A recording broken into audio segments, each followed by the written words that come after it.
கொஞ்சம் கடுமையாக எழுதுவார். சுவாமிநாதன் பப்ளிஷர்.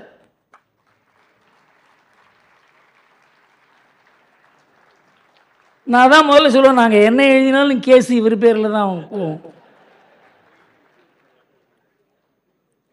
ராமு ஆர்டிஸ்ட், அட்டைப்பட கார்ட்டூன்லாம் அவர் தான் போடுவார். வரலையா? குமார் ஆர்டிஸ்ட்.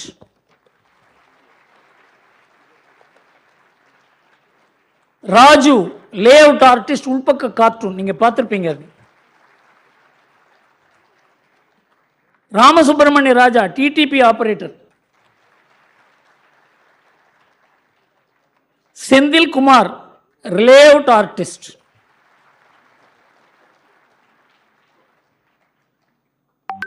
இது யார் விட்டுக்குச்சு? பிஜே ராமமூர்த்தி வடக்கு மாவட்ட நிருபர்.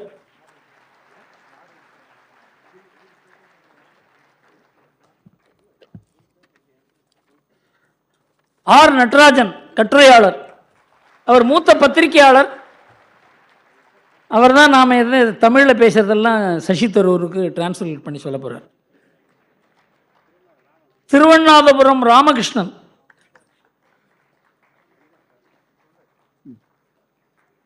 கட்டுரையாளர். கரிகாலன் கட்டுரையாளர். ரொம்ப நாளைக்கு அப்புறம் துக்ளக்கில் திரும்ப எழுத ஆரம்பிச்சிருக்கார். முரளி அலுவலக நிர்வாகி.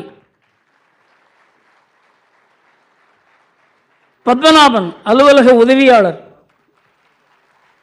அவர் தான் டீ காஃபி கொடுத்து எல்லோரையும் சந்தோஷப்படுத்துபவர். சிவா ஃபோட்டோகிராஃபர் வந்திருக்காரா?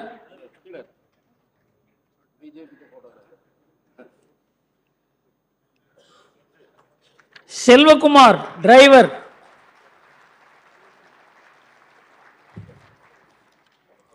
காந்தன் இப்போ இந்த நெக்டர் ட்ராப்ஸ் எல்லாம் பார்த்தீங்களே, அதெல்லாம் தயார் பண்ணவர். எங்களுக்கு ரொம்ப நாளாக இந்த டிஜிட்டல் ஒர்க் பண்ணிட்டு இருக்காங்க. சார்ட்டர்ட் அக்கௌண்டன்ட் அவர். Senior executive, consumer durable conglomerate, experienced in creativity, அதெல்லாம் ரொம்ப விஷயம் தெரிஞ்சவர். நீங்கள் பாலகிருஷ்ண சாஸ்திரிகள்னு ஒரு பெரிய வித்வான் கேள்விப்பட்டிருப்பீங்க, பௌராணிகர், அவருடைய பிள்ளை. அதாவது இந்த மாதிரி ஒரு ப்ரோக்ராம் அரேஞ்ச் பண்ணுறதுங்கிறது ரொம்ப கஷ்டம். திடீர்னு அண்ணாமலை காணோம், என்ன ஆகுது, இது மாதிரிலாம் ஒரே பிரச்சனையாக வந்துட்டு இருக்கும். அதுக்கெல்லாம் நிர்வகிக்கிறதுக்கு ஒரு சின்ன டீம் இருக்குது. அதில் வைத்திய Subramaniam Sastra university vice chancellor. பார்த்தா அப்படி தெரியாது, நம்புங்க, அவர் வைஸ் சான்சலர் தான். ஸ்ரீதர் காமகோடி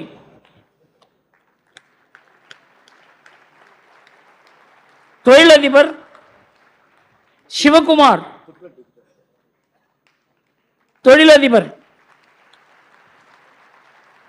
இவங்கெல்லாம் இந்த துக்ளக் டிஜிட்டல் நடத்துறதுக்கு இவங்க முன்னுக்கு வந்து அது கொஞ்சம் கொஞ்சமாக அது பெரிதாகி கொண்டிருக்கிறது. அடுத்தது வெங்கடேஸ்வரன், அவர் தான் துக்ளக் டிஜிட்டலை எடிட்டோரியல் ரெஸ்பான்சிபிலிட்டி செய்கிறார்.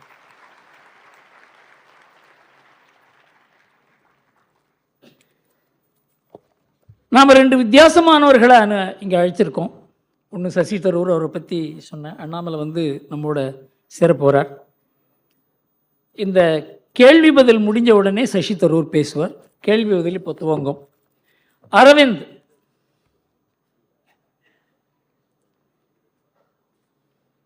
ஆசிரியர் அவர்களுக்கு வணக்கம். எனக்கு 2 கேள்விகள் சார். முதல்ல, வரும் தேர்தல் பிரச்சாரத்தில் ஒரு சில கட்சியினர் வந்து நார்த் வர்சஸ் சவுத், அதாவது இந்த வட இந்தியர்கள் வந்து ஒரு சில விமர்சனங்கள் வந்து பேசி அவங்க வட்ட தட்டுற மாதிரி இருக்கு. அதை பற்றி ஆசிரியர் கருத்து. அடுத்தது வந்து 2 வருஷமா 2 யுத்தங்கள் சார். ஆனால் வந்து ஐநா சபையால் அதை தடுக்கவே முடியல. Is United Nations losing it's relevance sir? இந்த நார்த் வர்சஸ் சவுத் என்ன கேட்டீங்க? இந்த கேள்வி புரியல. இந்த நார்த் வர்சஸ் சவுத், அதாவது வட இந்தியர்கள் தென்னிந்தியர்கள் அந்த பிரிவினையை பேசுற மாதிரி இருக்கு. அவங்க வசதி இவங்க மட்டும்ன்ற மாதிரி சில பேச்சுக்கள்.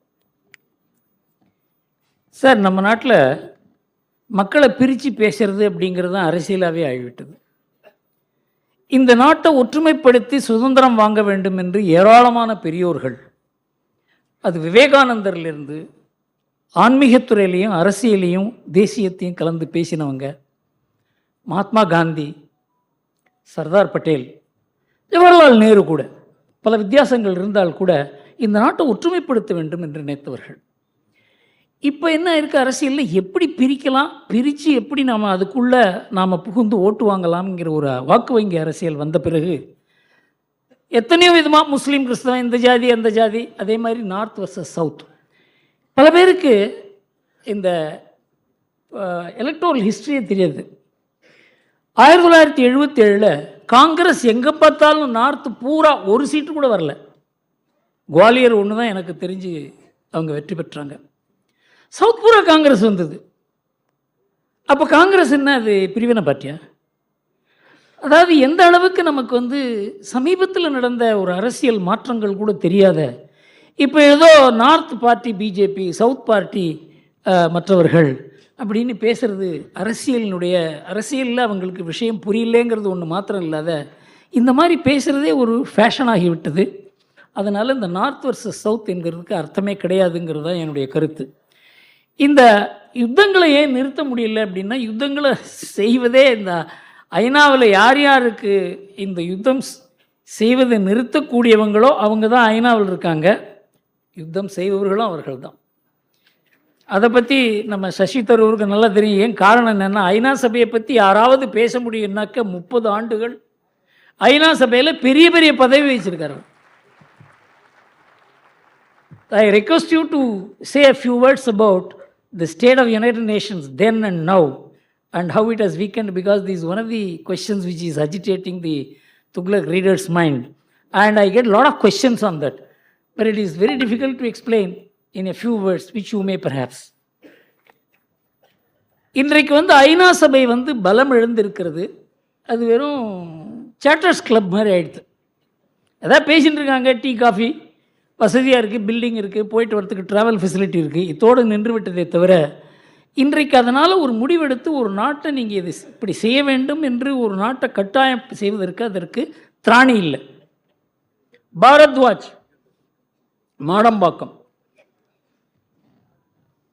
Hello sir, 2 questions. Number one,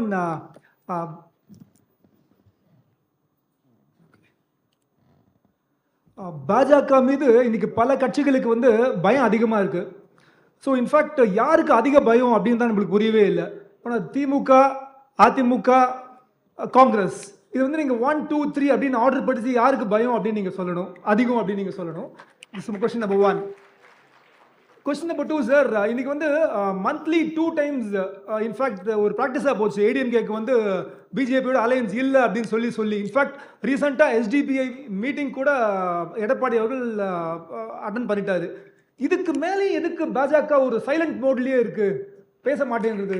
இதுக்கு மேலே பாஜக பேசவில்லை ஏதாவது சொல்லி. அந்த ஃபைனல் கொஸ்டின்ஸ் ஆடியன்ஸ்க்காக, அண்ணாமலை அவர்கள் தமிழக முதல்வராக எந்த வருஷம் வருவாரு? உங்க கணிப்பு என்ன, உங்க ஆர்வம் என்ன? Thank you sir. Thanks a lot. கிட்டத்தட்ட இங்கே வந்திருக்க திமுக பாஜக தொண்டர்களை நீங்கள் டிஎம்கே தொண்டர் மாதிரி விசிலடிக்க வச்சுட்டீங்க. நீங்கள் பாஜகவை பற்றி யாருக்கு பயம்னு கேட்குறீங்க. ஸ்டாலின் சொல்கிறார், பாஜக ராகுல் காந்தியை கண்டு அஞ்சுகிறது. அதனால் யாருக்கு யாரை பார்த்து பயம் அப்படிங்கிறதுலேயே பெரிய டிஃப்ரென்ஸ் ஒப்பீனியன் இருக்குது. பாஜகவை பற்றி ஏன் எல்லோரும் அஞ்சுகிறார்கள் என்றால், பாஜக ஒரு கட்சி மாத்திரம் அல்ல, அது ஒரு இயக்கம், அது ஒரு சித்தாந்தம், அது ஒரு வாழ்க்கை முறை. இது ஏதோ ஒரு நாள் 2 நாளில் இது உருவாகலை. 100 ஆண்டு ஆர்எஸ்எஸ் இதுக்காக தபஸ் செய்திருக்கிறது. ஆர்எஸ்எஸ் இல்லாத பாஜக மற்ற கட்சிகள் போல தான் இருக்கும். அதற்கு ஒரு தேசபக்திங்கிற ஒரு தன்மை இருந்தால் கூட அது நாணயம், நேர்மை, கட்டுப்பாடு, இந்த கடமை கண்ணியம் கட்டுப்பாடுன்னு சொல்கிறாங்களே, அது ஆர்எஸ்எஸ்ல தான் இருக்குது. அதனால் பாஜகவுக்கு பின்னால் ஒரு பெரிய சக்தி இருக்கிறது என்றதை நாம் புரிந்து கொண்டால்தான் ஏன் பாஜகவை கண்டு அஞ்சுகிறார்கள் என்பது புரியும். அடுத்து ஏடிஎம்கே பற்றி கேட்டார். ஏடிஎம்கேங்கிறது ஒரு கட்சியே கிடையாது, அதுக்கு லீடரே அந்த ரெட்டையில தான். அதனால் அது எடப்பாடி தலைவர்னு சொல்லி நாம் அதை பற்றி ஏடிஎம்கே வந்து தள்ளியும் வைக்கக்கூடாது, அதை தழுவவும் கூடாது. அதுதான் பாஜகவுடைய லட்சியம். அவங்க வந்து நல்லா தெரியும், அவங்களுக்கு அரசியலில் பண்ணுறதுக்கு பாஜகவோட ஒரு நல்ல ஒரு யுக்தியான ஒரு பார்ட்டியை இன்றைக்கி பார்க்க முடியாது. எல்லாரும் சத்தீஸ்கரில் காங்கிரஸ் தான் ஜெயிக்கும்னு எல்லாரும் காங்கிரஸ்காரங்களே படுத்து தூங்கிட்டாங்க. என்ன ஆச்சுன்னு உங்களுக்கு தெரியும். ஏன்னா தெரு தெருவாக எந்த இடத்துல எத்தனை ஓட்டு நமக்கு இருக்குன்னு பாஜகவுக்கு தெரிந்த ஒரு தலைவர் இருக்கார், அவர் பேர் அமித்ஷா. அதனால் பாஜக ஏதாவது பேசினாலும் பேசாமல் இருந்தாலும், விரோதமாக பேசினாலும் மௌனமாக இருந்தாலும் நட்பாக இருந்தாலும் அதுக்கு ஒரு காரணம் இருக்குங்கிறது மாத்திரம் நீங்கள் புரிந்து கொள்ளுங்கள். சுப்பிரமணியம் அக்கரைப்பட்டி,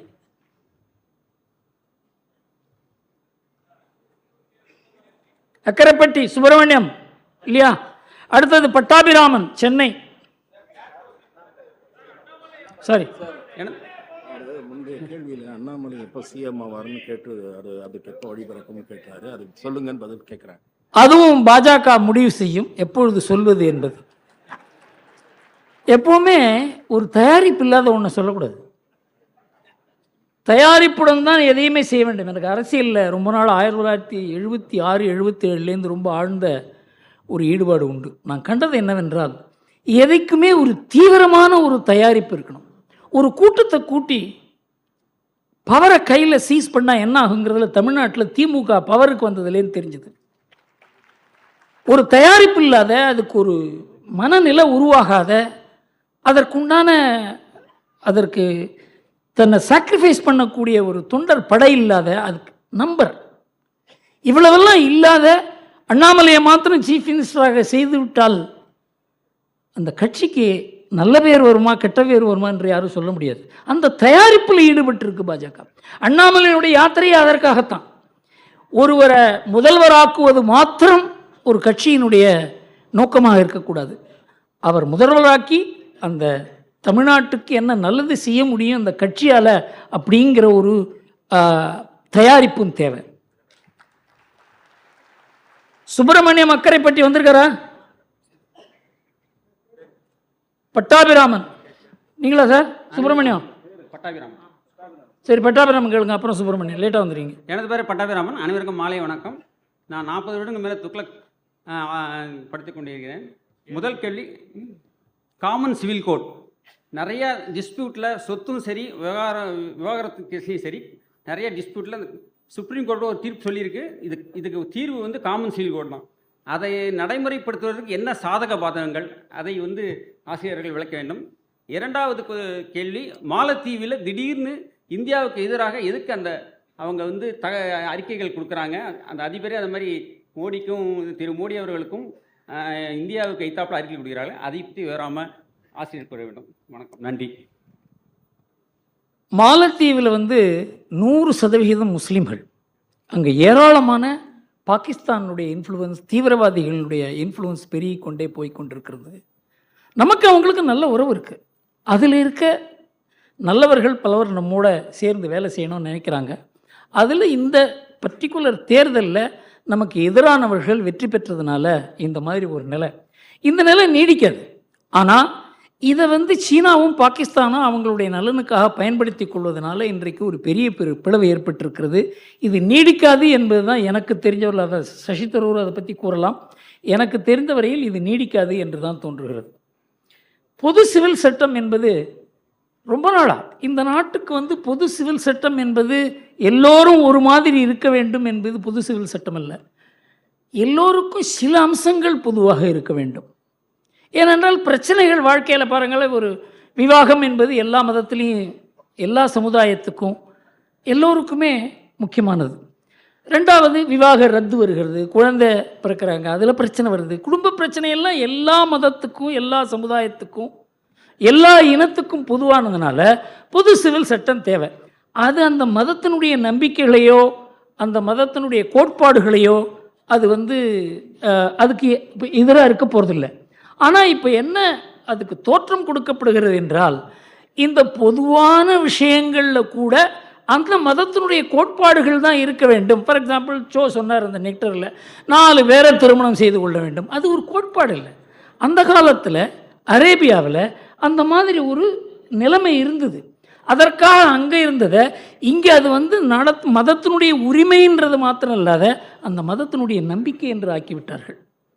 இந்த மாதிரி பிரச்சனைகள் அரசியல் மூலமாக, அரசியல் கட்சிகள் மூலமாக, வாக்கு வங்கி மூலமாக நம்ம அரசியல் சாசனத்தில் இந்த பொது சிவில் சட்டம் வர வேண்டும் என்று கூறியும் இவ்வளவு நாள் வராதிருப்பதற்கு காரணமே அரசியல் தான்.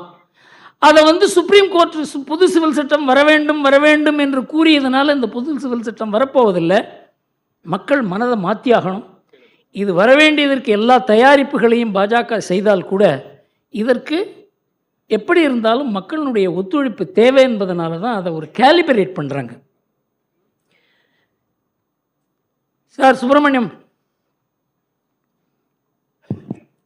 வணக்கம், என் பேர் சுப்பிரமணியம் அழகேசிங்கம். ஆக்சுவலாக விவசாயி மகனாக பிறந்து கெமிக்கல் இன்ஜினியரிங் எல்லாம் முடிச்சுட்டு பல நாடுகளில் வேலை பார்த்துட்டு இப்போ என்னுடைய விலாசம் திருச்சி பக்கத்தில் ஒரு குறு விவசாயியாக நிலம் வாங்கி பண்ணிகிட்ருக்கோம். என்னுடைய இது என்ன அப்படின்னா, இந்து மதம் நம்ம எவ்வளவோ வருஷங்களாக இருந்திருக்கோம். இன்னும் ஏன் மற்ற மதங்கள் அளவுக்கு நமக்கு ஒற்றுமை இல்லை? இந்த ஒற்றுமைக்கு நம்ம என்ன செய்யணும்? இதுதான் சார். Thank you sir. இந்து மதம் ஒன்று தான் உலகமே ஒன்றா இருக்கணும்னு நினச்சது. உலகமே ஒன்று, எல்லோருக்கும் ஒரு ஆத்மா தான் இருக்கிறது.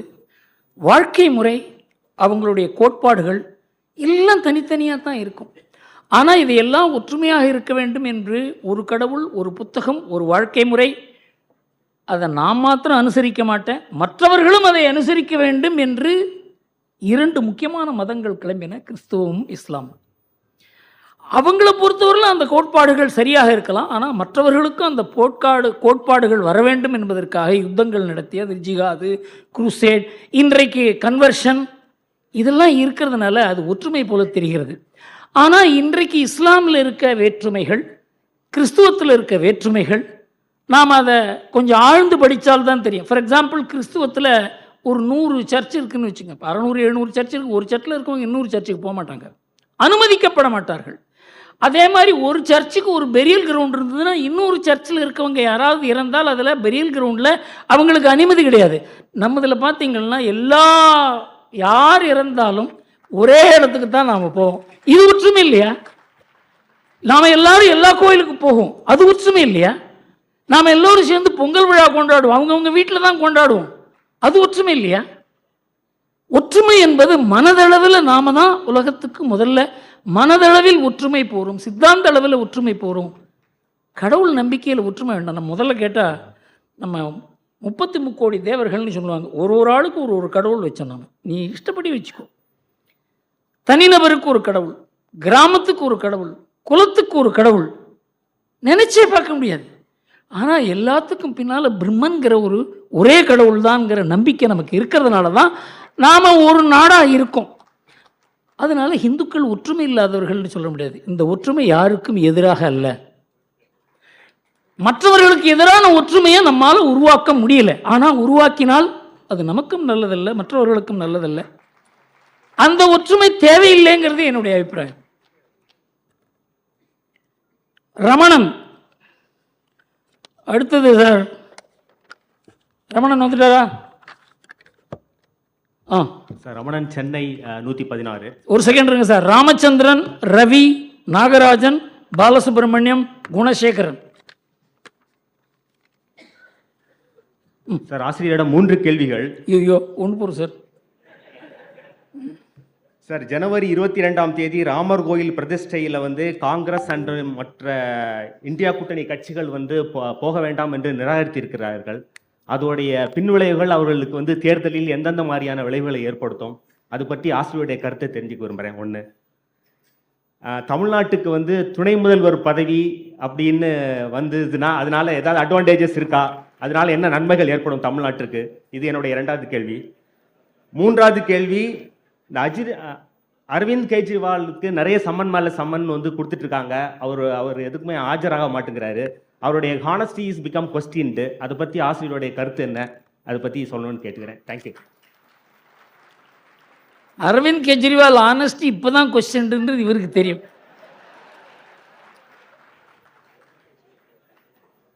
லஞ்ச ஊழலை எதிர்த்து எல்லா கட்சிகளும் லஞ்ச ஊழல் செய்யும் கட்சி, என் கட்சி மாத்திரம்தான் தூய கட்சி என்று சொல்லி அவர் ஒரு கட்சி அமைத்தார். அதற்கு முன்னால் எனக்கும் அவருக்கு ஒரு வாக்குவாதம் நடந்தது. அதாவது அந்த பெரிய ஒரு அண்ணா ஹசாரேனுடைய ஃபாஸ்ட் இருந்தது, அதுக்கு 2 நாளைக்கு முன்னால். அப்போ என்ன ஸ்ரீ ரவிசங்கர் கூறி என்னை அரவிந்த் கெஜ்ரிவால் வந்து பார்த்தார். அது காரணம் என்னவென்றால் 2011 இந்த உண்ணாவிரதம் நடக்கிறது. இது எப்படி 2014 தேர்தல் வரைக்கும் இந்த போராட்டத்தை எப்படி தொடர்வது? எனக்கு ஆச்சரியம் என்னென்னா, இவர் அரசியல் இல்லாத, எதிர்கட்சி அரசியலே ஈடுபடாத, கட்சி அமைக்காத இவருக்கு ஏன் தேர்தல் பற்றி இந்த மாதிரி ஒரு நோக்கம் வந்தது? அப்போ வந்து நான் கேட்டேன் அவரை, நீங்கள் என்ன தான் பண்ண போகிறீங்க? நான் எந்த கட்சியோடையும் சேர போகிறதில்ல, எல்லா கட்சியும் ஊழல் கட்சி, அதனால் நான் ஒரு தனி போராட்டம் அமைக்க போகிறேன். சரி, ஆட்சி அமைக்க போகிறீங்களா? இல்லை இல்லை இல்லை இல்லை, நான் அரசியல் பக்கமே போக மாட்டேன். நான் சொன்னேன், சார் நீங்கள் அரசியல் பக்கம் போக மாட்டீங்க, எல்லா கட்சியும் வீழ்த்துவீங்க, என்னென்ன புரட்சி பண்ண போகிறீங்களான்னு கேட்டேன். அவர் உடனே சொன்னார், என்ன சார் பண்ணலாம், 3 வருஷம் இதை தள்ளணும். நான் சொன்னேன், நீங்கள் எதிர்கட்சிகளை வச்சு தான் ஆளும் கட்சியை வீழ்த்த முடியும். அந்த எதிர்கட்சி பதவிக்கு வந்து தவறு செய்ததுன்னா மற்ற எதிர்கட்சிகளை வச்சு தான் அந்த ஆளும் கட்சியை வீழ்த்த முடியுமே தவிர, ஜனநாயகத்தில் 2 பக்கமும் கட்சி இருக்க போகிறது. நீங்கள் வந்து எல்லாரையுமே வெறுத்து ஒரு அரசியல் செய்ய முடியாது, அது தேசிய அரசியலாக இருந்தால் கூட. என்ன இப்போ நான் ரொம்ப I have move too far, என்ன செய்வதுன்னு கேட்டார். தான் சொன்னேன், இந்த அண்ணா ஹசாரே அவர் உண்ணாவிரதம் இருக்கும் பொழுது நீங்கள் மற்ற காங்கிரஸ் எதிர்ப்பு கட்சி தலைவர்களெல்லாம் அழைத்து அவருக்கு மாலை போட்டு அவரோட கொஞ்சம் ஸ்டேஜில் ஒரு 5 நிமிஷம் 10 நிமிஷம் உட்கார வச்சிங்க அப்படின்னு சொன்னால், எதிர்கட்சிகள் எல்லாம் அண்ணா ஹசாரே தலைமையில், அன்றைக்கு ஜெயபிரகாஷ் நாராயண் தலைமையில் 1977 ஒன்றா வந்த மாதிரி வர முடியும் அப்படின்னு சொன்னாங்க. இல்லை சார், அவங்களெல்லாம் எதிர வேணால் உட்காரட்டும், அண்ணா ஹசாரே பக்கத்தில் உட்காரக்கூடாதுன்னு சொன்னாங்க. அத்வானி போன்ற தலைவர்கள்லாம் பப்ளிக் மீட்டிங்கில் உட்கார்ற மாதிரி உட்காரணும், அவங்க வந்து அண்ணா ஹசாரே பக்கத்தில் உட்காரக்கூடாது அப்படி என்று சொன்னார். நான் சொன்னேன், சார் உங்களுக்கு அரசியலும் தெரியல, இதை நீங்கள் எப்படி கொண்டு போக போகிறீங்கன்னு தெரியல, இது ஒரு பெரிய இந்த காங்கிரஸினுடைய ஊழல்னால ஒரு பெரிய ஒரு ஊழல் எதிர்ப்பு இயக்கம் தயாராகி கொண்டிருக்கிறது. அன்ஃபார்ச்சுனேட்லி அண்ணா ஹசாரே உங்கள் கையில் சிக்கி கொண்டிருக்கிறார், நீங்கள் பெரிய ஆபத்தில் நீங்கள் சிக்க போகிறீங்கன்னு சொன்னேன். அரசியலுக்கு மாத்திரம் நுழைய மாட்டேன் நான், நீங்கள் எப்படி வேணால் எழுதிக்கலாம் அப்படின்னு சொன்னார். அதை வச்சு ஒரு பின்னால் ஒரு அரசியல் அவர் கட்சி ஃபார்ம் பண்ண உடனே நான் ஒரு கட்டுரை கூட எழுதினேன் இந்தியன் எக்ஸ்பிரஸில். அவருடைய எண்ணங்கள் அப்போவே நேர்மையாக இல்லை, அதனால் அவரால் நேர்மையாக இருக்க முடியாதுங்கிறது தான் என்னுடைய அபிப்பிராயம். 2வது, தமிழ்நாட்டில் டெப்டி சிஎம் வந்தால் என்ன ஆகும்? முதல்ல டெப்டி சிஎம்ங்கிறது நாம் நியமிக்கிறது இல்லை, அது நியமிக்க போகிறது இங்கே நம்ம ஒரே குடும்பம் தான் நியமிக்க போகிறது. அது வந்தால் என்ன ஆகுங்கிறது அவங்களும் ஏதாவது ஒரு ஆய்வு செய்திருப்பாங்க. என்னை பொறுத்த வரைக்கும் டெப்டி சிஎம்னு யாரையாவது அனௌன்ஸ் பண்ணாக்க அந்த கட்சிக்கு நல்லது இல்லைங்கிறது தான். ஆனால் அவங்களுக்கு நல்லதாக இருக்கலாம், குடும்பத்துக்கு தெரியல என்ன ஆகும். ராமர் கோவிலுக்கு கட்சிகள் வந்து எதிர்ப்பு தெரிவிக்கிறாங்களே சேர்றதுக்கு. நீங்கள் காங்கிரஸ் வந்து ராமர் கோவில் கும்பாபிஷேகத்துக்கு போக போகிறதில்லைன்ற அழைத்த 3 தலைவரும் கூறியிருக்கிறார்கள். ஆனால் காங்கிரஸுக்கு நிறைய பேர் போக போகிறாங்க. இன்றைக்கி நேற்று நைட்டு நியூஸில் கேள்விப்பட்ட சித்தராமையாவே போகிறார். சிவகுமார் இருக்கார் அந்த டெப்டி சீஃப் மினிஸ்டர், 35,000 கோவில்லையும் விசேஷ பூஜை நடக்கும். அங்கே ஹிமாச்சல் பிரதேஷில் அந்த மினிஸ்டர் ஒருத்தர், நான் போவேன், ஆர்எஸ்எஸ் பிஜேபி செஞ்சால் என்ன, அவங்க தான் நல்ல காரியம் பண்ணியிருக்காங்க, கோவில் கட்டுறாங்க, நான் போனால் என்ன தப்பு? இந்த மாதிரி காங்கிரஸில் பெரும் பிளவு ஏற்பட்டிருக்கிறது. எந்த கட்சியுமே இதை புறக்கணிக்கும் கட்சியில் பிளவு ஏற்பட்டு கொண்டிருக்கிறது என்று தான் இப்போ தெரிகிறதே தவிர, 22ஆம் தேதி தான் அதனுடைய முக்கிய விவரங்களும் தெரியும். ராஜகோபால்,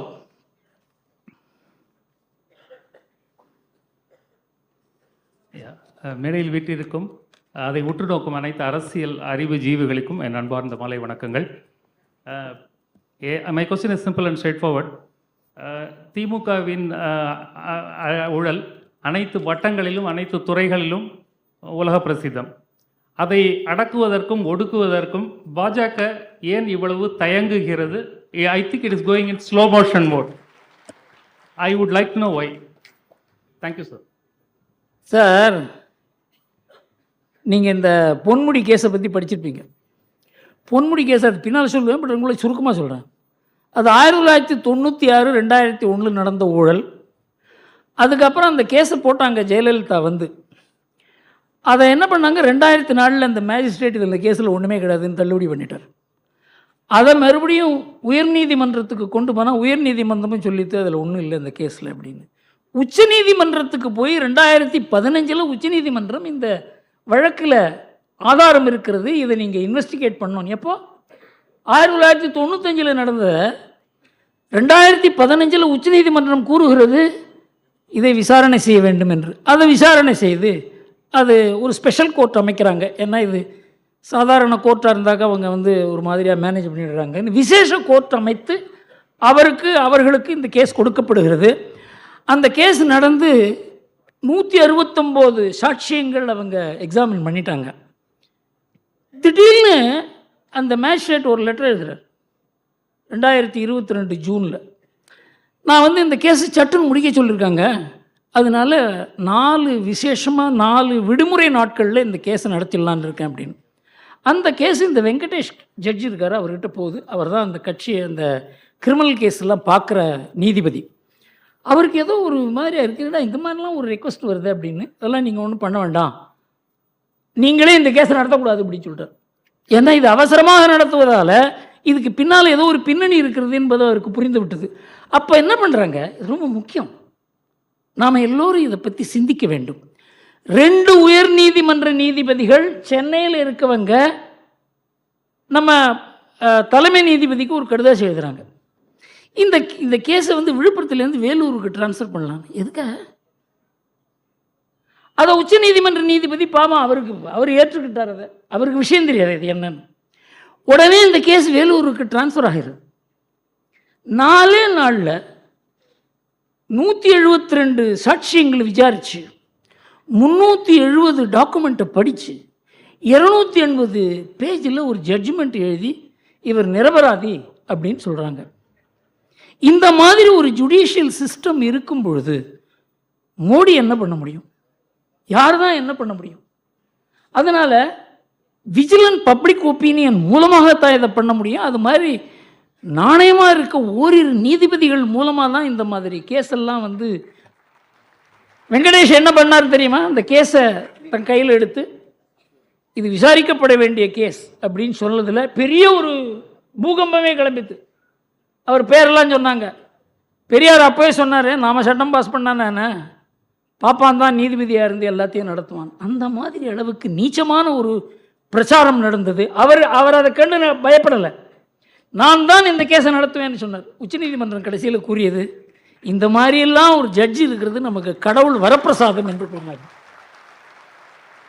அதனால் ஒரு பிரைம் மினிஸ்டர் ஏராளமான ஒரு அதிகாரத்தை கொடுத்து ஒரு பிரைம் மினிஸ்டர் வந்து விட்டதால் நீங்கள் லஞ்சமெல்லாம் குறைஞ்சிரும்னு நினைக்காதீங்க. இது ஒரு பிரம்மாண்டமான பிரச்சனை.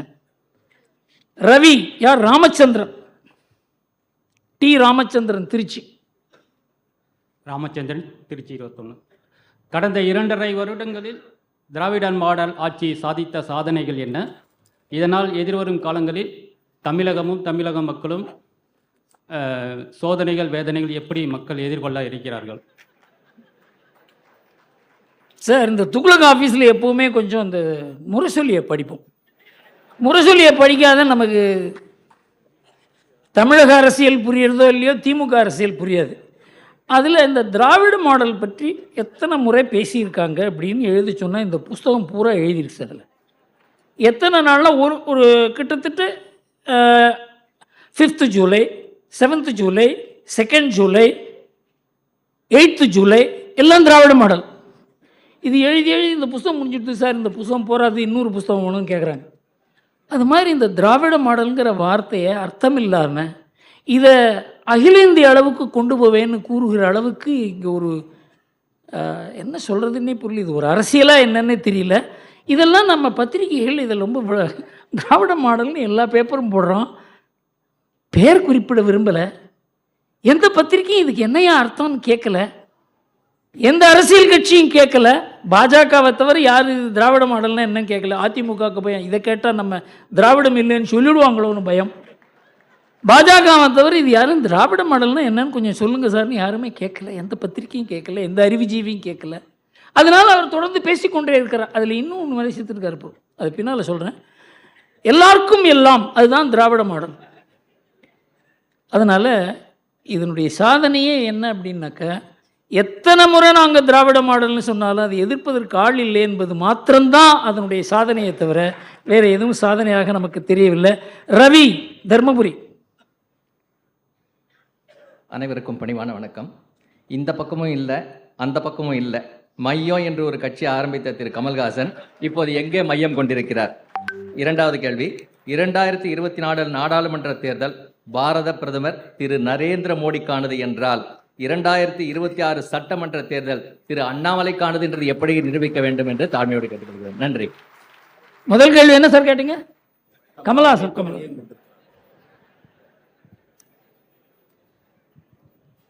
சார், இந்த எம்ஜிஆரை பார்த்து எல்லாருக்குமே என்ன தோணுதுன்னா, அரசியலுக்கு வந்தால் நமக்கு அரசியலில் பெரிய பதவி வந்துடும், நம்ம ஆட்சியை பிடிக்கலாம்.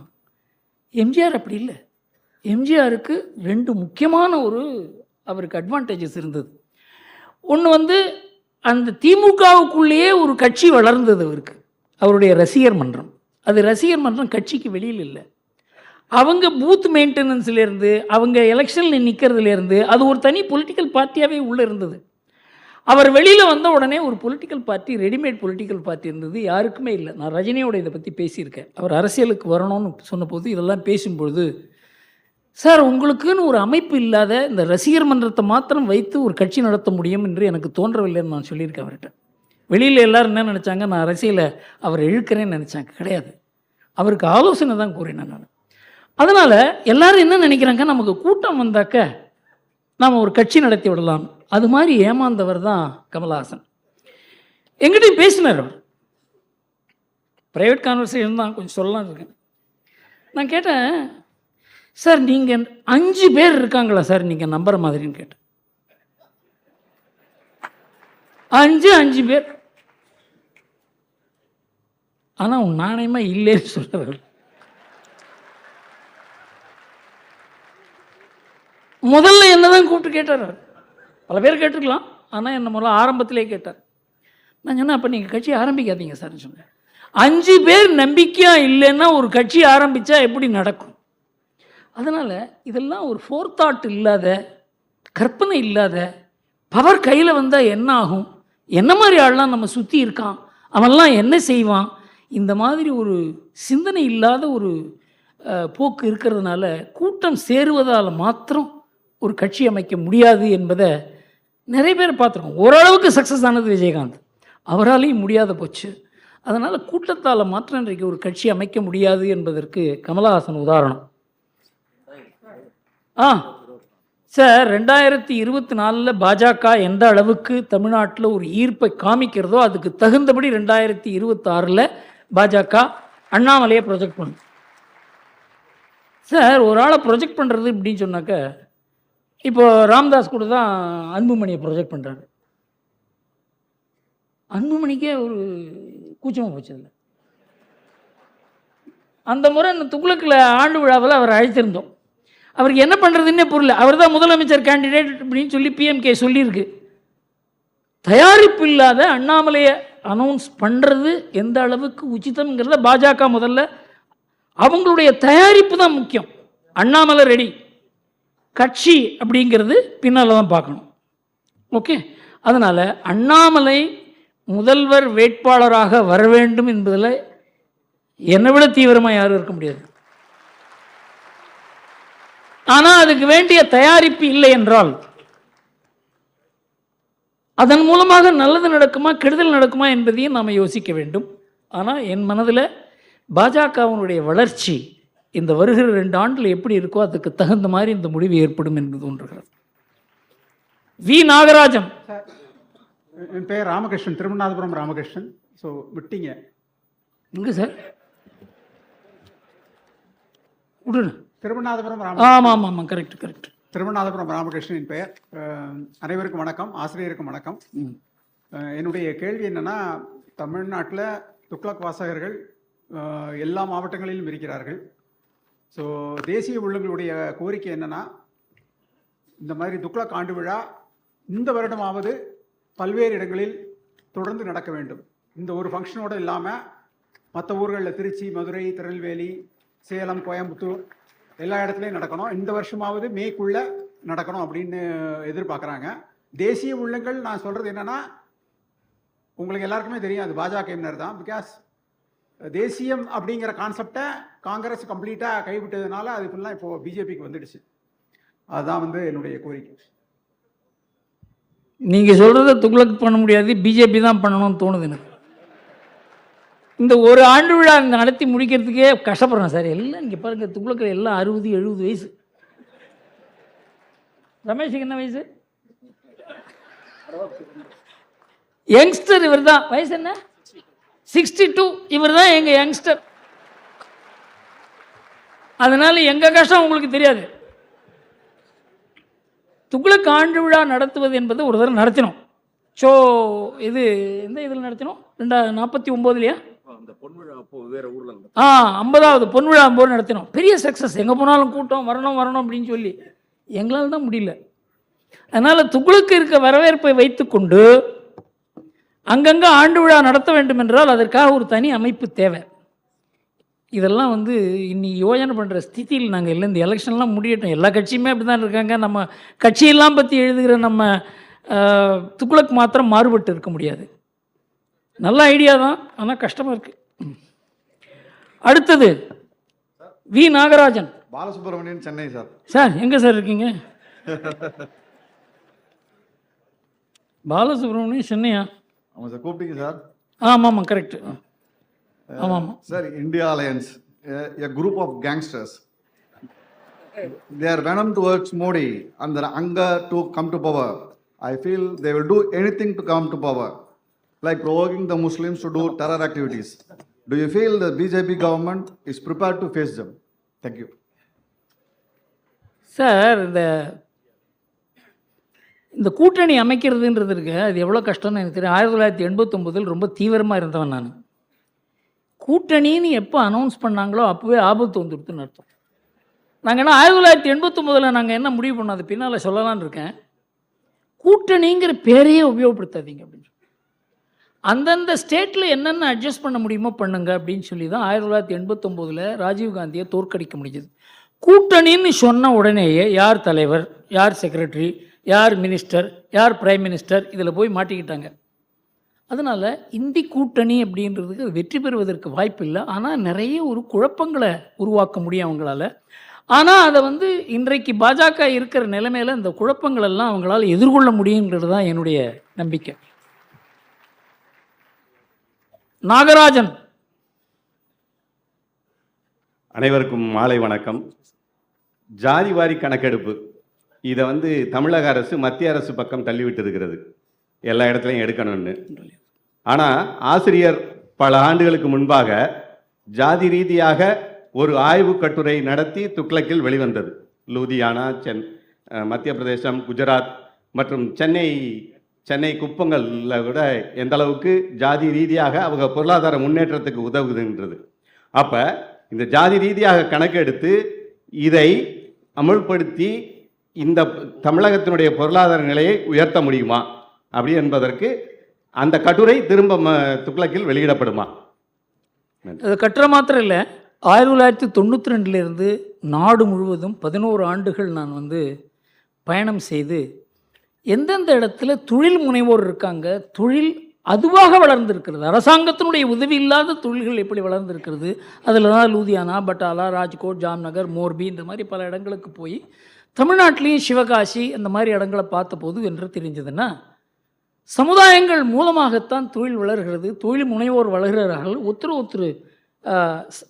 ஆதரவு கொடுக்குறாங்க, அவங்களுடைய சேமிப்புகளை அவங்களுக்கு தெரிஞ்சவங்களுக்கு கொடுக்குறாங்க, சமுதாயத்தில் ஒரு கண்ட்ரோல் இருக்குது, யாரும் தவறு செய்ய முடியாது. இதனால் அது ஒரு சோஷியல் கேபிட்டல் என்று நான் பெரிய அளவுக்கு இதை பற்றி எழுதியிருக்கேன். தண்ணீர் விட்டோ வளர்த்தோம்ல பல கட்டுரைகள் வந்திருக்கிறது. ஆனால் அரசியலில் போனால் அந்த சமுதாயத்துக்கும் கெடுதல், அரசியலுக்கும் கெடுதல். இந்த ஜாதிவாரி கணக்கெடுப்பு அப்படின்னு கூறுவதே அரசியல் கட்சிகள் தான். அவங்களுக்கு வந்து இந்த ஜாதியை எப்படி நம்மோட சேர்த்துக்கிறது, மற்ற ஜாதியோட, ஏன்னா 2 ஜாதியை பிரிக்கிறது தான் அரசியலே இன்றைக்கு. ஆனால் யார் வந்து வியாபாரம் பண்ணுறாங்களோ தொழில் பண்ணுறாங்களோ மற்ற ஜாதியோட நல்ல உறவு இருக்கணும்னு நினைப்பாங்க. ஸோ பொருளாதாரத்தில் ஜாதி எல்லோரையும் இணைக்கிறது, அரசியலில் ஜாதி எல்லோரையும் பிரிக்கிறது. அதனால் cost in politics is dangerous, cost in economics is prosperity அப்படிங்கிறத பற்றியே நான் ஆர்டிக்கல் எழுதியிருக்கேன். ஜாதி என்பதை 2 விதமாக பார்க்க முடியும். ஒன்று ஆக்கப்பூர்வமாக பார்க்க முடியும், அது ஒரு கலாச்சார பண்பு நாகரிகம் உள்ள, அதாவது ஒரு பழக்க வழக்கம் உள்ள, ஒருத்தருக்கு ஒருத்தர் புரிந்து கொண்டு வேலை செய்யக்கூடிய அளவுக்கு ஒரு பெரிய ஒரு அன்இன்கார்பரேட்டட் கம்பெனி போல அது. ஆனால் அதையே அரசியலில் கொண்டு வரும்பொழுது ஜாதியும் பிரிகிறது, அரசியலையும் பிரிக்கிறது. அதனால் அரசியல் நோக்கத்தோடு இந்த ஜாதிவாரி கணக்கெடுப்பு என்று கூறுவதால் அது தவறு என்று தோன்றுகிறது. பாலசுப்ரமணியன் பாடி குணசேகரன் ராயப்பேட்டை. குணசேகரன் பேசிட்டாரா? இல்லை, கூப்பிட்டார். பாலசுப்ரமணியம் பாடின்னு ஒன்று போட்டிருக்க. குணசேகரன் முன்னாடி இல்லை வேறு இது வேலை பாலசுப்ரமணியம். இல்லை தப்பு இருக்கு. அனைவருக்கும் வணக்கம். 3 கேள்விகள். ஏன் 3 கேள்வியா? சின்ன சின்ன கேள்வி தான். சரி சரி. தேசிய அளவில் பாரதிய ஜனதா கட்சி 60% மேலான தொகுதிகளை பெற வேண்டும் என்று மனு காட்டுகிறார்கள். தமிழகத்திலே பொறி வைத்து உட்பொருள் வைத்து காவலும் செய்து திரு அண்ணாமலை மேற்கொள்ளும் பெரும் முயற்சிகள் 60% தொகுதிகளை தமிழகத்தில் பெற்றுத்தருமா? 2வது, சிறுவயதில் என் வீட்டில் சாராய கடைகளை பார்த்து மிகவும் அவசரப்பட்டவன் நான். ஆகவே கல்லுண்ணாமை என்ற அதிகாரம் திருக்குறளில் இருக்க வேண்டுமா, மாற்றப்பட வேண்டுமா, அல்லது நீக்கப்பட வேண்டுமா? ஏனென்றால் அண்ணாமலை அவர்கள் கள்ளுக்கடை வேண்டும் என்று சொல்கிறார், இது புரியவில்லை. 3வது, 3 முறை முதல்வர், 3 முறை பாரத பிரதமர், நிகழாண்டில் பெரும் உலகத் தலைவர்கள் ஒருவரான மோடி அவர்கள் எப்போது உன்னத உலகத் தலைவராக வருவார்? 26க்கு பிறகா, அதற்கு முன்பேயா? இதுதான். நன்றி சார். இந்த கள்ளு சாராய விஷயம் இருக்க, அது மனிதனுடைய குணத்தை சம்பந்தப்பட்டது. இதற்கு வந்து காந்தி ஒரு பெரிய மூமெண்ட்டே நடத்தினார் அதுக்கு எதிராக. அதெல்லாம் இப்போ பண்ணுறதுக்கு ஆள் இல்லை. இன்றைக்கு நாம் போலீஸை நம்பி தான் இதை பண்ணுறோம். இந்த மதுவிலக்கை கொண்டு வரும்போது கள்ளச்சாராயம் காய்ச்சறாங்க, அது போலீஸும் கள்ளச்சாராயம் காய்ச்சறவங்களும் சேர்ந்துக்கிறாங்க. அதனால் இது ஒரு பிரம்மாண்டமான பிரச்சனை. இதை வந்து வெறும் அரசியல் நோக்கத்தோடு மாத்திரம் பார்க்க முடியாது. எல்லா எதிர்க்கட்சியும் இதை வந்து இந்த சாராயத்தை ஒதுக்கி விடணும் என்று கூறுவார்கள். ஆனால் ஆளுங்கட்சியான உடனே அவங்களுடைய இது இங்கே திமுக என்ன பாருங்கள், இந்த கனிமொழி தான் சொன்னாங்கன்னு நினச்சாங்க. ஒரே ஒரு பொய் தான் சொன்னோம், மதுவிலக்கு கொண்டு வருவோன்னு சொல்லி. 1000 பொய்யை சொல்லி ஒரு கல்யாணத்தை பண்ணுன்னு சொல்லுவாங்க. நாங்கள் ஒரே ஒரு பொய்யை சொல்லி தானே ஆட்சிக்கு வந்தோன்னு கேட்டாங்க தாங்கம்மா. அதாவது எல்லாருமே எதிர்க்கட்சியில் இருக்கும்பொழுது கூறுவதெல்லாம் ஆளுங்கட்சியாக இருக்கும்போது அவங்களால செய்ய முடிவதில்லை. அதில் மதுவிலக்கும் ஒரு முக்கியமான விஷயம். இதற்கு வந்து பெரிய நம்ம ஆன்மீகவாதிகள், சமுதாய தலைவர்கள் இதுக்காக நேரம் கொடுக்கணும். எல்லோரும் வந்து டிவி எதிர உட்காந்துருக்கிறது, எத்தையாவது பொழுதுபோக்குறது, அது மாதிரி இல்லாத சமுதாயத்துக்கு வேலை செய்ய நிறைய பேர் தயாராகணும். ஒரு காலத்தில் இருந்தாங்க அப்படி, நானே பார்த்துருக்கேன். நான் வந்து இளைஞனாக இருக்கும்போது எத்தனையோ பேர் சமுதாயத்துக்காக வேலை செய்யவர்கள் இருந்தாங்க. இப்போல்லாம் யாருமே அந்த மாதிரி வரதில்லை. காரணம் என்றால் அரசியல் அந்த அளவுக்கு நம்ம மனசை தாக்கி இருக்கிறதுனால பொதுவாழ்வு என்றாலே அரசியல் என்று ஆகிவிட்டது. அதனால தான் இந்த மாதிரி பிரச்சனைக்கெல்லாம் நம்ம வந்து தீர்வு காண முடியல. இந்த பிரச்சனைக்கு தீர்வு காண வேண்டும் என்றால் இது ஆன்மீகவாதிகளும் சமுதாய நலன், தேச நலன், நம்ம குடும்ப நலன், பெண்கள் நலன், இதில் ஈடுபாடு உள்ளவங்கள்லாம் சேர்ந்தாதான் இந்த காரியம் முடியுமே தவிர ஒரு கட்சியால் இது முடியும் என்று எனக்கு தோன்றவில்லை. அடுத்தது 60% என்ன சார் கேள்வி? டெல்லியில் 300க்கு மேலே வரும் பிஜேபின்னு சொல்கிறா. இங்கே 60% தொகுதி வருமா தமிழ்நாட்டில் பிஜேபி? சார், தமிழ்நாட்டில் பிஜேபி 60% தொகுதி வருமானு நீங்கள் இப்போ கேட்டீங்கன்னா அதுக்கு என்னால் பதில் சொல்ல முடியாது. ஆனால் பிஜேபி இந்த தேர்தலில் தனியாக நின்றால் கூட பெருமளவு வாக்குகள் வாங்கும் என்பது மாத்திரம் தெரியும். எந்த தொகுதியில் அவங்க ஜெயிப்பாங்க, பல தொகுதியில் அவங்க சில தொகுதியில் ஜெயிக்கக்கூட முடியும். பல தொகுதிகளில் அவங்க 2வது ஸ்தானத்தில் கூட வர முடியும்னு சொல்கிறாங்க. இந்த தேர்தலில் தான் அது தெரியுமே தவிர அதற்கு முன்னால் ஒரு கணிக்க முடியும் என்று தோன்றவில்லை. அடுத்தது மோடியினுடைய தலைமை. சார் மோடி தான் இப்போ உலக தலைவரே, உயர்றதெல்லாம் கிடையாது. இந்த நாட்டுக்கே ஒரு பெரிய உயர்வு வந்திருக்கிறது. அதில் மோடிக்கு ஒரு பெரிய பங்கு இருக்கிறது. ஏனென்றால் அந்த மாதிரி முடிவுகள் எடுத்தார். அந்த மாதிரி இந்த நாட்டை திரட்ட முடிஞ்சது, அந்த நாட்டை சக்தியாக உருவாக்க முடியுது. அதை பின்னால் கூறுகிறேன். அதனால் மோடி பெரிய தலைவராக இனிமே உருவாவாரா இல்லை, உருவாகி இருக்கிறாருங்கிறத நாம் ஏற்றுக்கொள்ள வேண்டும். தேவகுமார் தீக்ஷிதர்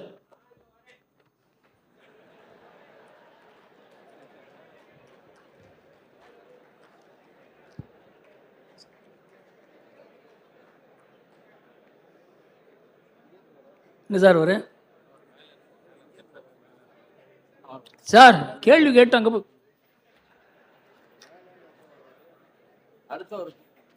அவ்வளோதான் கடைசின்னு நினைக்கிறேன். மகாதேவன். மகாதேவனா? மகாதேவன் ஒரு பேரே இல்லையே. சரி கேட்டுருங்க சார், வந்துட்டீங்க கேட்டுருங்க. பேசுகிறாமா? கேட்டுருங்க. எஸ் மகாதேவன், கோடம்பாக்கம். சார், இப்போ எடப்பாடியோட முடிவினால அவரோட கட்சி அதிமுக பிளவுபட வாய்ப்பு இருக்கிறதா? ஏன்னா அவங்க திமுக பாஜக வரக்கூடாது, தான் ஜெயிக்காட்டாலும் பரவாயில்ல, பாஜக வரக்கூடாதுங்கிற எண்ணத்தில் இந்த முடிவு எடுத்திருக்காரா? ஏன்னா அவங்க ஆல்ரெடி 2 பேருமே பங்காளி, அங்கே உள்ள அறிவாளிகள் ஆல்ரெடி பேசியிருக்காங்க. அடுத்தது திமுகவும் சிறுபான்மை ஓட்டை பிரிக்கணுங்கிறதுக்காக ஏதோ ஒரு நிர்பந்தத்தால் இந்த முடிவு எடுத்திருக்காரா? 2வது கேள்வி, இப்போ கேஜ்ரிவாலுக்கு சொன்னீங்க, அது மாதிரி சிபு சேரனும் 7 தடவை இடி சம்மனை வாய்தா வாங்கி தள்ளி போட்டுக்கிட்டே இருக்காரு. இது எப்படி இடி ஒரு அராஜகம் பண்ணாதான் அவங்கள கைது பண்ணுவாங்களா? இல்லை சட்டத்தில் என்ன சொல்லியிருக்கு? 3 தடவை தான் வாய்தா அலவுடு, 4வது தடவை அவங்க அரெஸ்ட் பண்ணி தான் ஆகணும். ஸோ இது பற்றி உங்களோட கருத்து என்ன? 3வது, திராவிட கட்சிகளின் காலம் முடிந்து இப்போ அண்ணாமலை காலம் தொடங்கிவிட்டது. ஸோ இதற்கு பத்திரிகைகள், ஏன்னா ஆல்ரெடி ஷோ நம்மளுடைய பாரத பிரதமர் அவர் நிறைய தடவை ப்ரமோட் பண்ணியிருக்காரு. இங்கே கூட்டிகிட்டு அதுக்கு முன்னாடி பாரத பிரதமர் நரேந்திர மோடி யாருக்குமே தெரியாது, துக்ளக் தான் அவர் நல்லா அறிமுகப்படுத்தியது. அது போன்ற பத்திரிகைகள் திரு அண்ணாமலை அவரோட உழைப்பு கடுமையாக இருக்கு. ஸோ இதை அது விழலுக்கு இறைத்த வீணாக போயிடக்கூடாது. ஸோ அதுக்கு என்ன மாதிரியான அவர் ஒரு ஒத்துழைப்பு எடுத்துக்கணும்? நன்றி, வணக்கம். இப்போ நாம் எப்போவுமே ஒரு தலைவரை வச்சு தான் ஒரு வாய்ப்பு இருக்கா இல்லையான்னு, தலைவர் ரொம்ப முக்கியம். மோடி ஒரு தலைவராக உருவாக்குறதுக்கு அந்த ஒரு பெரிய ஒரு கட்சி, அதனுடைய சித்தாந்தம், அதுக்கு பின்னால் இருக்க தொண்டர்கள் தான் இருந்தாங்க. மோடி தலைவராக தனி மனிதனாக உருவாகலை. அதுபோல் தமிழ்நாட்டில் ஒரு மாற்றம் வரணும். இந்த திராவிட சித்தாந்தத்துக்கு மரியாதை குறைந்து கொண்டிருக்கிறது, அது பின்னால் பேசுகிறேன் எப்படி என்று.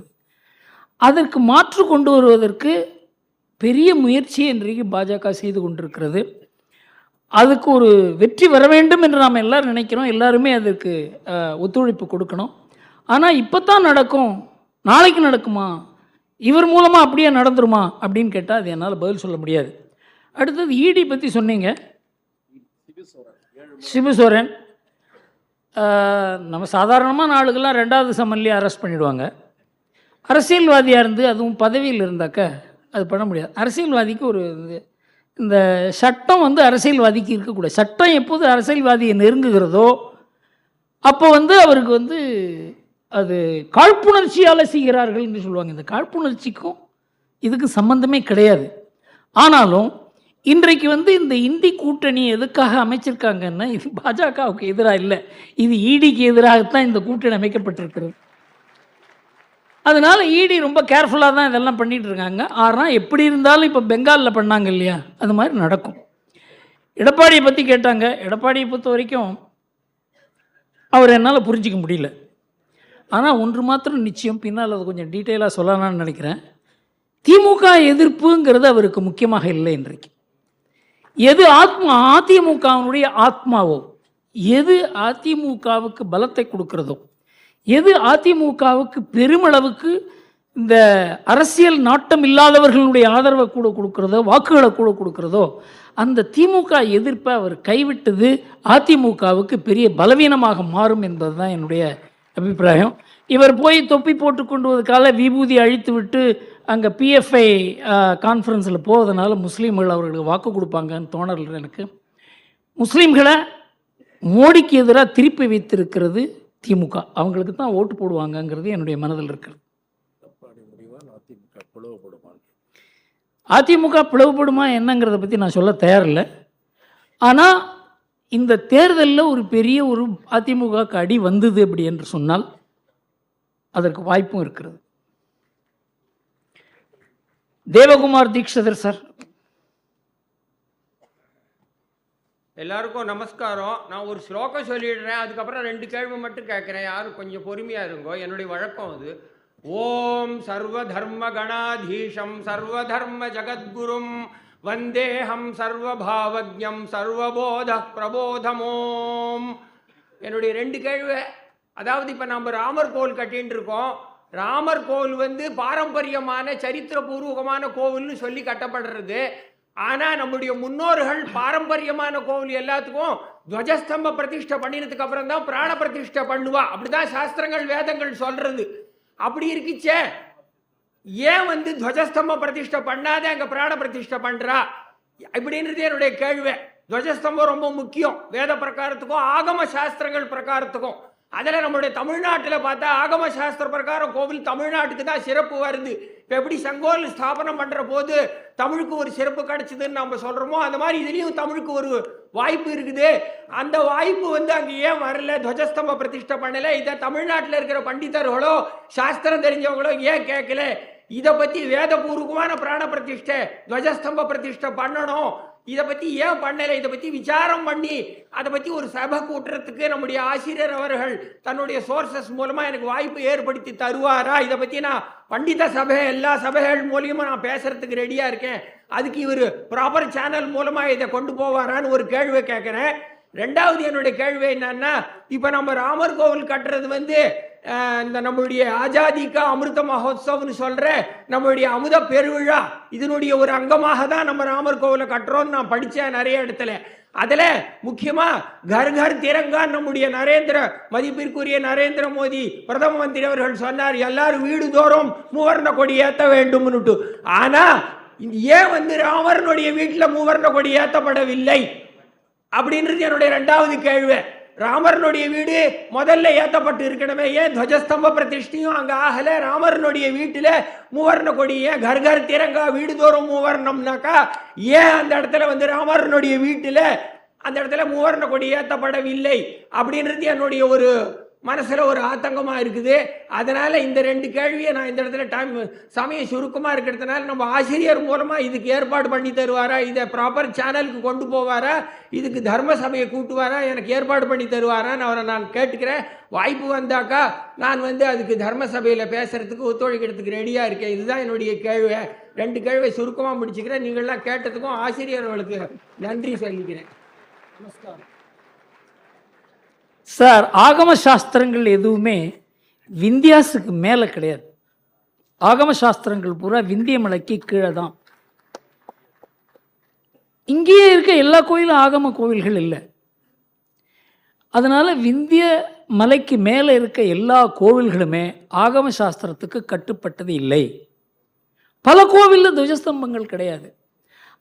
இந்த கோவில் கட்டுற சாஸ்திரங்கள் எல்லாம் அந்தந்த இடத்துக்கு தகுந்தபடி அமைத்திருக்கிறார்களே தவிர, நீங்கள் போய் இதில் கேதார்நாத்தில் ஏன் இப்படி இல்லை, பத்ரிநாத்தில் ஏன் இப்படி இல்லை, இதெல்லாம் கேட்க முடியாது.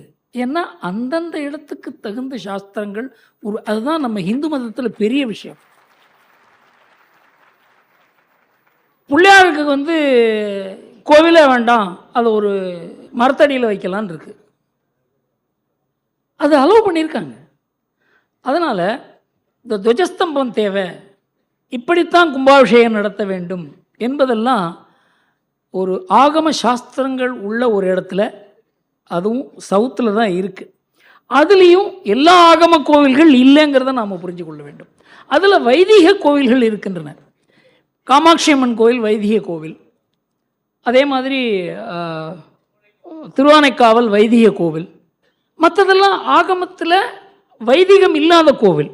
அதனால் இப்படித்தான் ராமர் கோவில் கும்பாபிஷேகம் நடக்க வேண்டும் என்று யாரும் கூற முடியாது. அங்கே இருக்கவங்க காசியில் இருக்கவங்கள அந்த ஊரில் இருக்க எக்ஸ்பர்ட்ஸை கன்சல்ட் பண்ணி அதை பண்ணுறாங்க. அதில் எந்த அரசியல் தலையீடும் இல்லை, எந்த கட்சியும் இதை முடிவு பண்ணல, எந்த அரசாங்கமும் முடிவு பண்ணல. இதை தெளிவுபடுத்தி இருக்கிறார்கள். இதுலேயும் அரசியல் வந்திருக்கிறது. இதிலேருந்து நாம் தெளிவு பெற வேண்டியது ஒன்று என்னவென்றால், இதெல்லாம் பண்ணினவங்க இதுக்காக ரொம்ப கஷ்டப்பட்டிருக்காங்க. அவங்கள நான் கண்ணால் பார்த்தேன். எத்தனையோ பேர் உயிரிழந்திருக்காங்க. அதனால் அவங்கெல்லாம் ஒரு தவறான டிசிஷன் எடுக்க மாட்டாங்கங்கிறதுல நமக்கு நம்பிக்கை இருக்க வேண்டும். பத்திரிகைகளை நம்பி இதை நாம் பேசக்கூடாது என்று என்னுடைய அபிப்பிராயம்.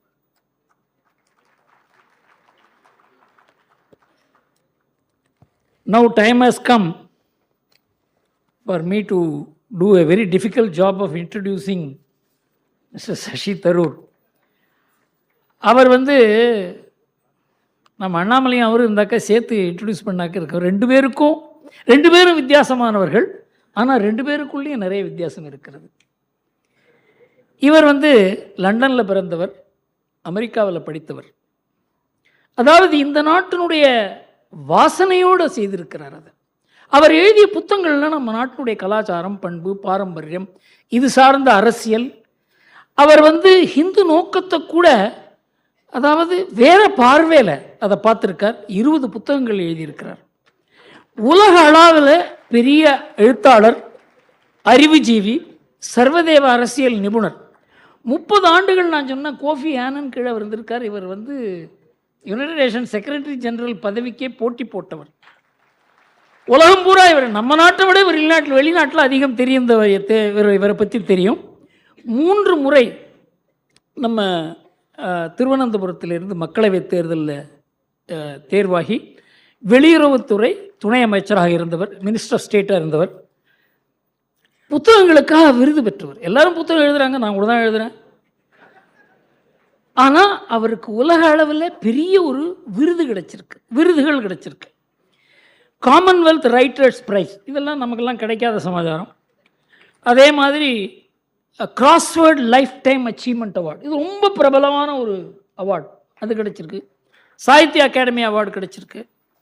அதனால் இவர் ஏன் இவர் அழைத்தேன் என்றால், இவருக்கு எனக்கு ஒரு உறவு இருந்தால் கூட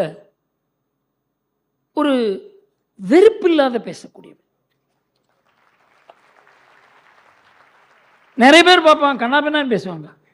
இந்த சபைக்கு ஏற்ற மாதிரி பேசக்கூடியவர் என்றதாவது அவர் அழைத்தேன். பிரான்ஸ் நாட்டில் ஷெவாலியர் விருது பெற்றவர். உங்களுக்கு தெரியும், இந்த ஷெவாலியர் விருதை வச்சு நம்ம ஊரில் படுத்துகிற பாடு இருக்க. அந்த ஷெவாலியர் விருதை வாங்கி பாக்கெட்டில் வச்சுட்டு இருக்கார், யாருக்குமே தெரியாது. அவரை பற்றி பேசிக்கொண்டே போகலாம். பல முக்கியமான பல்கலைக்கழகங்கள் அவருக்கு டாக்டர் பட்டம் கொடுத்துருக்காங்க, ஹானரரி டாக்டர் பட்டம். இப்போ அவர் அந்த டாக்டர் பட்டத்தை அவர் போட்டுக்கிறது கிடையாது. ஏனென்றால் பல பேர் இந்த ஒரு பட்டம் இருக்கிறதுனால அந்த டாக்டர் பட்டத்தை போட்டுப்பாங்க. நம்ம ஊரில், அதுவும் தமிழ்நாட்டில் ரொம்ப டாக்டர் கலைஞர் இதெல்லாம். அவரை பற்றி பேசிக்கொண்டே போகலாம். இறுதியாக ஏதாவது ஒரு இடத்தில் நிறுத்த வேண்டும் என்பதற்காக அவரை பேச அழைக்கிறேன்.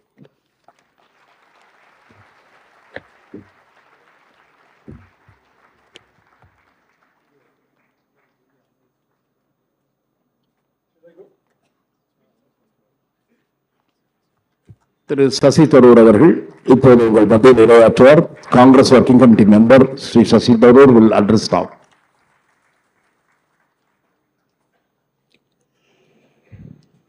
Thank you very much, Mr. Gurumurthy, for your generous introduction and for inviting me to this 54th Thuglak conference.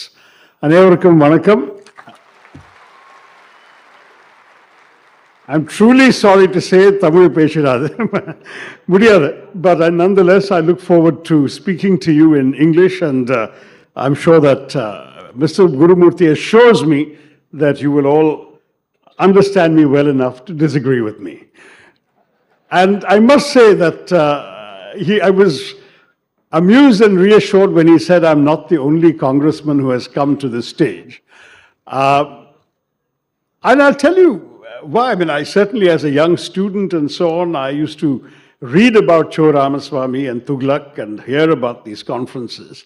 And I must say that Mr. Gurumurthy has continued this tradition with this very lively, interactive format. And I thought it would be very interesting to come and be part of it when he invited me to do so. Because for me, I think many of us in politics spend our whole time talking to people who already agree with us. We are spending our time preaching to the converted, as the Christians like to say. And I think it is important for us occasionally to meet and address people who may not agree with us, but at least we should have a dialogue across our political divides. So I've come to you in that spirit. I came with a prepared text, as you may have seen, but listening to Mr. Gurumurthy and hearing these comments, and at his own request to address one question on the UN and another one on the Maldives, I thought there were 6 issues that came up in his interaction that I may perhaps begin by saying a few words about, and then I will give you an abbreviated part of my prepared remarks in case any of that is of interest. But since there were 6 things during the interaction that I thought would be worth addressing, I'll depart from my text and talk about those. The first, you asked, Mr. Gurumurthy, for me to say a few words about the relevance of the United Nations today. And it's true that there are major conflicts raging, the Russia-Ukraine war, the Gaza war, and we are in a situation in which the UN appears to be helpless. But the truth of the matter is, the UN was designed in a particular way as a result of historical experience. In the last century, we had the First World War, which resulted in immense destruction, the greatest amount of loss of life that had ever been seen up to that point. And so the world decided to create an international body to prevent its recurrence, and they came up with the body called the League of Nations. But within 25 years of the start of the First World War, the Second World War started. The League of Nations failed. And one of the reasons the League of Nations failed was precisely because some of the big powers of the day, the powerful countries that could actually destroy world peace, did not join the United Nations, the League of Nations, that is the United States, did not join the League of Nations. And some who did join were expelled by the League of Nations. So Germany, Italy, Russia at various times were expelled.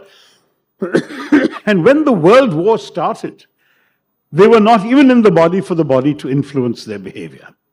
So when the United Nations was created at the end of the Second World War, the countries of the world wanted to avoid the mistakes that had crippled the League of Nations. And so they created a guarantee for the 5 major countries in the world at that time that they would never have the UN do anything against their interests because they would have a veto on decisions of the Security Council. And that was why when the United Nations Security Council was set up, 5 countries were given permanent seats with a veto. And when they all agree, wonderful things can be done by the UN. The UN has won half a dozen Nobel Prizes. But when they don't agree, the UN is unable to act because, for example, on the Ukraine war, Russia itself is obviously a participant and they are not going to allow any resolution to be passed against their interests. They would veto it. And on the Gaza matter, there is no doubt that the Americans would support Israel fully, and they too have been vetoing any attempts for the Security Council to impose any binding restrictions on Israel. So that is the reality we're facing today. Does that mean the United Nations is useless? No, because it does a great deal else. And I think we must appreciate the outstanding work of the UN in a number of other fields. But at the same time, we must realize that the United Nations is a mirror of the world. It reflects our agreements and our disagreements. It reflects our inequalities, the power of some big countries and the lack of power of some others, and the lack of power of some other countries. It also reflects in many ways the fact that the United Nations is also a mirror of our imperfections as human beings. That's okay, thank you. I'll wait for the water. For our imperfections, in fact, the second Secretary General, Dag Hammarskjöld, said 75 years ago something very memorable. He said the United Nations was not created to take mankind to heaven, but rather to save humanity from hell. In other words, the best the UN can often do is to prevent matters from getting worse. And I think that the United Nations is able to do, because when countries are obliged to be accountable to the United Nations, to the criticism of other governments, to discussions in the Security Council, they're at least conscious, thank you so much, they're also always conscious that there is something that they need to be able to do in order to impress or persuade world opinion, and that may not be much, but it will prevent the worst from happening. The second issue that Mr. Gurumurthy wanted me to say something about is the Maldives. The Maldives is a very unusual situation. Yes, he's right, it's a 100% Muslim country. But the truth is, Pakistan has not had that much influence on the Maldives. Our influence on the Maldives has historically been very much greater. And you may remember in 1988, there was an attempted coup in the Maldives when some mercenaries, backed by some rather wealthy Sri Lankans, came in, held the president hostage and announced they were taking over the government. It's a very small country, I think about 8 lakh people. It's not a very big nation. But when this happened, it was India that immediately parachuted soldiers to the Maldives to put down the coup. And the Maldives government was very grateful for us. When a true democracy, a kind of what the Arabs call those color revolutions, Jasmine Revolution, Velvet Revolution. So when a democracy fully dawned in the Maldives and there was a totally free election, the first person to win was very pro-Indian, Dr. Mohammad Nasheed, who ended up losing his office in some sort of internal quarrel, and subsequently an anti-Indian government came to power. So it's not as if the Maldives is chronically anti-Indian. That government in turn lost a free and fair election to another government that was very friendly to us. And now in turn that government has lost and we have a government that is less friendly to us. So as Mr. Gurumurthy said he hoped it would not last very long. The truth is that the Maldives does change governments every few years and we can expect them to rethink these policies. But let us understand that gratitude is not a quality that you will often find in international affairs. We have helped Maldives. In fact, just 2 years ago, when there was a very serious shortage of drinking water in the Maldives, literally people had no water to drink. Remember, they're surrounded by the seas are salt water. When that happened, India flew in huge transport planes full of drinking water to the Maldives. And that was when, at the time, there was an India Out campaign led by the party that has now won the election. But that's also part of life. You do something because it is the right thing to do. What does the Bhagavad Gita teach us? Do the right thing without expectation of reward, and so we should not be expecting the kind of gratitude that is largely absent in these matters. We should do what we believe is the decent thing to do to neighbors. Don't forget that historically, small neighbors have always had a problem with big neighbors. In fact, more than 100 years ago, a president of Mexico once said, "My poor country, so far from God and so close to the United States." So you can imagine the Maldives ruler saying something similar about us. We are so much bigger that inevitably they cannot be indifferent to our existence. They cannot be unaware of the importance of India. But yes, they have definitely a strong anti-Indian movement within one section of that society, and they have a very strongly pro-Indian movement also. And so far in the last 3 elections, these two forces have alternated power and defeated each other. The time may come when it will come back again to our favor. I think we have been conducting our policy fairly maturely. We have to deal with this government, whoever comes to power. We should neither show a great deal of rejoicing if this gentleman loses, nor should we show a great deal of condemnation if this gentleman wins. But we have to watch very carefully the increasing proximity of this government to the Chinese. There is no doubt about the fact that China has been attempting to expand its influence throughout our periphery. They have been increasingly influential in every one of our neighboring countries, everyone, without exception. And we should certainly be alert. I'm sure that our government must be aware and alert to the dangers that this represents. And there will be some red lines which would have been privately communicated to some of the governments that, some things We understand you have the right to have relations with other countries just as we do, but some things we would see as a serious concern for our interests, and in those we will take appropriate action. So far, I think we should not have any cause for alarm. It was unfortunate, this recent social media spat. Again, I don't think we should let foreign policy be conducted on social media. I think that there is a far more serious level of engagement that is required in all our parts. And we must understand and respect the sensitivities of a small neighbor about being so close to all of us. So that's on the second issue.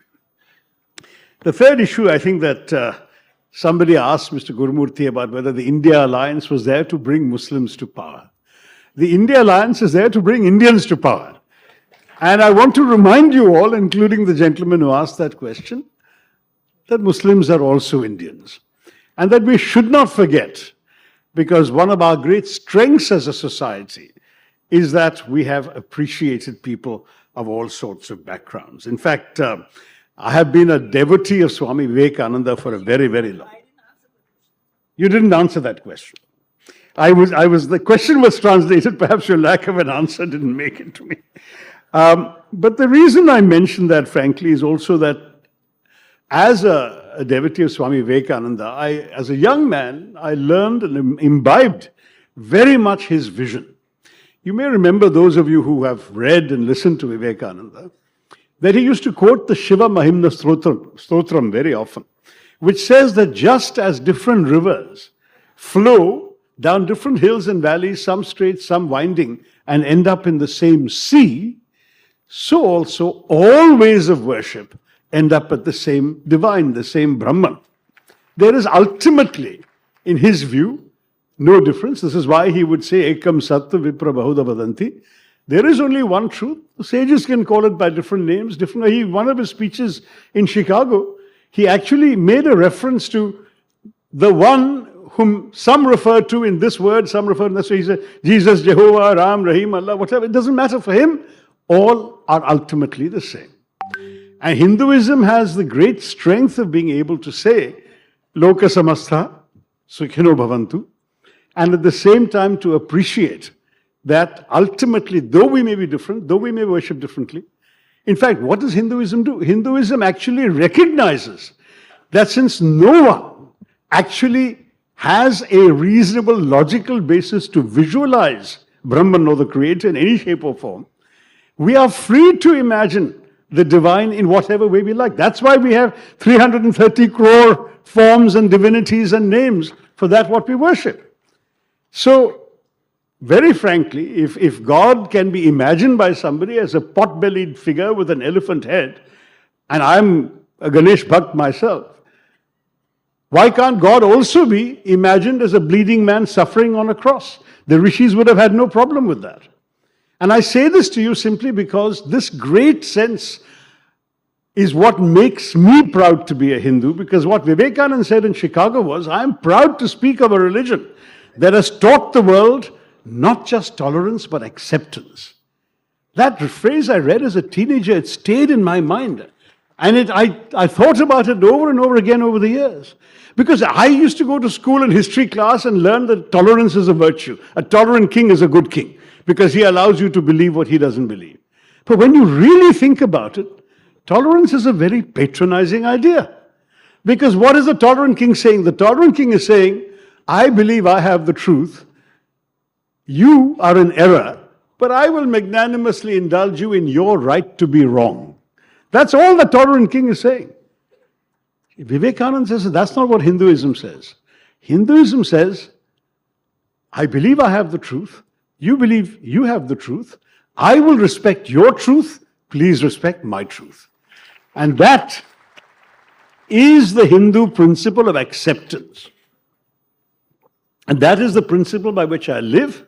And that is why, for me, all people of all faiths are Indians, and I see them as Indians, and I do not want a situation where any one community's members should feel demonized or seen as the other or relegated to a marginal role in our society.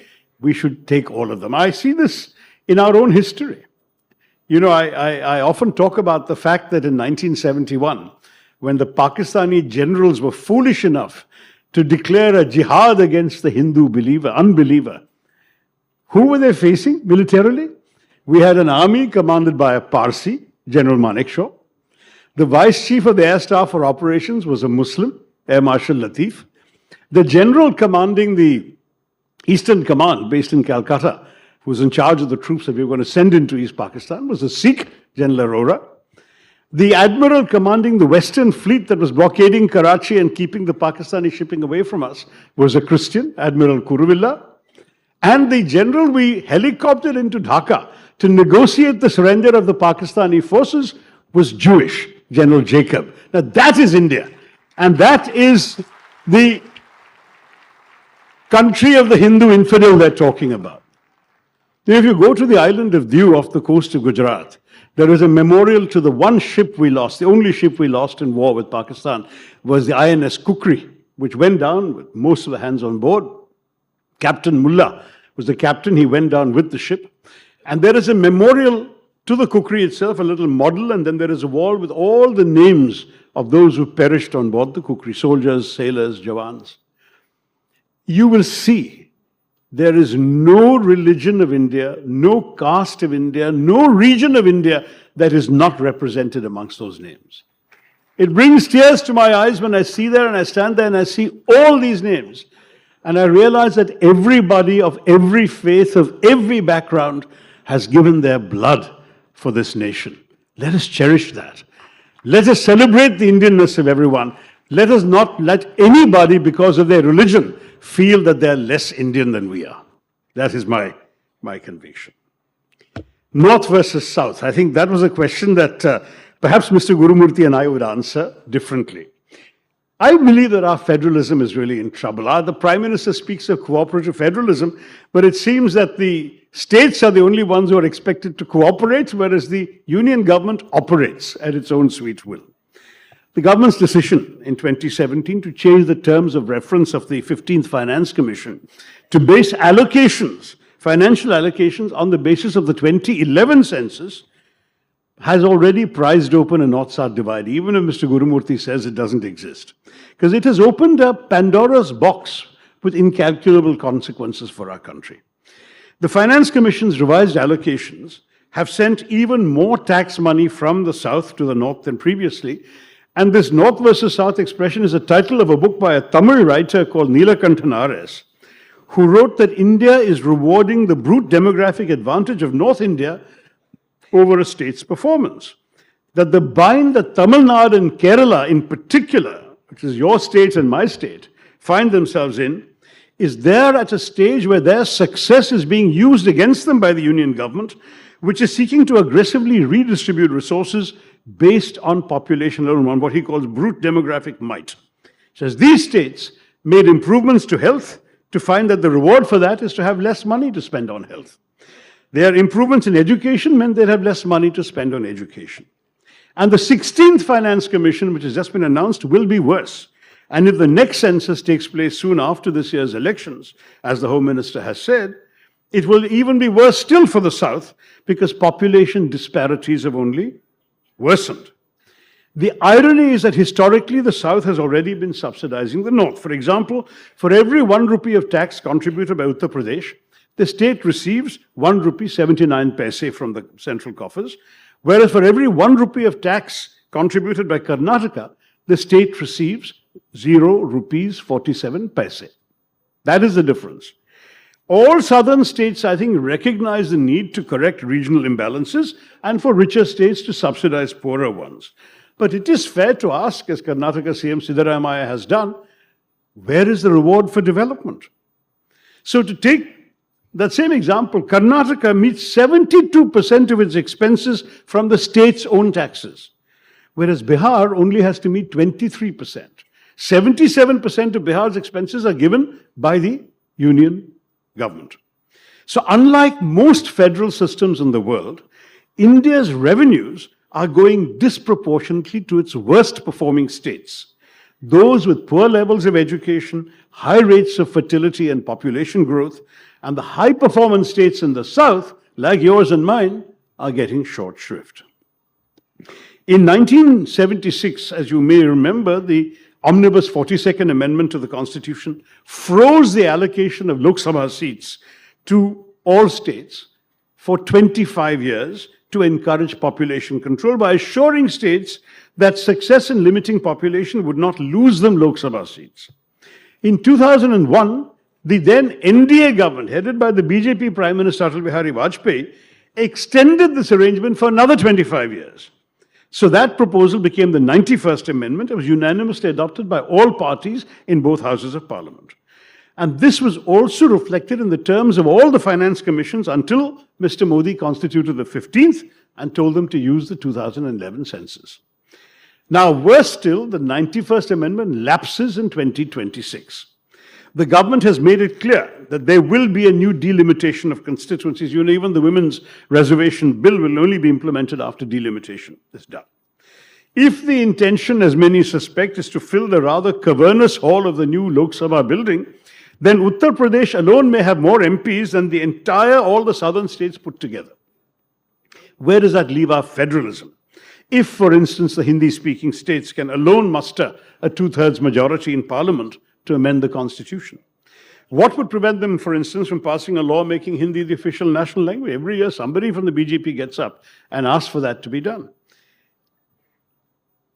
Now, I say this because the North's enhanced political clout in parliament will be coming at a time when population disparities will still worsen in the short term.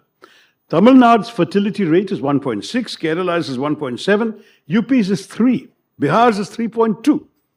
So, you could argue, why should Kerala be punished for its impressive performance by receiving less revenue from the Finance Commission and also losing seats in Parliament, thereby being forced to dilute its voice in national affairs? Why should Tamil Nadu's reward for extraordinary economic success, sustained growth, and population control be lower tax revenues from the centre? Now, the government's answer would be, these are the rules in a democracy. One person, one vote means the more people you have, the more political clout and tax rupees you should get. Tough. But in a country like India, whose diversity is held together by a sense of common belonging, but whose civic nationalism must accommodate a range of states with divergent levels of development, it is essential that all people feel that their common nationhood is a winning proposition for them. I'm a very proud Indian. And frankly, I don't think Malayalis can afford to be anything else, because Malayalis are all over the country, working everywhere in India. But in a country where regional, religious, linguistic tensions are never far from the surface, the answer that we have more people, so we will have more money and more power, risks rupturing the fragile bonds that hold us all together. We've seen the erosion of federalism with the ruling party's use of the legislation like an obscure provision of the Disaster Management Act during the COVID pandemic to impose the lockdowns from the centre. So the states had no say. Strictly speaking, a lockdown is a law and order mechanism. Law and order is a state subject. But no, the centre did it. And the fact is that the states therefore had no control over these lockdowns during the COVID pandemic, and their ability to respond to the pandemic was restricted. The invention of PM Cares, which meant a limited flow of funds to the CMs, the various CMs relief funds, because everything was now going to a new PM fund. The acceleration in the proportion of central-sponsored schemes that effectively reducing states to mere implementing agencies. And add to that the move towards destroying the balance in our fiscal federalism that in previous governments was carefully maintained so that our states felt empowered. Now, you have to know, funds transferred to states from the union government has gone down in each of the last 3 fiscal years, from 4,60,575 crores in 2021-22 to just 3,59,000 in 23-24. A similar trend can also be seen in the devolution of tax revenues. The state's share of tax revenues has come down to just 30.4% in the last budget, whereas in the 14th Finance Commission, states used to get 42%. So we are in a situation where this government has increased its own financial powers at the expense of the states. And on top of that, they've also increased the cesses and surcharges, which do not need to be shared with the states. So In 2011-12, the last figure I saw for the UPA government, cesses and surcharges was 8.16% of gross tax revenue. Under this government, it has tripled to 28.08% of gross tax revenue. Now, the question is, if over 10 years you can more than triple the amount of money you're getting that you can spend in the center and not spend in the states, what happens to our federalism? And I do worry about the Hindi, Hindutva, Hindustan politics of this government, because this culture of Aryavrat domination that infects the attitudes of some has already raised disquiet amongst many, many southern politicians. Maybe Mr. Gurumurthy and others here may not feel it's such a big issue. I think it's a very serious issue because the financial and political consequences of all of this threaten the very unity of India. If the South faces political disenfranchisement to go along with a sense of financial victimization, then that combination is absolutely bound to generate resentments that can spill over beyond the confines of our routine politics. I don't want the unity and integrity of India to be threatened in any way. And like every Indian, I rejoice in our successes and applaud our aspirations. But at the same time, we must ensure that we pursue this adventure in a more open and more equitable society. Sorry I took so long in answering that fourth question. The fifth one that I noticed from the Q&A that was going on was about ED. Now, you're all free to have your own views on who deserves to be investigated by ED, but it is more than slightly curious that somehow, however widespread corruption may be in this country, only opposition politicians attract the attention of the ED. I find that quite remarkable. And what is more, an opposition politician being investigated by the ED can suddenly become innocent if he just goes and joins the BJP. That's all that is required. There are half a dozen instances where this happens. Now, I think Mr. Gurumurthy is a man who believes in standards, who believes in integrity. I don't think that the ED, CBI, tax intelligence, IT raids and so on are anything but a political instrument of the government in power that targets only opposition politicians. And I don't think that is healthy for our country. Finally, on the sixth point, which of course is the one that, my gosh, I've already taken most of the time Mr. Gurumurthy gave me, so maybe I'll skip the speech and just end with this. The sixth point was on the Ram Mandir inauguration. And I can see that there are many, many areas we can talk about. I must say I have some sympathy for Mr. Devakumar Dikshita, who came and talked about the missing Dhwaja Stambham, because the fact is that in Kerala all temples have a Dhwaja Stambham, and we, following the Agama Shastras, would normally expect this temple to have that. I'm not sure it's accurate to say there are no Agamas in the north. The Agamas are written everywhere, and as far as I'm aware, that Shastra applies in many northern temples also, but each temple has its own distinctive style. It's also part of the diversity that Hinduism celebrates. But having said that, when the four Shankaracharyas are all saying this is an incomplete temple, it cannot have a Prana Pratishtha at this time, the temple must be fully complete, and the Prana Pratishtha cannot be performed by a political leader, it has to be performed by a religious leader. I must say, as a Hindu, I find that a very persuasive argument. I don't think, I mean, fortunately, I was not invited, so I don't have to be accountable for going or not going right now. And let me tell you, I do intend to go, but not on the 22nd of January. Because the 22nd of January for an incomplete temple is a date chosen by a prime minister for his own political benefit ahead of the elections. Let's be very honest about that. And therefore, to go there for that function, where the starring role is with the prime minister and the priests and pujaris and purohits are merely sort of playing supporting roles, and in a temple which is still under construction in many places, is to many of us a very troubling act. It is a purely political act. And I would love to see politics and Hinduism kept separate from each other. I don't believe that ours is a religion that prescribes any role for politicians in its conduct. Of course, kings were always powerful in the ancient days. And at the same time,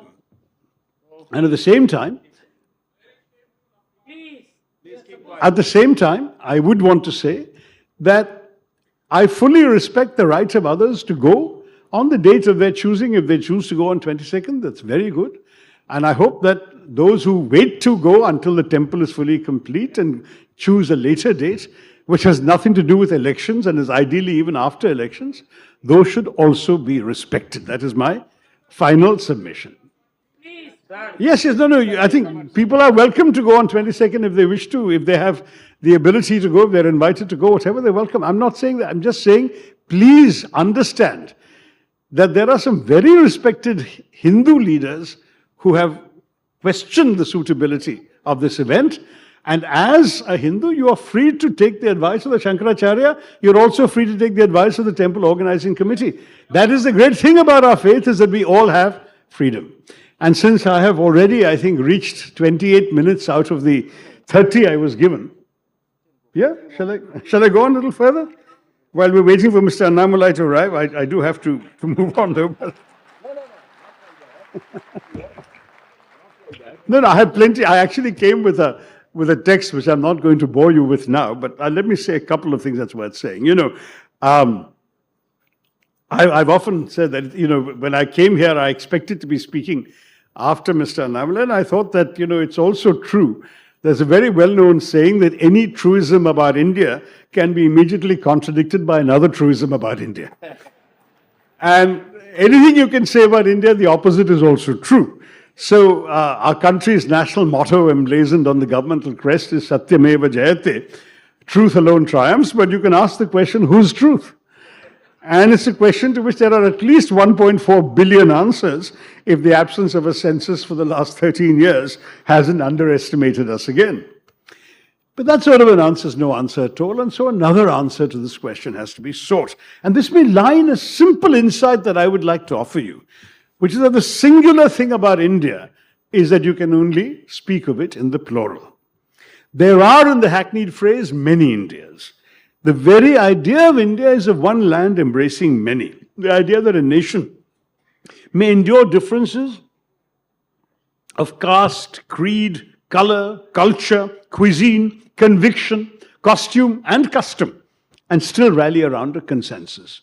And that's a very simple consensus, a democratic consensus, on the basic principle that in a large, diverse democracy under the rule of law, you don't need to agree on everything all the time, except on the ground rules of how you will disagree. The reason that we have survived all these years, all the stresses and strains of the last 76 years, and remember, including periods when many foreign observers predicted India's imminent disintegration, the reason we've held together is because we managed to maintain consensus on how to manage without consensus. Now, today, some people in positions of power in our country seem to be questioning those very ground rules. And that, sadly, is why it is all the more essential to reaffirm them now. And I want to speak a word for our constitutional democracy, because it is our constitution and our democracy that has given Indians of every imaginable caste, religion, culture, cause, the chance to break free of their lot and to fulfill their aspirations. And this possibility of thriving and flourishing, excuse me, rests on free institutions created by the Constitution. I've written a book called The Battle of Belonging, where I talked about ours as a civic nationalism and not an ethno-religious nationalism. A civic nationalism rests on a constitution and institutions. An ethno-religious nationalism rests purely on identity.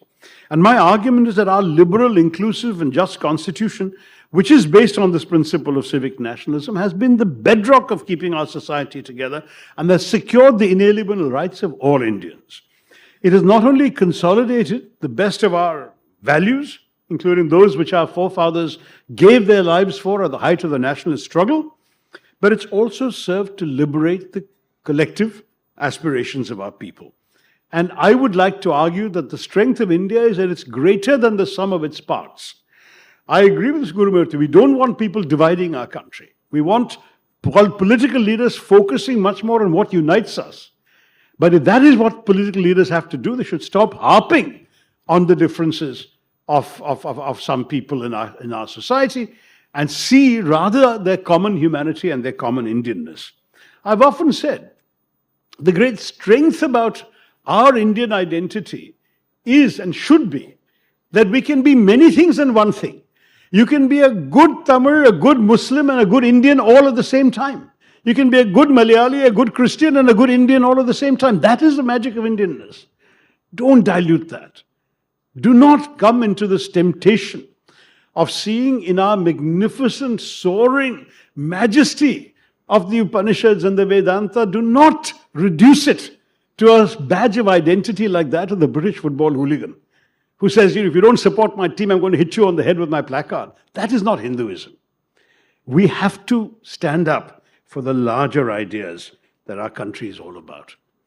And this is essentially what I want to talk about, that the old India, the Prime Minister talks about new India, but the old India that was fought for by the blood of our forefathers and bathed in the crucible of our national struggle is one in which we had access to an inalienable set of freedoms, and the freedom of choice was prime. The freedom to choose what government you wanted, the freedom to choose what set of convictions to resonate with, the freedom to choose what to eat, who to love, how to love, the freedom to choose what to wear, or which language to speak, the freedom to move freely within the sovereign borders of our country, and the freedom to choose whether Ram or Rahim or Jesus or Jehovah or none of them was the force that guided and moved the cosmos. All these freedoms are enshrined in our Constitution, and they're embedded not just in the letter and spirit of the law, but in the lived experience of India and its peoples. And I think it would be a sad thing to threaten that by trying to impose an illusory and dangerous uniformity in the name of our unity. And that's the distorted version of the Indian idea that has been rising in some quarters, with a dangerous ethno-nationalism being fostered, where a narrow-minded majoritarianism is being promoted through incidents of communal violence and Gaurakshak vigilantes and mob lynching, zealots supported by the bulldozers of the state and draconian laws. Why do we want that? Why do we want to create what one writer has called a republic of fear across larger parts of northern India today? Why not celebrate instead the liberty, the equality, the fraternity, a word that really appealed to Dr. Ambedkar, that our Constitution pledged to give us? And also we must, I'm sure Mr. Annamari will come, because I've seen one of his speeches on YouTube where he talks about the economy and technological advances. Let's applaud economic progress and technological advance, but let us not forget the people at the bottom of the pyramid. The fact is that many of the young people who voted for this government 10 years ago, in the expectation of getting jobs, getting a job, and who still don't have a job, what do we say to them? Many who do have jobs can't afford the same purchases of the market that they could 2 or 3 years ago. Unemployment and inflation are both up. Purchasing power is down. Real income growth has been stagnating in our country. Listening to apologists for the union, the government, reminds me of a cartoon I saw recently showing a government official glibly declaring that the fundamentals of the economy are strong, and the citizen responds, "But I'm not making enough money to survive." And the government official sagely replies, "That isn't one of the fundamentals." So that is the reality of life in India today. And I must say that it's all very well to celebrate a new India, but you can't afford to make a mess of the old India too. I'm going to try and stop there, not because I don't have more to say, but because I really do want to stop within a reasonable amount of time, and you hear other voices as well. But I just want to say, in conclusion, that for me, I celebrate the idea of a nation that is made up of many different kinds of people, an India where it should not and does not matter what religion you practice, what language you speak, what caste you were born into, what color your skin is. It only matters that you are Indian, and that we respect all faiths, all beliefs, all cultures, all languages, all regions, and all classes. What we want is unity. What they want is uniformity. We believe in an India that unites our people, and they seek to divide us. Our ideology wants to bind people together. Theirs separates one Indian from another.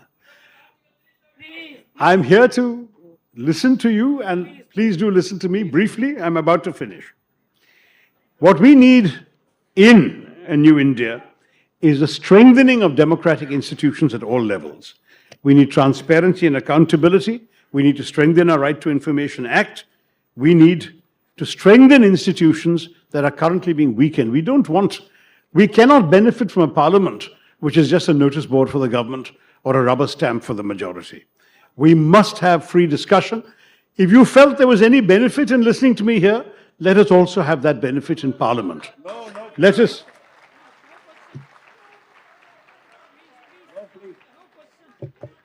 have in our new India a leadership that empowers people and harnesses their collective strength in the pursuit of national objectives, not someone who sees people as instruments of his own power. I want to say very simply, we've heard a lot of exhortations in our country. Make in India, digital India, start-up India, stand-up India, sit-down India, shut-up India. I've heard that too. I want an India where there is consultation, where there is dialogue, where you will listen to me and I will listen to you. We must never speak of India shining without asking who India is shining for. And I hope that we will promote policies that both follow, that both deliver higher economic growth and also ensures that the benefits of our growth are enjoyed by the poor and disadvantaged sections of our society. The choice, to my mind, is clear. We can have a new India that belongs to all of us, led by a government that works for all of us, or we can have a new India that belongs to some and serves the interests of a few. Let us choose an India that embodies hope, not one that promotes fear. We can support a new India united in striving, not an India divided by hatred. Let us remain faithful to the founding values of the 20th century if we are to conquer the challenges of the 21st century. Let us create an India that truly becomes an India shining, but it must shine for all. Thank you very much. Jai Hind.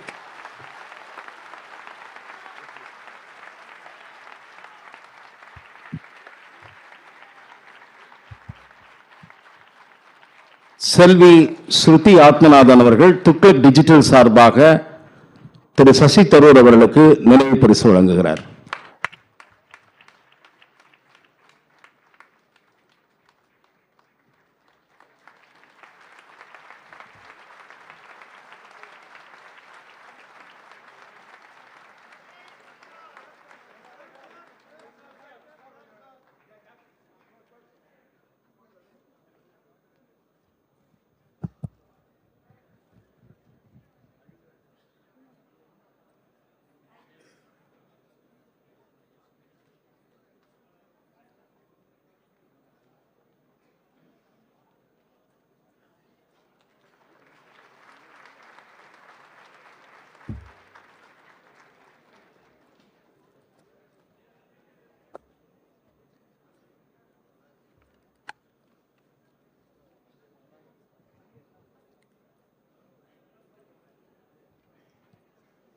Annamalai இங்கே இருந்திருந்தாக்க ஏதாவது பிரச்சனை இருக்கும்னு நினச்சேன் நான். அவர் இல்லாதையே கூட பிரச்சனை இருக்கும்னு இப்போ தான் தெரியுது எனக்கு. இந்த வாரம் துக்ளக் ஆன்சரை துக்ளக் கேள்வி பதில்ல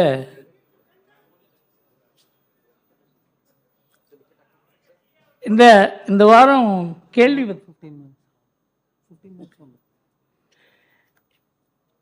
இந்த வாரம் துக்ளக் கேள்வி பதில் 2 கேள்விக்கு பதில் கூறியிருந்தேன். அதுதான் துக்ளக்கினுடைய பாரம்பரியம். அதை நாம் எந்த அளவுக்கு மெயின்டைன் பண்ணுறோமோ அந்த அளவுக்கு இந்த மாதிரி நம்முடைய விழா அதுக்கு ஒரு மகத்துவம் இருக்கும். இல்லைன்னா அது ரொம்ப கீழே போயிடும். அதாவது பாரத பிரதமர் என்று கூறியிருக்கிறாரே ஸ்டாலின் திருச்சி சபையில் அப்படின்னு கேட்டார். நான் சொன்னேன், அந்த நல்ல விழாவில் ஒன்றிய பிரதமர் என்று அரசியல் பேசி சர்ச்சை எழுப்பாமல் பாரத பிரதமர் என்று சபை பண்புடன் பேசிய ஸ்டாலினை பாராட்ட வேண்டும். இதுதான் துக்ளக். அவர் பேர் 1000 நமக்கு கருத்து வித்தியாசங்கள் இருக்கலாம். அதே போல் அப்போ பிரதமர் பேசின போது கையை காட்டி ஆரவாரமெல்லாம் செய்தார்கள். அதை பற்றி எழுதியிருந்தோம். முதல்வர் ஸ்டாலின் பேசும்போது பாஜகவினர் கையெழுத்து கோஷங்கள் போட்டது பாஜகவுக்கு பெருமை சேர்க்கும் செயல் அல்ல. பாஜக தலைவர்கள் குறுக்கிட்டு அவர்களை தடுத்திருக்க வேண்டும். இதுதான் துக்ளக். நாம் யாருடைய கருத்தையும் துக்ளக்கில் பார்த்தீங்கன்னா பலவிதமான கருத்துகள் இருக்கும். நமக்கு நேர் எதிரடியான கருத்துகள். வீரமணி இன்டர்வியூ போடுவார் துக்ளக்கில். விஷத்தை கக்குவார். அவர் தெரியணும், அவர் விஷம் கக்குவார்னு தெரியணும். அதனால் மற்றவர்களை பேச அதை கேட்கும் பொழுது தான் நாம் எப்படி பதில் சொல்ல வேண்டும் என்று தெரியும். மற்றவர்கள் பேசுவதை கேட்கவே இல்லை என்று அதுக்கு எது பதில் சொல்வது எப்படி என்று தெரியும். அதனால் துக்ளக்குன்ற ஒரு பாரம்பரியத்தை நமக்கு கொஞ்சம் மனசு கஷ்டமாக இருந்தது. சசி தரூர் முரட்டுத்தனமாக பேசுகிற ஆசாமி இல்லை, தர்க்க ரீதியாக பேசினார். கருத்து வித்தியாசங்கள் இருக்கலாம், ஒரே விஷயத்தை ரெண்டு விதமாக பார்க்க முடியும். அவர் அதே ஃபைனான்ஸ் கமிஷனில் அவர் என்ன கூறுகிறாரோ அதை வேறு விதமாக நாம் பார்க்க முடியும், அதுக்கு பதில் கூற முடியும். அதை அவர் ஏற்றுக்கொள்ளாதிருந்தால் கூட புரிந்து கொள்ள முடியும். இப்போ நம்ம ரொம்ப தூரம் பெரிய அளவுக்கு போய்ட்டோம். நம்ம தமிழக அரசியலுக்கு வருவோம். தமிழக அரசியல் எனக்கு ரொம்ப தெரியாது. ஒரு காலத்தில் தான் எனக்கு தமிழக அரசியலுக்கு எனக்கு அறிமுகப்படுத்தினார். அதுக்கப்புறம் தான் இது இவ்வளோ ஆபத்தான அரசியலா அப்படிங்கிறது எனக்கு புரிய ஆரம்பிச்சுது. அப்புறம் கூட இந்த முரசொலியை படிக்க ஆரம்பித்த விட்டு தான் இவர் ரமேஷ் தான் சொன்னார், சார் நீங்கள் முரசொலியை படிக்கணும் சார் அப்படின்னு. அதுவரை நான் முரசொலியை படிக்கணும்னு யோசனை பண்ணதே கிடையாது. முரசொலியை படித்த அப்புறம்தான் தமிழ்நாட்டு அரசியலில் எவ்வளோ ஒரு வக்கரமான சிந்தனைகள் வர முடியுங்கிறது எனக்கு புரிஞ்சுது. ஆனால் அந்த வக்கர சிந்தனைகள் இருக்கின்றன. அதை எப்படி டாக்கிள் பண்ணுறதுன்னு பார்க்குறதுக்கு இது ஹிந்துவை படித்தா மாத்திரம் போகாது, ஹிந்துவிலையும் வக்கரம் இருக்கிறது. ஆனால் இந்த அளவுக்கு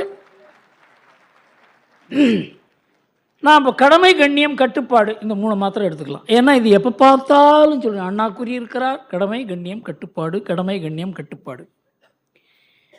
திமுகவின் அரசியல் அது இந்த 3 சித்தாந்தத்துக்கு இந்த 3 சொற்களில் அடங்கி இருக்கிறது.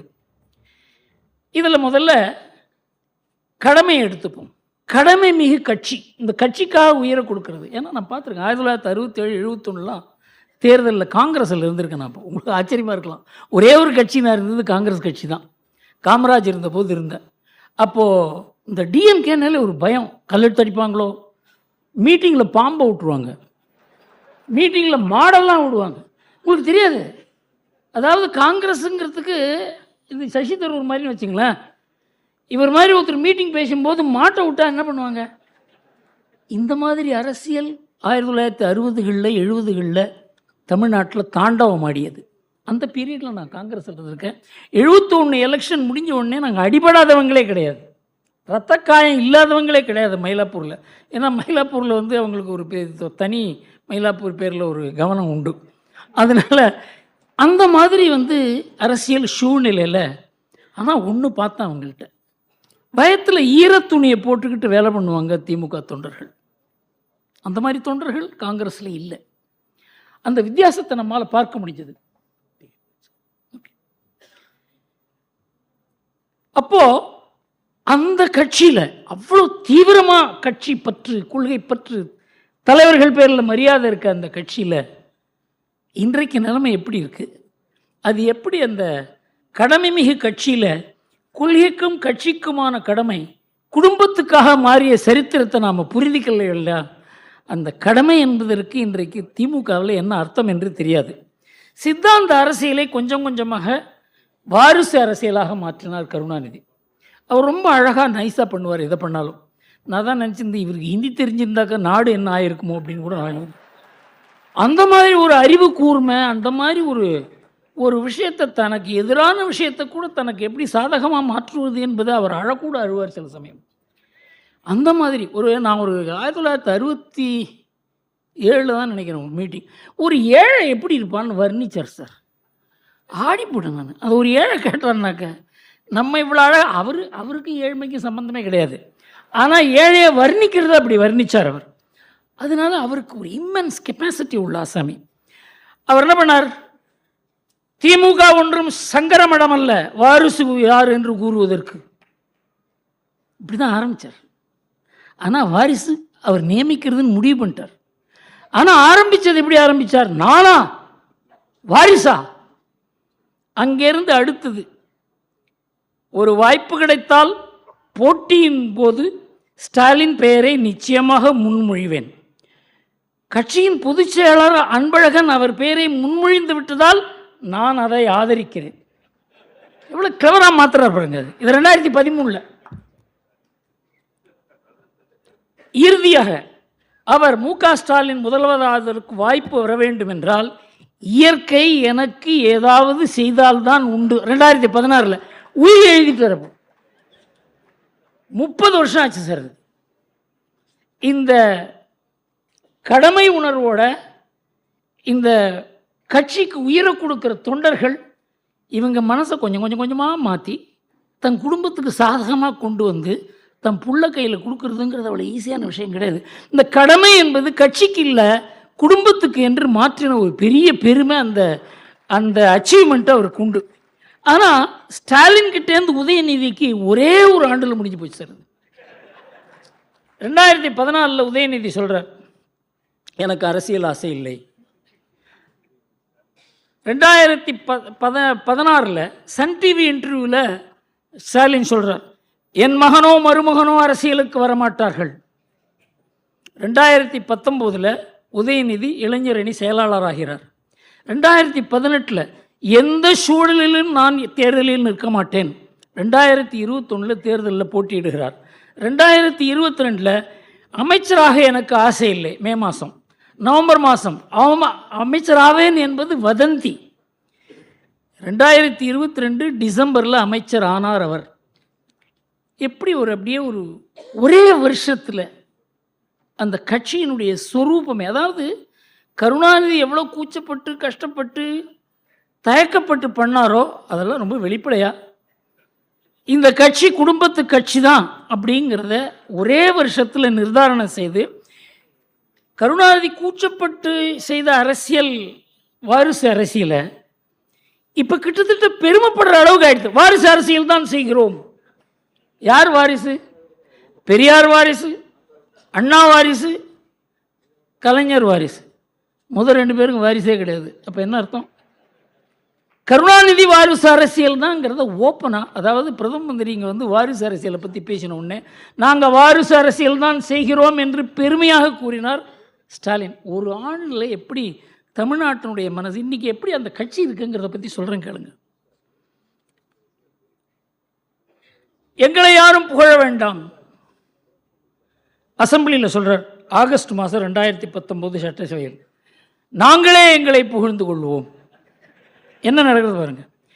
2019 டிசம்பரில் உதயநிதி கண்டிப்பாக என் மாதிரி வருவார் ஸ்டாலின். ஜூலை மாதம் 2022 திமுகவை தாங்கி நிற்கும் தம்பி உதயநிதி. யாரு? ஸ்டாலின். உதயநிதியின் தந்தையாக பெருமைப்படுகிறேன். ஜனவரி 23, ஜூலை 23 உதயநிதி அமைச்சராக பொறுப்பேற்ற பிறகு விளையாட்டுத்துறையில் புத்துணர்ச்சி பெற்றவரை மகிழ வைக்கக்கூடியவராக இருக்கிறார் உதயநிதி. அக்டோபரில் உதயநிதி ஸ்டார் என்றால் அவருடைய துறையும் ஸ்டார் துறையாக வளர்ச்சி. சாம்பியன்களை உருவாக்கி வரும் துறையின் கேப்டன் அவர். அப்புறம் நவம்பரில் ரொம்ப அழகாக சொல்கிறார், தான் வளர்த்த பிள்ளை தானே தன் கடமைகளை முனைப்புடனும் சிறப்புடனும் நிறைவேற்றும் ஆற்றலை பார்த்து மகிழும் தாயின் மனநிலையுடன் தம்பி உதயநிதியின் செயலாற்றலை கண்டு மகிழ்கிறேன். வேற யாரும் புகழ வேண்டாம், நான் புகழறேன். அது பாருங்க. அடுத்தது அவர் இந்திய அளவில் முதல்வருக்கே முதல்வராக திகழ்கிறார் மு.க. ஸ்டாலின். யார் சொல்றது? உதயநிதி. நம்பர் 1 முதல்வர் ஸ்டாலின். மு.க. ஸ்டாலின் சிறப்பாக செயல்பாடு காரணமாகவே உள்ளாட்சி தேர்தலில் திமுக வெற்றி. இந்தியாவின் நம்பர் 1 முதலமைச்சர் என்ற பெயருடன் திராவிட மாடல் ஆட்சியை நடத்தி வருகிறார் நம் முதலமைச்சர். முதல்வர் மு.க. ஸ்டாலின், தோனி இருவரும் உழைப்பால் உயர்ந்தவர்கள். ஸ்டாலின் நன்றாக கிரிக்கெட் விளையாடுவார். அவர் பந்து வீசினால் யாரும் விளையாட முடியாது. இதெல்லாம் ஒரு குடும்பத்து அரசியல். அது வெளியில் இந்த அளவுக்கு பிரசித்தமாக பேசப்படுகிறது. இதெல்லாம் பார்த்து பத்திரிகையெல்லாம் மௌனமாக இருக்கிறார்கள். இந்த சசி தரூர் சொன்னார், இதெல்லாம் கேள்வி கேட்கணும். இதெல்லாம் யாருமே கேட்க முடியாது. தமிழ்நாட்டில் there is no media which questions any of these petty statements which are being made. I don't know whether they could translate it in the way in which it appeared in the media. இதை பார்த்தாங்க மற்ற அமைச்சர்கள்லாம் என்ன பண்ணுவாங்க, கையை பேசிட்டு உதயநிதியின் புத்தி கூர்மை. Please.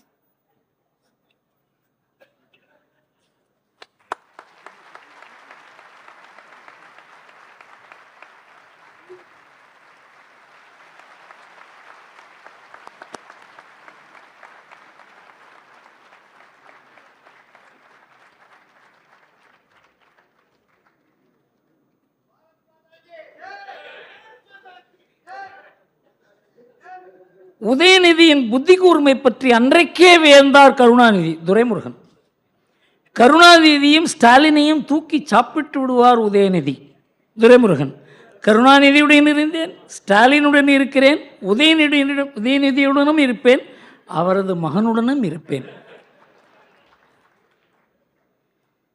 Duraimurugan தாய் 16 அடி பாய்ந்தால் குட்டி 32 அடி பாய்கிறது. இது அமைச்சர் காந்தி. இந்தியாவிலேயே தலை சிறந்த சட்ட உறுப்பினர் உதயநிதி ஸ்டாலின் தான். அமைச்சர் சேகர் பாபு. இந்தியாவின் தலைவரே உதயநிதி தான்.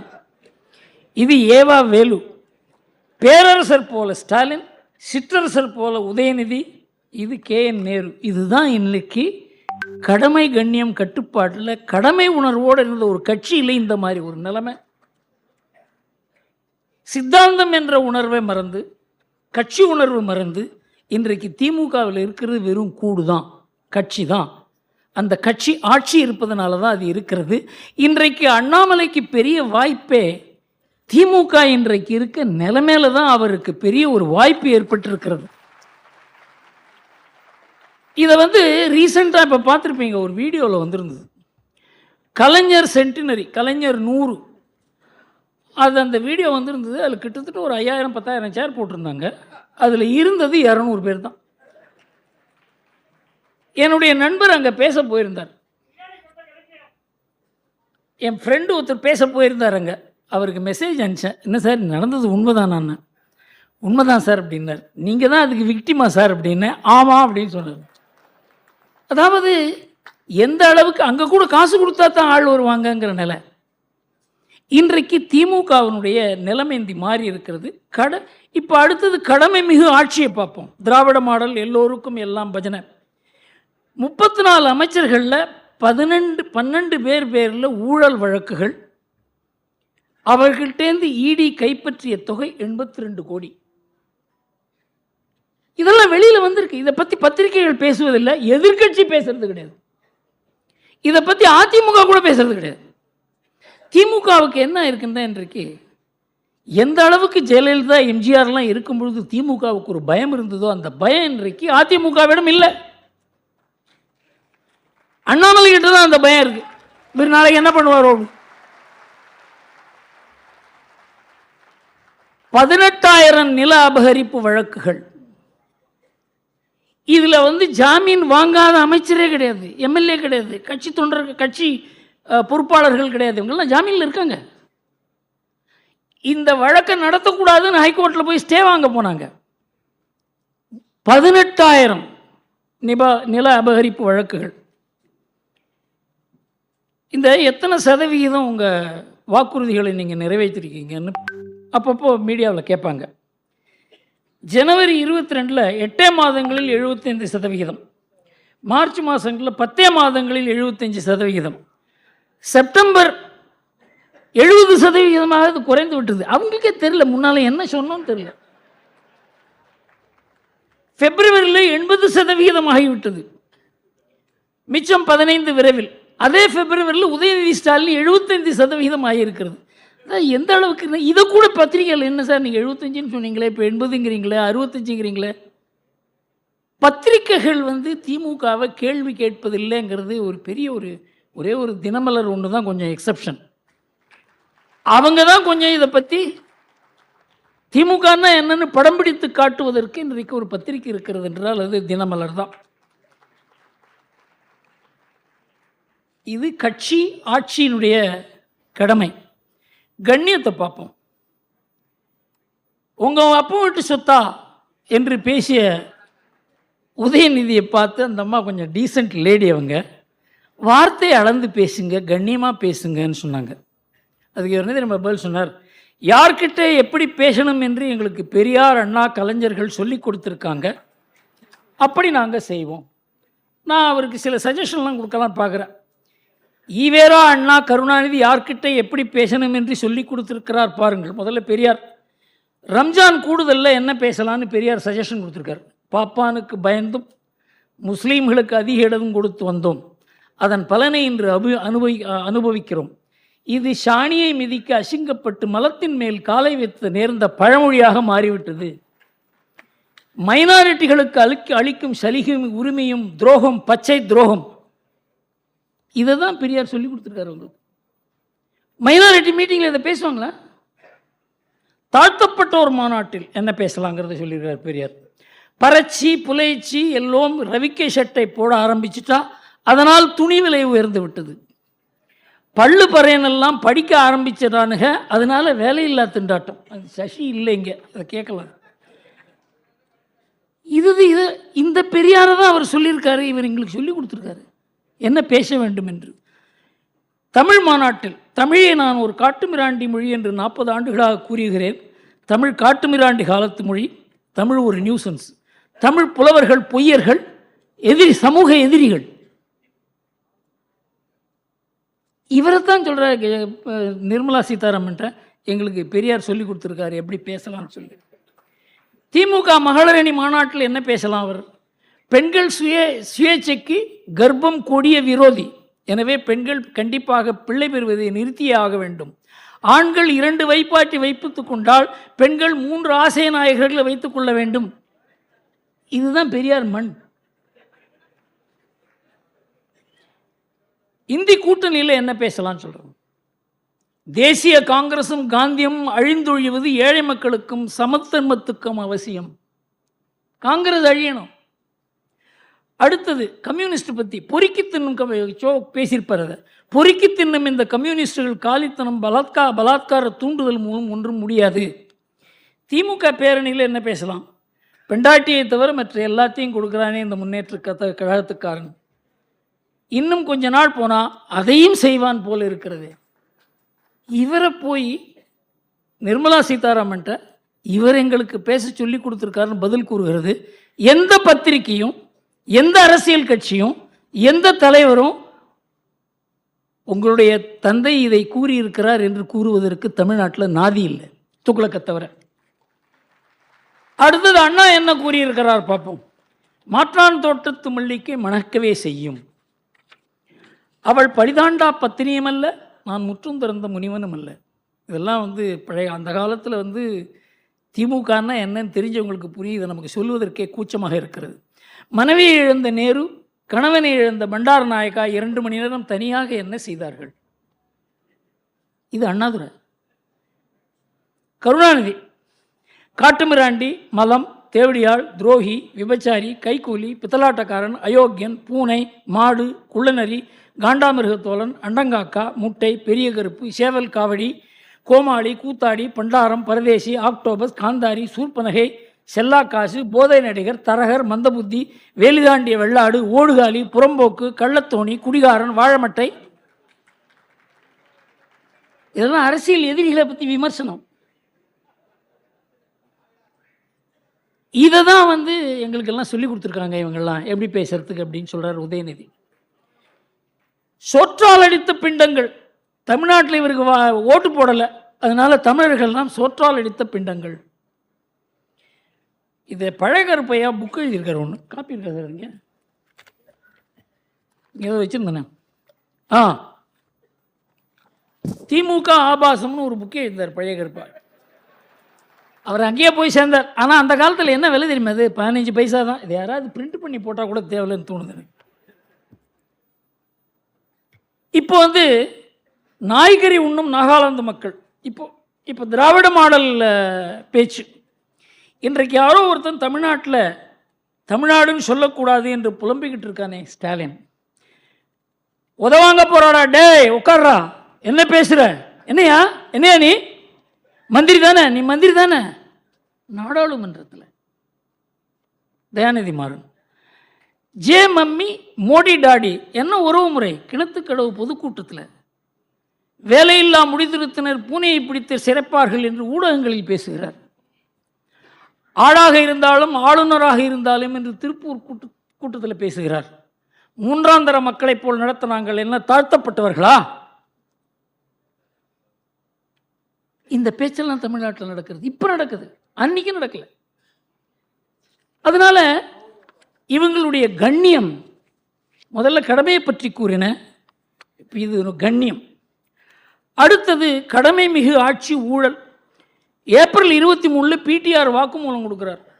மகனும் மருமகனும் ஒரே ஆண்டில் 30,000 கோடி குவித்தனர், அதை எப்படி நிர்வகிக்குது என்று திணறுகிறார்கள்.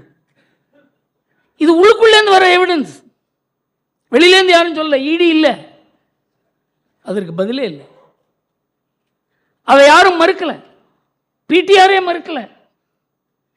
2 வாரங்களில் அவருடைய துறை மாறியது. அவருக்கு ஃபைனான்ஸ்லேருந்து ஐடி கொடுத்தாங்க, அவ்வளோதான். இது ஏப்ரல் 23. நவம்பர் 23 உயர்நீதிமன்றத்தில் இடி பிரமாண பத்திரம் கொடுக்கிறது. கடந்த 1-2 ஆண்டுகளில் எடுக்கப்பட்ட மணல் விலை 4,700 கோடி ரூபாய். அரசுக்கு கிடைத்த வருமானம் 36 கோடி ரூபாய் தான். இதுக்காக தான் இது ரைட் பண்ணுறாங்க. 34 அமைச்சர்களில் 12 அமைச்சர்களில் ஊழல் இருக்க சொன்னேன். கைப்பற்றப்பட்ட கொள்ளையை பற்றி சொன்னேன். மணல் ஊழலில் செந்தில் பாலாஜி பேரில் ஆக்ஷன் எடுத்த உடனே அங்கே யார் இன்கம் டேக்ஸ் ரைட் பண்ண வந்தாங்களோ அவங்கள கல்லெடுத்து அடித்து அவங்களாம் ஹாஸ்பிட்டலில் அட்மிட் ஆகி, அதை பற்றி என்ன சொல்கிறார் பார்ப்போம். இந்த செந்தில் பாலாஜியை பற்றி 2016 ஸ்டாலின் அவருக்கு என்ன சர்டிஃபிகேட் கொடுத்தார்? இந்த மாவட்டத்தில் ஒரு அமைச்சர் இருந்தார், அவர் பேர் செந்தில் பாலாஜி. அவரை பற்றி சொல்ல வேண்டிய அவசியமே இல்லை. அந்த அம்மா ஜெயிலுக்கு போனப்போ யாரை முதலமைச்சராக தேர்ந்தெடுக்கலாம் என்று சொல்லப்போ பட்டியலில் இவர் கெட்ட கேடு இவர் பேரு இருந்துச்சுங்க. இது செந்தில் பாலாஜிக்கு ஸ்டாலின் கொடுக்குற சர்டிஃபிகேட். இன்னைக்கு பார்த்தீங்கன்னா அவர் மட்டும் இல்லை, ஒட்டுமொத்தமாக அவருடைய தம்பி இந்த மாவட்டத்தை தன் கட்டுப்பாட்டில் வைச்சிருக்கிறார். கட்டுப்பாடுன்னா கொள்ளை அடிக்கிறதுல, ஊழல் செய்கிறதுல, லஞ்சம் வாங்கிறதுல. அந்த தம்பி இன்னைக்கும் இடி கிட்ட சம்மன் கொடுக்க போகிறாங்க, அவங்க கிடைக்கல, தலைமறைவாக இருக்கார். எந்த தம்பியை பற்றி இவர் பேசினாரோ அந்த தம்பியை இடி தேடிக்கிட்டு இருக்காங்க. இப்போ செந்தில் பாலாஜியை அவர் அமைச்சராக வைத்திருக்கிறார். அது இந்த வழக்குகள் நீதிமன்றத்துக்கு போச்சு. துறையில்லாத அமைச்சர் என்பது அரசியல் சாசனத்தை பரிகாசம் செய்வது போல.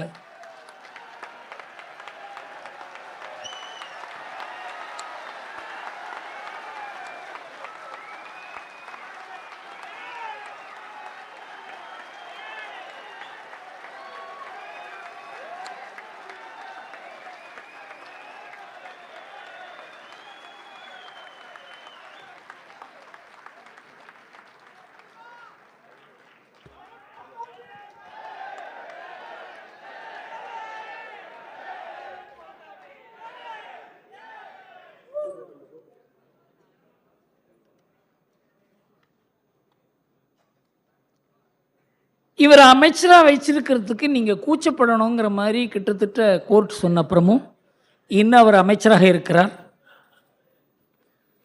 இந்த சமயத்தில் தான் இவங்கெல்லாம் என்ன பண்ணாங்க, ஒரு சாதகமான சூழ்நிலை வரும்போது சாதகமான ஒரு நீதிபதியை வச்சு சாதகமான ஒரு தீர்ப்பு வாங்குவது என்பது இப்போ வழக்கமாகிவிட்டதுனால இந்த ஆனந்த் வெங்கடேஷ்ன்ற ஒரு ஜட்ஜு கண்ணில் இது மாட்டிடுது. அவர் என்ன பண்ணார், அந்த வழக்கினுடைய விசாரணை செய்த அந்த தீர்ப்பெல்லாம் வாங்கினார். அவர் பார்த்தார் 4 நாளில் 1173 விட்னஸஸை எக்ஸாமின் பண்ணது, அந்த வாக்குமூலத்தெல்லாம் படித்து 370 ஆவணங்களை படித்து 280 பக்கத்தில் ஒரு நீதிபதி தீர்ப்பு கொடுத்து பொன்முடி பேரில் ஒரு தவறு இல்லை, குற்றமற்றவர், அவர் நியாயமானவர்ங்கிறது ஒரு தீர்ப்பு எழுதினாக்க அதை படித்து பார்த்துட்டு இது தவறான விஷயம்னு சொல்லி அவர் ஒரு முடிவெடுத்து அதை மாற்றுகிறார்.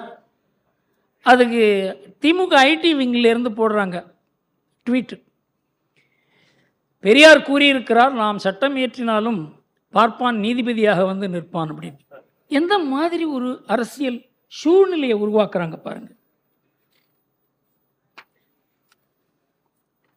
மணல் குவாரி வழக்கு இது வெறும் சொத்து குவிப்பு வழக்கு மாத்திரம் இல்லை பொன்முடி பேரில். அவர் அது 96 2001 2006லேருந்து 2011 வரைக்கும் ஒரு 28 கோடி ரூபாய்க்கு செம்மண் திருடி இருக்கார் அவர் குடும்பம் அப்படின்னு அவர் பேரில் குற்றச்சாட்டு. அது நிலுவையில் இருக்குது. அதை எப்படியாவது ஹைகோர்ட்டில் போய் தடுக்கணும்னு பாட்டு நல்ல வேளை ஹைகோர்ட் அந்த கேஸை தடை செய்யக்கூடாது என்று அதை விசாரணை செய்ய வேண்டும் என்று கூறியிருக்கிறார்கள். நில அபகரிப்பு, நான் அதை பற்றி கூறினேன். 18,000 நில அபகரிப்பு வழக்குகள். அதில் பொன்முடி, நேரு, KPK ராஜா, சட்டமன்ற உறுப்பினர்கள் அன்பழகன், சவுந்தரபாண்டியன், திருச்சி மேயர் அன்பழகன், நெல்லை மாவட்ட செயலர் கருப்புசாமி பாண்டியன், வீரபாண்டி ஆறுமுகம், அமைச்சர்கள் பரிதி இளம்பரிதி, சுரேஷ் ராஜன், கருணாநிதி மகன் அழகிரி எல்லோரும் ஜாமீன் பெற்று இருக்கிறார்கள். வழக்கு நடக்கிறது. இந்த செய்தி கொடுத்தது தமிழ் ஈழம் வியூ இணையதளம். அதுவும் இவங்களுக்கு வேண்டிய இணையதளம் தான், எதிர்ப்பானதில்லை. திராவிட மாடல் ஆட்சியில் கடந்த 2 ஆண்டுகளில் நடந்திருக்கு நில அபகரிப்பு பாருங்கள். ஜூனில் துறைப்பாக்கத்தில் ஒரு குடிநீர் தொட்டியை போய் திமுககாரங்க எடுத்துக்கப்போ அந்த ஊரில் பொம்பளைங்கள்லாம் போய் அடித்து அவங்கள விரட்டியிருக்காங்க. டிசம்பரில் திருவண்ணாமலையில் தண்டராம்பட்டில் திமுக பிரமுகர்கள் மலையை குடைந்து 2 ஏக்கர் நிலத்தை அபகரித்திருக்கிறார் என்று அவர் பேரில் குற்றச்சாட்டு. திருப்பூரில் கோவில் நிலத்தை திமுக பெருமர் ஆக்கிரமித்ததாக திருப்பூர் மாவட்ட ஆட்சியர் முன் மக்கள் புகார். திருநெல்வேலி தாமரை செல்வி கிராமத்தைச் சேர்ந்த நீர்நிலை நிலத்தைச் சேர்ந்த திமுகவினர் மீது திமுகவினரே கொலைவெறி தாக்கல். நீயா நானா இதை எடுத்துக்கிறதுக்கு? 7.5 ஏக்கர் நில ஆக்கிரமிப்பு செய்ததாக திமுக பிரமுகர் வெங்கடேசன் மீது புகார். இதெல்லாம் 2021 அப்புறம். நெல்லை மாவட்டம் சங்கர் பகுதியில் திமுக செயற்குழு உறுப்பினராக பேச்சு பாண்டியன் வேறொருவருக்கு சொந்தமான நிலத்தை ஆக்கிரமிப்பு செய்ய முயற்சித்து அதை எதிர்த்த உரிமையாளர்கள் தந்தை மகன் 20 பேரும் கொலைவெறி தாக்குதல். மேடவாக்கம் குணசேகரன் நிலத்தை திமுக கவுன்சிலர் ஆக்கிரமிப்பு, குணசேகரன் தீக்குளிக்க முயற்சி. மெட்ரோ ரயில் நிலையத்துக்கு சொந்தமான நிலத்தை திமுக MP கலாநிதி வீராசாமி ஆக்கிரமிப்பு. பொது மருத்துவமனை கட்டி வசூல். உயர் நீதிமன்றம் 1 மாதம் கெடு வெடித்திருக்காங்க, இதை திருப்ப கொடுக்கணும்னு சொல்லி. 186 ஏக்கர் நிலம் நீர்நிலைகள் அபகரிப்பு. திமுக நாடாளுமன்ற உறுப்பினர் TRVS ரமேஷ் மீது உயர்நீதிமன்றம் விசாரணை செய்ய உத்தரவிட்டு குற்றச்சாட்டுகளின் தன்மையும் பட்டா நிலங்கள் மாற்றப்பட்ட அரசு நில ஆழத்தின் அளவையும் நீர்நிலைகளையும் பட்டா நிலமாக மாற்றியதை பார்த்து எங்களுக்கு அதிர்ச்சி என்று கூறியிருக்கிறது. பாருங்க, அந்த DNA-வில் இந்த நில அபகரிப்பு அப்படிங்கிறது ஊறி இருக்கிறது. அதில் இந்த இவர் இருக்கிற மா சுப்பிரமணியன் அவர் ஒரு மீட்டிங்கில் பேசும்போது அது வீடியோ எடுத்துட்டாங்க. நாங்கள் இந்த ஆக்கிரமிப்பு நிலத்தெல்லாம் திருப்பி எடுக்கணும்னு நம்ம நினைக்கிறது இல்லை. இந்த கோர்ட்டு பண்ணுற ஒரு தொந்தரவால் தான் நாங்கள் இதை பண்ணுறோமே தவிர, இல்லைன்னா நாம் ஒன்றும் பண்ண மாட்டோம். உங்களுக்கெல்லாம் ஆதரவாக தான் இருக்கார் முதல்வர்னு பேசுகிறார் சார்.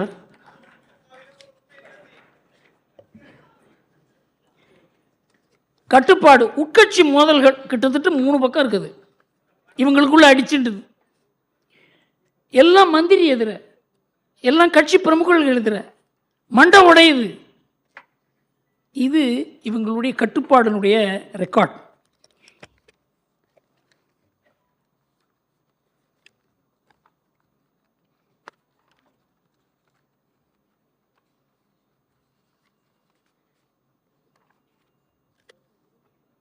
இதெல்லாம் பார்க்கிறார்.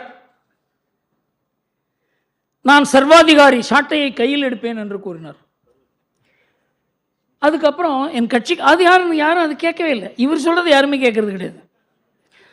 என் கட்சிக்காரர்கள் செய்யும் தவறால் எனக்கு தூக்கம் வரவில்லை. அப்புறம் பார்த்தார், நம்ம ஆளுங்க தான் கேட்கல, என்னடா பண்ணலான்னு பார்த்தா, மற்றவர்களை பார்த்து சீண்டி பார்க்காதீர்கள், திமுகவையோ திமுக காரனையோ சீண்டி பார்த்தால் தாங்க மாட்டீர்கள். எங்களுக்கும் எல்லா அரசியலும் தெரியும், இது மிரட்டல் அல்ல, எச்சரிக்கை. தன்னை சுற்றி இருக்கவங்களை அவரை கண்ட்ரோல் பண்ண முடியல, அதனால் எதிரிகள் பேரில் பாய்கிறார். அவரை பார்த்து வருத்தமாக இருக்குது எனக்கு சில சமயம் பார்த்தா. அவர் ஏன் இந்த மாதிரி ஒரு கட்சியில் அந்த மாதிரி ஒரு கருணாநிதி மாதிரி ஒரு தலைமை இல்லாதனால இது ஒரு அராஜக கட்சியாக மாறி வருகிறது. ஒரு காலத்தில் ஒரு கருணாநிதி மாதிரி ஒரு தலைவர் இருந்தால் இதை கண்ட்ரோல் பண்ணுவார் என்றாவது நம்மளால் சொல்ல முடியுது. இன்றைக்கி அந்த நிலைமை இல்லை. ஆபத்தான நிலைமையில் திமுக மாத்திரம் இல்லை, தமிழ்நாடும் அதனால் ஆபத்தான நிலைமையில் இருக்கிறதுன்னு நாம் புரிந்து கொள்ள வேண்டும். தமிழகம் வஞ்சிக்கப்படுகிறது. இங்கே இந்த சசி தரூர் இருந்திருந்தால் இதை பற்றி பதில் கூறியிருப்பேன் அவர் எதிர. இது வந்து தமிழ்நாட்டில் வந்து நாங்கள் கொடுக்குற வரியில் 29% தான் நமக்கு வருது அப்படின்னு கூறியிருக்காங்க. இது அப்பட்டமான பொய். இதை வந்து அவங்க நிர்மலா சீதாராமன் அழகாக சொல்லியிருக்காங்க. அவங்க இதை வந்து மத்திய அரசு கொடுப்பதோ இல்லது மாநில அரசு அது மத்திய அரசுக்கு கொடுத்து மத்திய அரசுக்கு திருப்பி கொடுப்பதோ இல்லை, அது ஃபைனான்ஸ் கமிஷன் தான் முடிவு பண்ணுறாங்க. அதை பற்றி சசி தரூர் கூறியிருந்தார். ஃபைனான்ஸ் கமிஷன் என்பது பல மாநிலங்களை அவங்க ஆலோசனை கேட்டு தான் அவங்க என்ன பண்ணணும்னு பார்க்குறாங்க. அவர் சொன்னார், அந்த மாநிலங்களில் ஜனத்தொகை அதிகமாக இருக்கிறதுனால அந்த மாநிலங்களுக்கு அதிகமாக பணம் போகிற மாதிரி ஒரு இதெல்லாம் ஃபிக்ஸ் பண்ணியிருக்காங்க அப்படின்ட்டு. நீங்கள் பார்த்தீங்கன்னா ராஜஸ்தான் மாதிரி ஒரு மாநிலம், உத்தரப்பிரதேசம் மாதிரி ஒரு மாநிலம், பீகார், அந்த வடமேற்கு பகுதிகள், அது எல்லாம் நம்ம எதிரிகள் அந்த மாநிலங்களை தாக்கக்கூடிய மாநிலங்கள். உத்தராகண்ட் இதெல்லாம் அந்த மாநிலங்களுக்கு உதவி அதிகம் கொடுக்கவில்லை என்றால் நாட்டினுடைய பாதுகாப்புக்கே ஆபத்து. இதை நாம் வந்து வெறும் அரசியலாகவோ பொருளாதார ரீதியாகவோ மாத்திரம் பார்க்கக்கூடாது. இதில் வந்து நாட்டினுடைய பாதுகாப்பும் இதில் இருக்கிறது என்பதை சசி தரூர் போன்றவர்கள் உணர வேண்டும். அவர் இருந்திருந்தால் அவர் முன்னால் கூறியிருப்பேன். ரெண்டாவது, இதை நம்ம தமிழ்நாட்டில் வந்த வெள்ளத்தை பேரிடராக அதை அறிவிக்க வேண்டும் என்று இவர் மனு கொடுத்திருந்தார். பேரிடராக அறிவிப்பதற்கு சட்டத்தில் இடமில்லை என்று ஐக்கிய முன்னணி அரசு எந்த அரசில் திமுக பங்கேற்றதோ அதுவே 2013 உத்தராகண்டில் 5700 பேர் மூழ்கினார்கள். பெரிய வெள்ளம்.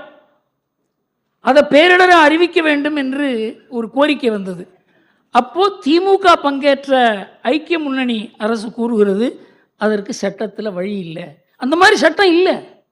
எந்தெந்த இடத்துல ஒரு பேரிடர் நடக்கிறதோ அங்கே போய் ஆய்வு செய்து அதற்கு வேண்டிய பணம் கொடுப்பார்கள். கேரளாவுக்கும் அப்படி தான் நடந்தது, எல்லா மாநிலங்களுக்கும் அப்படி தான் நடந்தது. அதை வைத்து தமிழ்நாடு வஞ்சிக்கப்படுகிறது என்று கூறுவது அது முற்றிலும் தவறு.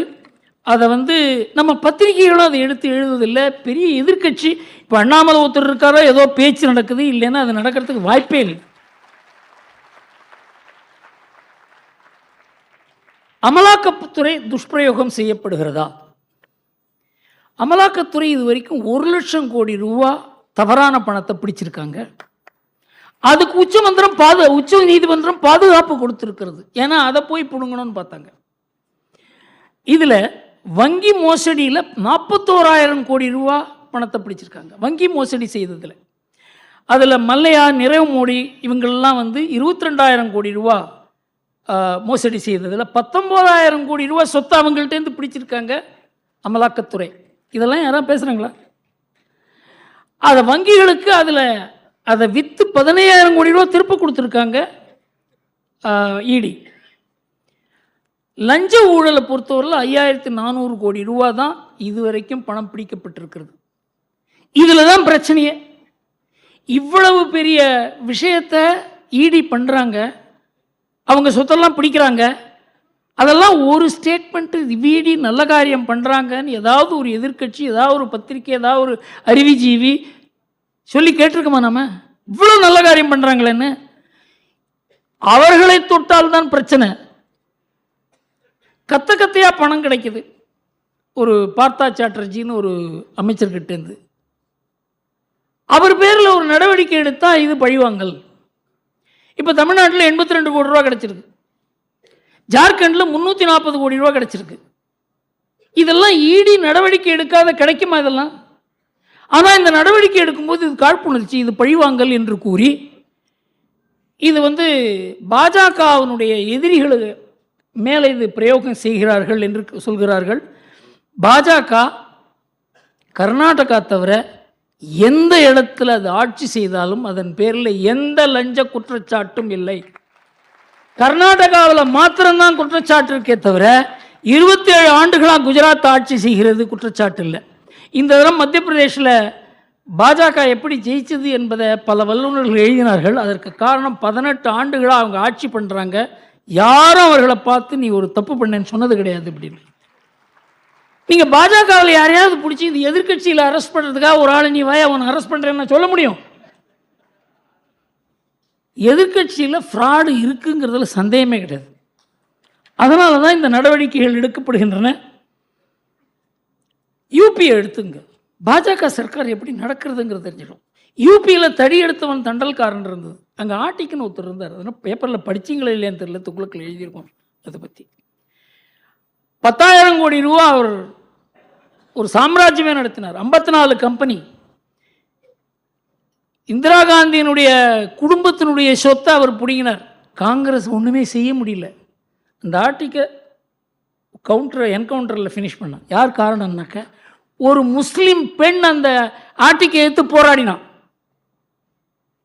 அதற்காக அவர் அந்த ஆர்டிக் எலிமினேட் ஆன உடனேயே யூபி ஆடி விட்டது. 10,000 கோடி ரூபா பணத்தை பிடிச்சாங்க அவர்கிட்ட. இது வரைக்கும் யூபியில் என்ன ஒரு உறுதியான ஒரு கட்சி ஆட்சி செய்யும் பொழுது என்னென்ன மாதிரி அதுக்கு விளைவுகள் இருக்குன்றதை நம்ம பார்க்கணும். நல்ல விளைவுகள்.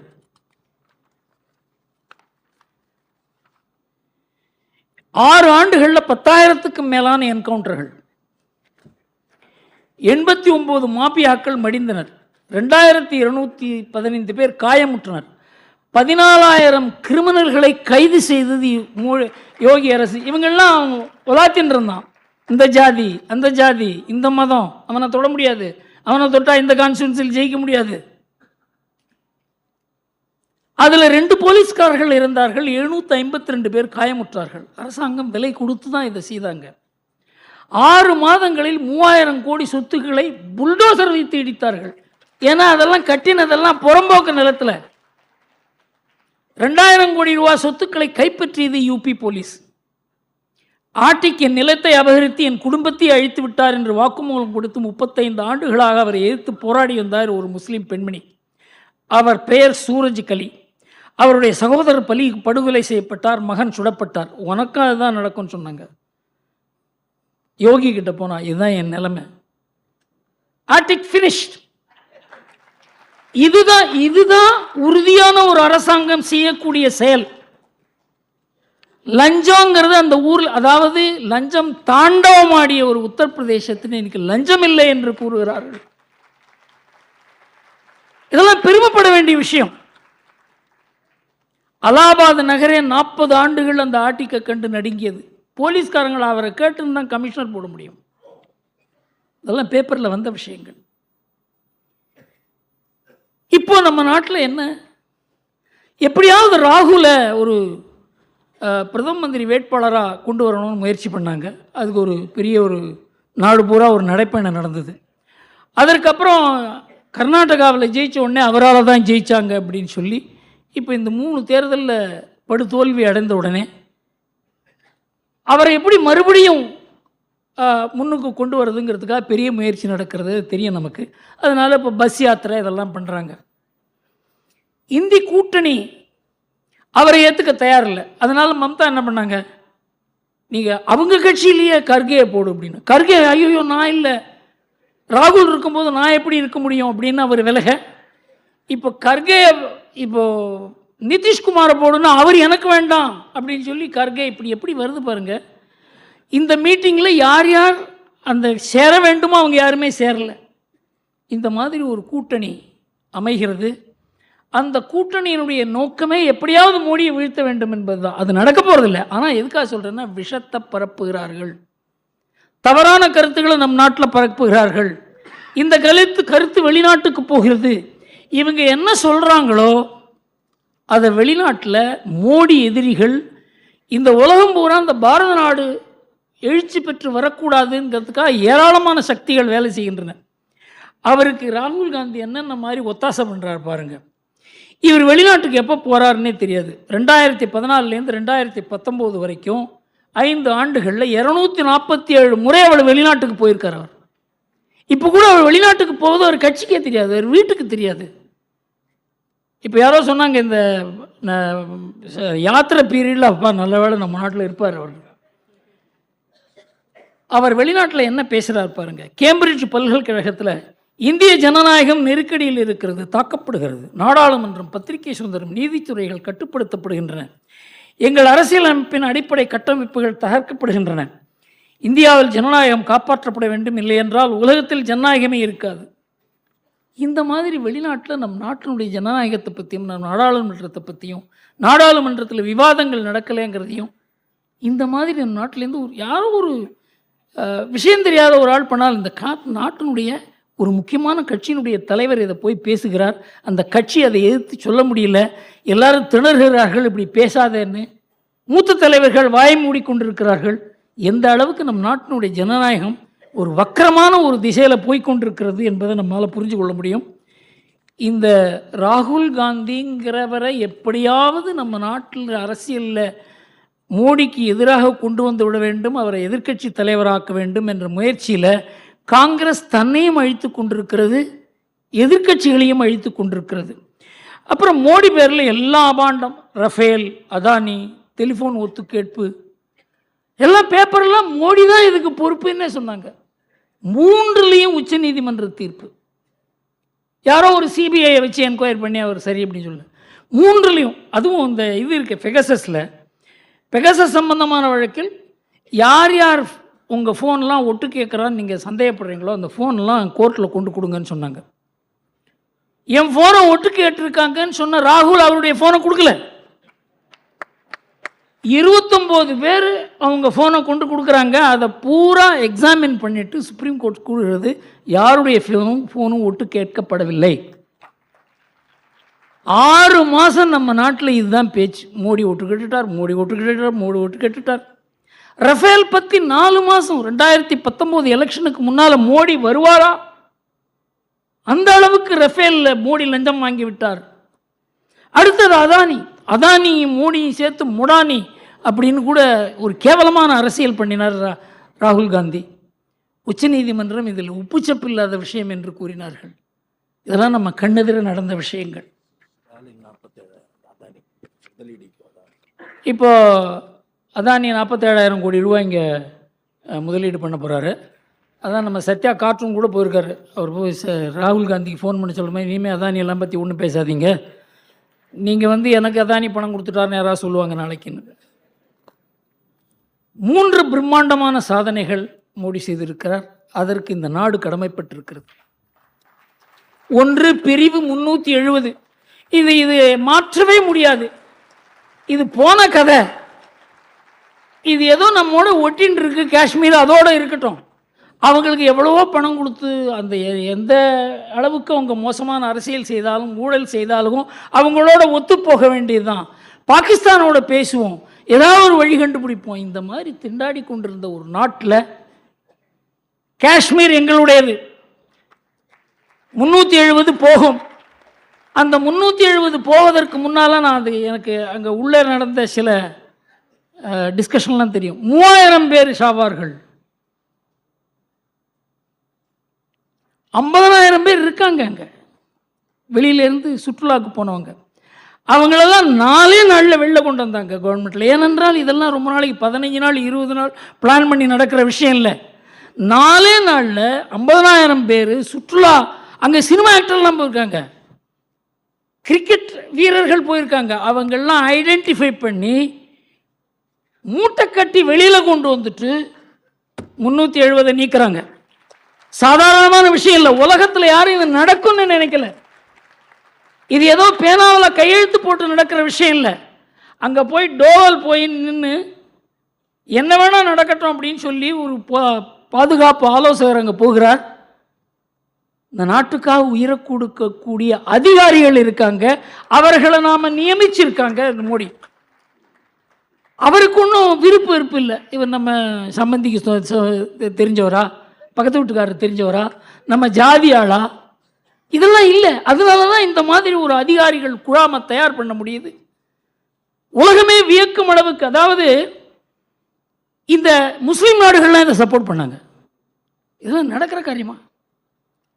சீனாவுக்கு இதை அப்போஸ் பண்ணுறதா சப்போர்ட் பண்ணுறதாங்கிறதுல குழப்பமாக இருந்தாங்க. டர்க்கி மாத்திரம் தான் சப்போர்ட் பண்ணாங்க.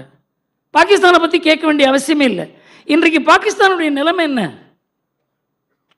பாகிஸ்தான்கிறது யாருமே போய் பார்க்கறது, பாகிஸ்தான்றதே மறந்துட்டாங்க எல்லாரும். பிச்சை எடுக்கிற நாடாக இருக்கிறது. அந்த நாட்டிலேயே சொல்கிறாங்க இந்தியா எப்படி வளர்ந்துருக்கு பாரு. மோடிக்கு அங்கே ஆதரவாளர்களும் மோடிக்கு அட்மைரர்களும் அங்கே உருவாயிருக்காங்க.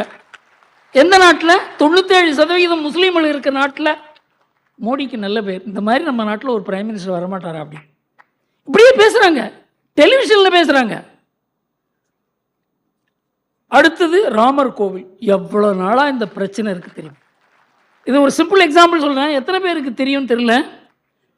1947 சோமநாதர் ஆலயம் இடிக்கப்பட்டு அங்கே ஒரு மசூதி இருந்தது. அப்போ பட்டேல் என்ன பண்ணுறார்? பட்டேலும் KM முன்ஷியும் நேர காந்தி கிட்ட போய் இந்த இடத்துல சோமநாதர் ஆலயம் கட்டப்பட வேண்டியது, ஏன்னா முதல்ல முகமது கஜினியால் இடிக்கப்பட்டு பலமுறை இடிக்கப்பட்டு திரும்ப திரும்ப புதுப்பிக்கப்பட்ட ஒரு கோவில் அது. அந்த இடத்துல மசூதி இருக்கிறது, அதை மாற்ற வேண்டும் என்று மகாத்மா காந்தி யங் இந்தியாவில் 1925 ஒரு கட்டுரை எழுதியிருக்கார். யாராவது ஒரு முஸ்லீம் ஹிந்து நிலத்தில் மசூதி கட்டினா அதை இடிக்கிறதுல தப்பு இல்லை அப்படின்னு எழுதியிருக்கார். அதையே கொண்டு நேருகிட்ட காமிச்சாங்க. அந்த மசூதி இடித்து அந்த இடத்துல கோவில் கட்டுவதற்கு government of India cabinet resolution போட்டாங்க. அதுக்கு ஒரு ட்ரஸ்ட் கான்ஸ்டிடியூட் பண்ணாங்க. அந்த ட்ரஸ்ட்டுக்கு கவர்மெண்ட் ஆஃப் இந்தியா பணம் கொடுக்கணும்னு சொன்னார். அந்த ரெசல்யூஷனில் காந்தி சொன்னார், கவர்மெண்ட் பணம் கொடுக்கக்கூடாது, மக்கள்கிட்டேருந்து தான் இந்த பணத்தை வாங்கி இந்த கோவிலை கட்ட வேண்டும் என்று. பட்டேல் இறந்த பிறகு கூட இந்த கோவில் கட்டுவதற்கு அரசாங்கம் எல்லா உதவியும் செய்தது. 1951 இந்த கோவிலுக்கு கும்பாபிஷேகம் செய்வதற்கு ராஜேந்திர பிரசாத் போகும்போது ஜவஹர்லால் நேரு கூறுகிறார், இது செக்யூலர் கவர்மெண்ட், நீங்கள் போகக்கூடாது என்று கூறுகிறார். அவர் சொல்கிறார், அரசாங்கத்தினுடைய முடிவு, அரசாங்கம் கட்டிய கோவிலுக்கு நான் போகக்கூடாது என்று கூறுவதற்கு உங்களுக்கு அதிகாரம் கிடையாது. அப்படித்தான் நம்ம நாடு மாற ஆரம்பித்தது. ஜவஹர்லால் நேரு கூறுகிற சமய சார்பின்மை தான் நம்ம நாட்டினுடைய சமய சார்பின்மை. காந்தியோ பட்டேலோ கூறுவது அல்ல என்கிற 2 ஸ்ட்ரீம் நம்ம நாட்டில் உருவானதுக்கு முதல் காரணம் ராஜேந்திர பிரசாத சோமநாதர் கோவிலுக்கு போகக்கூடாதுன்னு ஜவஹர்லால் நேரு சொன்னது தான். காது வச்ச மாதிரி அயோத்தியா, மதுரா, காஷி எல்லாம் முடிக்க வேண்டிய விஷயம், அதை ஒரு பிரச்சனையாக்கி 1976 இந்திரா காந்தி போய் அந்த மசூதி பிபி லால் கமிட்டியை வச்சு கமிட்டி சொல்கிறாங்க, இங்கே இருக்கிறதெல்லாம் கோவில் தாங்க, கீழே கோவில் மேலே மசூதி. KK முகமதுன்னு அவர் புக்கே எழுதியிருக்கார். நான் ஒரு இந்தியன் மலையாளி. அவர் சொல்கிறார், நாங்கள்லாம் அந்த டீமில் இருந்தோம். 1990 இந்த இடதுசாரி ஹிஸ்டோரியன்ஸ் தான் முஸ்லீம்ஸை தடுத்தாங்க, இதை கொடுத்துடாதீங்க ராமஜன் பூமியை, கொடுத்தாக்க பிஜேபி பெருசாக வளர்ந்துடும், ராமரே இங்கே பிறக்கலை, அவர் எங்கே ஈரானில் பிறந்தார், ராமர் இருந்தாருங்கிறதுக்கு எவிடன்ஸே இல்லை.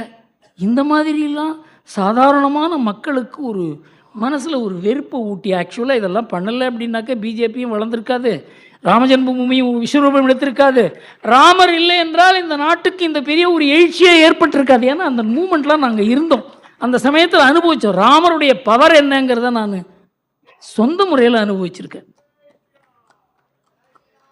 இன்றைக்கு நாடே மாறிவிட்டது. இதற்கு காரணம் ராமர் கோவில். அதை எப்படி பண்ணாங்க? எவ்வளோ அழகாக பண்ணாங்க. அதை உச்சநீதிமன்றம் ஒரு மனிதாக தீர்வு கொடுக்கிறது. அதோடு எல்லாரும் ஏற்றுக்கொள்ள வேண்டியதாக தான் கரண் சிங் சொன்னார். உச்சநீதிமன்றம் தீர்வு கொடுத்தப்புறம் ராமர் கோவிலுக்கு போவனா மாட்டேனான்னு சொல்கிறதுக்கு ஒரு அருகதையே கிடையாது, நீ போகணும், அதுதான் ஒரே கடமை. இன்றைக்கு என்னாச்சு? காங்கிரஸ் ராமர் கோவிலுக்கு போக வேண்டாங்கிற முடிவை ஏன் எடுத்தாங்க? அவங்களுக்கு பெரிய பிரச்சனையே முஸ்லீம் லீக் கேரளாவில் வயநாடு தொகுதியில் ராகுல் காந்தியை சப்போர்ட் பண்ணலை அப்படின்னு சொன்னால் ராகுல் காந்தி பார்லிமெண்ட்டுக்கு போக முடியாது. இதை நாம் எழுதியிருக்கோம். முஸ்லீம் லீக் என்ன தெரியுமா சொன்னாங்க? இடதுசாரிகள்லாம் போக மாட்டேன்னு சொல்லியிருக்காங்க, நீங்கள் போயிடுவீங்களா? Entire Congress, its electoral fortunes in North India has been compromised for one parliamentary seat. இதுதான் உண்மை. இது ராமர் கோயிலுக்கு எதிரான முடிவில்லை. அதனால என்னாச்சு? காங்கிரஸில் chief ministers, ministers, party leaders எல்லாரும் நாங்கள் கோயிலுக்கு போவோம்னு சொல்கிறாங்க. கட்சி எடுத்த முடிவு வேற, கட்சியில் இருக்கவங்க அதை பார்க்கறது வேற. அதனால் இது ஒரு பெரிய பிரச்சனைகள், அதாவது 30, 40, 50 வருஷமாக இருக்க பிரச்சனைகளை ஒரு அரசாங்கம் அவங்க சால்வ் பண்ணுறதுங்கிறது அவ்வளோ ஈஸி கிடையாது. இதில் பாகிஸ்தானை அப்படியே அடக்கினது நம்ம மிரட்ட முடியாத சைனா. எப்போ பார்த்தாலும் மிரட்டுவாங்க. மிரட்டல் அப்படி என்றது. எழுச்சி பெற்ற பாரதம் நம்பர் 1 தலைவர் நரேந்திர மோடிங்கிறத மார்னிங் கன்சல்ட்டுங்கிற ஒரு அது நமக்கு அதுக்கு சம்மந்தமே கிடையாது. உலகத்தில் இருக்க ஜனநாயக நாடுகளில் எந்தெந்த தலைவர்களுக்கு அதிக மதிப்பு இருக்கிறது என்று கணக்கிடும் ஒரு ஒரு அமைப்பது 3 ஆண்டுகளாக 4 ஆண்டுகளாக மோடி தான் உலகத்திலேயே ஒரு தலையாய தலைவர் என்று தான் அவங்க சொல்லிட்டு இருக்காங்க. எல்லாம் கீழே தான். எல்லா நாட்டு தலைவர்களும் பைடன் உட்பட எல்லாருமே கீழே தான். இது நம்ம நாட்டில் இதை பற்றி பெருமையாக பேசுவது கூட கிடையாது யாரும். இது நாம் செய்கிறதில்ல, உலகத்திலேருந்து நமக்கு வந்திருக்க முடியும். Italy prime minister, Australia prime minister, France, British, Russia, Muslim நாடுகள் எந்த இடத்துல போனாலும் இவருக்கு பெரிய பெரிய விருதுகள். இவர் பாஸ்ன்னு கூப்பிடுறார் ஆஸ்திரேலியன் பிரைம் மினிஸ்டர். இவரை மாதிரி ஒரு அட்ராக்டிவ் லீடர் கிடையாதுன்னு சொல்கிறாங்க இட்டாலியன் பிரைம் மினிஸ்டர். இதெல்லாம் இந்த நாட்டுக்கு உள்ள அங்கீகாரம், ஒரு தனிநபரனுடைய அங்கீகாரம் கிடையாது. நாடுனால அவருக்கு மதிப்பு, அவர்னால நாட்டுக்கு மதிப்பு. அதனால் நம்ம நாட்டினுடைய பொருளாதார வளர்ச்சி, அரசியல் வளர்ச்சியை தவிர இது எனக்கு இந்த டிசிஷன் எப்படி எடுக்கப்பட்டது என்று கூட எனக்கு தெரியும். யுக்ரைன் 24 மணி நேரம் தான் டைம் இருந்தது பிரைம் மினிஸ்டருக்கு எந்த மாதிரி முடிவு எடுப்பது என்று. நம்முடைய வெளியுறவுத்துறை கூட இதுக்கு சாதகமாக இருந்திருக்க மாட்டார்கள். அவர் இருக்கிறார். இந்த முடிவு தான் இன்றைக்கு உலகமே ஆடிவிட்டது. அந்த முடிவினால் உலகத்தினுடைய ஒரு நாட்டுக்கு இருக்க உறவுகள் மாறிவிட்டன. நடுநிலை நாடுகளுக்கு எல்லாத்துக்குமே ஒரு கையில் ஒரு தனி அதிகாரம் வந்திருக்கிறது. உலக வல்லரசுகளுக்கு அவங்களுடைய அதிகாரம் குறைந்திருக்கிறது. The world order is changing because of India. இப்ப என்ன ஆயிடுது? ராமர் கோவிலுக்கு போக மாட்டேன்னு சொல்ற ராகுல் காந்தி ராமர் அந்த இடத்துல கோவிலை இடிச்சு மசூதி கட்டின பாபர் சமாதிக்கு போறார். இந்த 3 பேரும் அந்த அயோத்தியா பக்கமே போல. அயோத்தியா பக்கம் போன ராகுல் காந்தி அங்கே போய் ஹனுமான் கோவில் தரிசனம் பண்ணிட்டு வரார். அவர் யாராவது இங்கே பரிகாரம் ஏதாவது சொல்லியிருப்பாங்க போல் இருக்கு. அதை போய் தரிசனம் பண்ணிட்டு வர்றாரு, கோவிலை பார்க்க போகல. ராமர் கோவிலுக்கு போகக்கூடாது என்று இந்த 3 பேரும் உறுதி பூண்டிருக்காங்க. ஏன்? இந்த ராமர் கோவில் அப்படிங்கிறது அவங்க பிஜேபி கையிலே கொடுத்துட்டாங்க. ராமர் கோவிலில் மாத்திரம் இல்லை, வந்தே மாதரம், ராமராஜ்யம், இந்த எல்லாமே பிஜேபி கையில் கொடுத்துட்டாங்க. இதில் என்ன ஆச்சுன்னாக்க, சுதந்திரத்துக்கு முன்னால் இருந்த காங்கிரஸினுடைய அந்த ஸ்தானம் பிஜேபி கையில் காங்கிரஸ் தானமாக கொடுத்து விட்டது. இது காரணம் வாக்கு வங்கி அரசியல். ஒரு கட்சி அழிவதற்கு இதெல்லாம் காரணங்கள் மாத்திரம் இல்லை, இதெல்லாம் அடையாளங்கள். இந்த இந்தி கூட்டணிங்கிறது ஒரு ஆபத்தான கூட்டணி. 1981 அனுபவத்தை கூறினேன். எங்களுக்கு ராஜீவ்காந்தியை தோக்கடிக்கணுங்கிற ஒரு எண்ணம் தான் போச்சோ. என்கிட்ட நிறைய பேசியிருக்கார், சார் நீங்கள் பண்ணுறது தப்பு அப்படின்னு சொல்லி. நிறைய பேர் ஆர்எஸ்எஸ்லேயே நிறைய பேர் சொன்னாங்க ராஜீவ்காந்தியை தோக்கடிக்கிறது நல்லதில்லை, ஏன்னா ஆல்டர்னேட்டிவே கிடையாது. ஆனால் எங்களுக்கு ராஜீவ்காந்தியை தோக்கடிச்சே ஆகணும். தப்பான சைடில் இருந்தேன் இப்போ. ஏனென்றால் இந்தியன் எக்ஸ்பிரஸே அழிந்து விடும். இந்தியன் எக்ஸ்பிரஸை காப்பாற்றணும்னா ராஜீவ்காந்தியை தோக்கடிக்கணும். ராஜீவ்காந்தியை தோக்கடிச்சாக்க இந்த மாதிரி ஒரு அராஜக கும்பல் தான் வரும் அப்படிங்கிறதெல்லாம் தெரிஞ்சு அப்போ சோ சொல்லுவார். நான் ராம்நாத் கோயங்கா உட்காந்து பேசியிருக்கோம். ஆனால் இன்றைக்கி அந்த நிலைமை இல்லை. ஏன்னா அன்றைக்கு ராஜீவ்காந்தி பேரில் போஃபர்ஸ் என்ற குற்றச்சாட்டு இருந்தது. இன்றைக்கு மோடி பேரில் ஒரு குற்றச்சாட்டு கிடையாது. ஒரு தூய மனிதர், அவருக்குன்னு ஒன்றுமே கிடையாது. அமித்ஷா சொல்லுவார், பல நாளைக்கு அவர் சாப்பிட கூட மாட்டார்ப்பா அப்படிம்பார். இதெல்லாம் அவங்க கிட்ட இருக்கவங்க, நெருங்கி பழகினவங்க, நண்பர்கள். அந்த மாதிரி ஒரு தலைவர் இருக்கிறதுனால தான் அவரால் இந்த உலகத்தையே ஏற்று நிற்க முடியுது. நம்ம நாட்டில் இருக்கவங்கெல்லாம் நத்திங். இன்னைக்கு அவர் உலக சக்திகள் அவரை ஏற்று அவரை டார்கெட் பண்ணுற மாதிரி நம்ம நாட்டில் யாருமே பண்ண முடியாது. அவர்களெல்லாம் ஏற்று நிற்கிறார் அவர். இந்த ஒரு நிலைமையில் தமிழ்நாட்டில் ஒரு துர்பாக்கிய நிலைமை. இந்த திமுகவை எதிர்த்து ஒரு கூட்டணி அமையாது. அதுக்கு முழு பொறுப்பு எடப்பாடி பழனிசாமி தான். திமுகவுக்கு இந்த தேர்தலில் ஒரு பெரிய ஒரு அட்வான்டேஜ் கிடைத்திருக்கிறது என்றால் அதனுடைய முழு பொறுப்பையும் எடப்பாடி தான் ஏற்க வேண்டும். இந்த தேர்தலில் நாம் எல்லாரும் ஒரு முடிவு பண்ணோம், ஒருத்தர் 100 பேர்கிட்ட பேசணும், பாஜகவுக்கு தான் ஓட்டு போட வேண்டும் என்பதை நாம் முடிவு பண்ணோம். இது நம்முடைய கடமை. இதில் கட்சியே கிடையாது. ஏனென்றால் பாஜக வளருவது ஒன்றுதான் இன்றைக்கு திமுகவை எதிர்கொள்வதற்கு வழி. அதிமுக திமுக எதிர்ப்பை கைவிட்டு விட்டது. அவங்க சொந்தமாக ஏதாவது சின்ன கட்சியாக வச்சு நடத்திட்டு இருந்தால் போகிறோம்னு நினைக்கிறார் எடப்பாடி. அவர் விபூதி அழிக்க ஆரம்பிச்சுட்டார், எங்கேயோ போய் முக்காடு போட்டுட்டு அவர் போய் மீட்டிங்கெல்லாம் அட்டன் பண்ணுறார். இது துர்பாக்கியம். இந்த ரெட்டையில் அவர் கையில் இருக்கிறதுனால தான் இந்த பிரச்சனைகள்.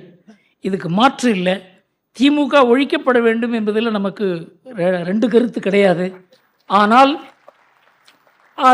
அதற்கு சாதகமான ஒரு சூழ்நிலையை உருவாக்க முடியாத ஒரு நிலைமையில் நம்ம இருக்கோம். எப்படி இருந்தாலும் பல மெஜாரிட்டி ஆஃப் த பிளேசஸில் டிஎம்கேயை தோக்கடிக்கிறது தான் நம்முடைய கடமை என்பதை நாம் மனதில் வைத்து இந்த எலெக்ஷனில் வேலை செய்வோம். Thank you very much.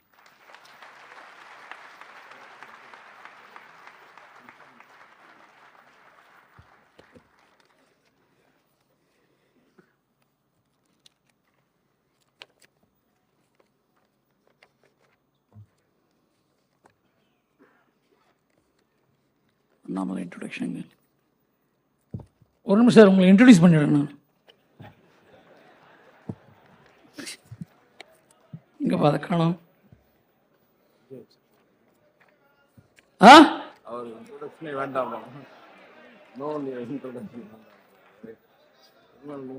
இல்லை, இவரை பற்றி இன்ட்ரொடக்ஷன் சிம்பிளாக சொல்லணும்னாக்கண்ணாங்க. சார், சசி தரூர் இவர் வித்தியாசமானவர் சொன்னேன் இல்லையா? அவர் லண்டனில் பிறந்து அமெரிக்காவில் படித்தார். இவர் கிராமத்தில் பிறந்து கிராமத்திலே படித்தார். அதான் அவருடைய ஐபிஎஸ் அனுபவம் பன்முகத்தன்மை வாய்ந்தது. இவர் ஐபிஎஸ் ஆஃபீஸராக இருக்கும்பொழுது, நான் இதை சொல்லலாம்னு நினைக்கிறேன், இவர் எதிர ரஜினிகாந்த் அப்போ அரசியலில் ரொம்ப தீவிரமாக வரணும்னு நினச்சார். அவர் சொன்னார், நான் சீஃப் மினிஸ்டராக வரமாட்டேன் சார். நீங்கள் சீஃப் மினிஸ்டர்லாம் வேறு யார் சார் சீஃப் மினிஸ்டராக போடுவீங்க அப்படின்னு. சார், உங்களுக்கு தெரியுமா, அண்ணாமலைன்னு ஒருத்தர் இருக்காரு. எனக்கு அண்ணாமலையே பேப்பரில் கேள்விப்பட்டிருக்கேன், அவ்வளோதான். அவருக்கு அண்ணாமலைக்கு தெரியுமா தெரியாதான்னு தெரியாது. அந்த அளவுக்கு இவருக்கு ஒரு தாக்கம் அவர் ஐஏஎஸ் ஆஃபீஸராக இருக்கும்போதே இருந்தது, ஐபிஎஸ் ஆஃபீஸராக இருக்கும்போதே இருந்தது. பாஜகவினுடைய சித்தாந்தத்தால் ஈர்க்கப்பட்டு அவருக்கு பொது வாழ்வில், நாட்டினுடைய நலனில், நாணயத்தில், நேர்மையில் அவருக்கு ஏற்கனவே நாட்டம் இருக்குது. ஒரு போலீஸ் அதிகாரிக்கு என்னென்ன குணங்கள் இருக்கணுமோ, ஒரு துணிவு, நேர்மை, நாணயம், ஒரு உழைப்பில் நம்பிக்கை, இதெல்லாம் ஒரு போலீஸ் ஆஃபீஸருக்கு இருக்கணும். அதெல்லாம் எத்தனை போலீஸ் ஆஃபீஸருக்கு இருக்குன்னு தெரியாது, ஆனால் இதெல்லாம் இருக்கணும். அந்த குணங்கள்லாம் பொருந்தியவர். அந்த குணம் இன்றைக்கு அரசியலுக்கு தேவை. ஆனால் அவருக்கு அரசியலில் ஈடுபடும். அரசியலுங்கிறது ஒரு பெரிய சேலஞ்ச். அவருடைய வாழ்க்கையில் நிம்மதியாக இருந்த மனுஷன் இன்றைக்கு நிம்மதியெல்லாம் ஒரு ஓரத்தில் எடுத்து வைத்து விட்டு இன்றைக்கு அரசியல் இருக்காருங்கிறதுல சந்தேகமே கிடையாது. அவருடைய உழைப்பு, அவர் படுற கஷ்டம். நான் ஒரு தடவை அவர்கிட்ட பார்க்கும்போது, உடம்பு ஜாக்கிரதையாக பார்த்துங்க சார், உடம்பு ஜாக்கிரதையாக பார்த்துங்கன்னு சொல்லுவேன். அவர் இன்றைக்கு பாஜகவினுடைய நம்பிக்கை நட்சத்திரமாக திகழ்கிறார். அவருக்கு மேலும் மேலும் உடல், மன உறுதி எல்லாம் கடவுள் கொடுத்து தமிழ்நாட்டுக்கு ஒரு மாறுதல் உண்டாக்கும் ஒரு கருவியாக மாற்றுவார் என்று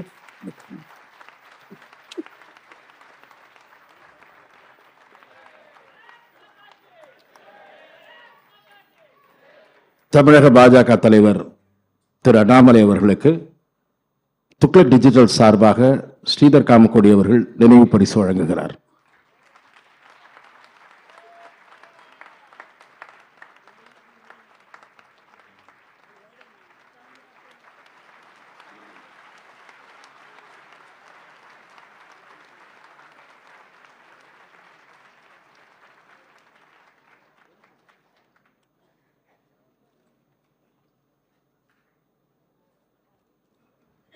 திரு அண்ணாமலை அவர்களை சிறப்புரையாற்ற அன்போடு அழைக்கிறோம்.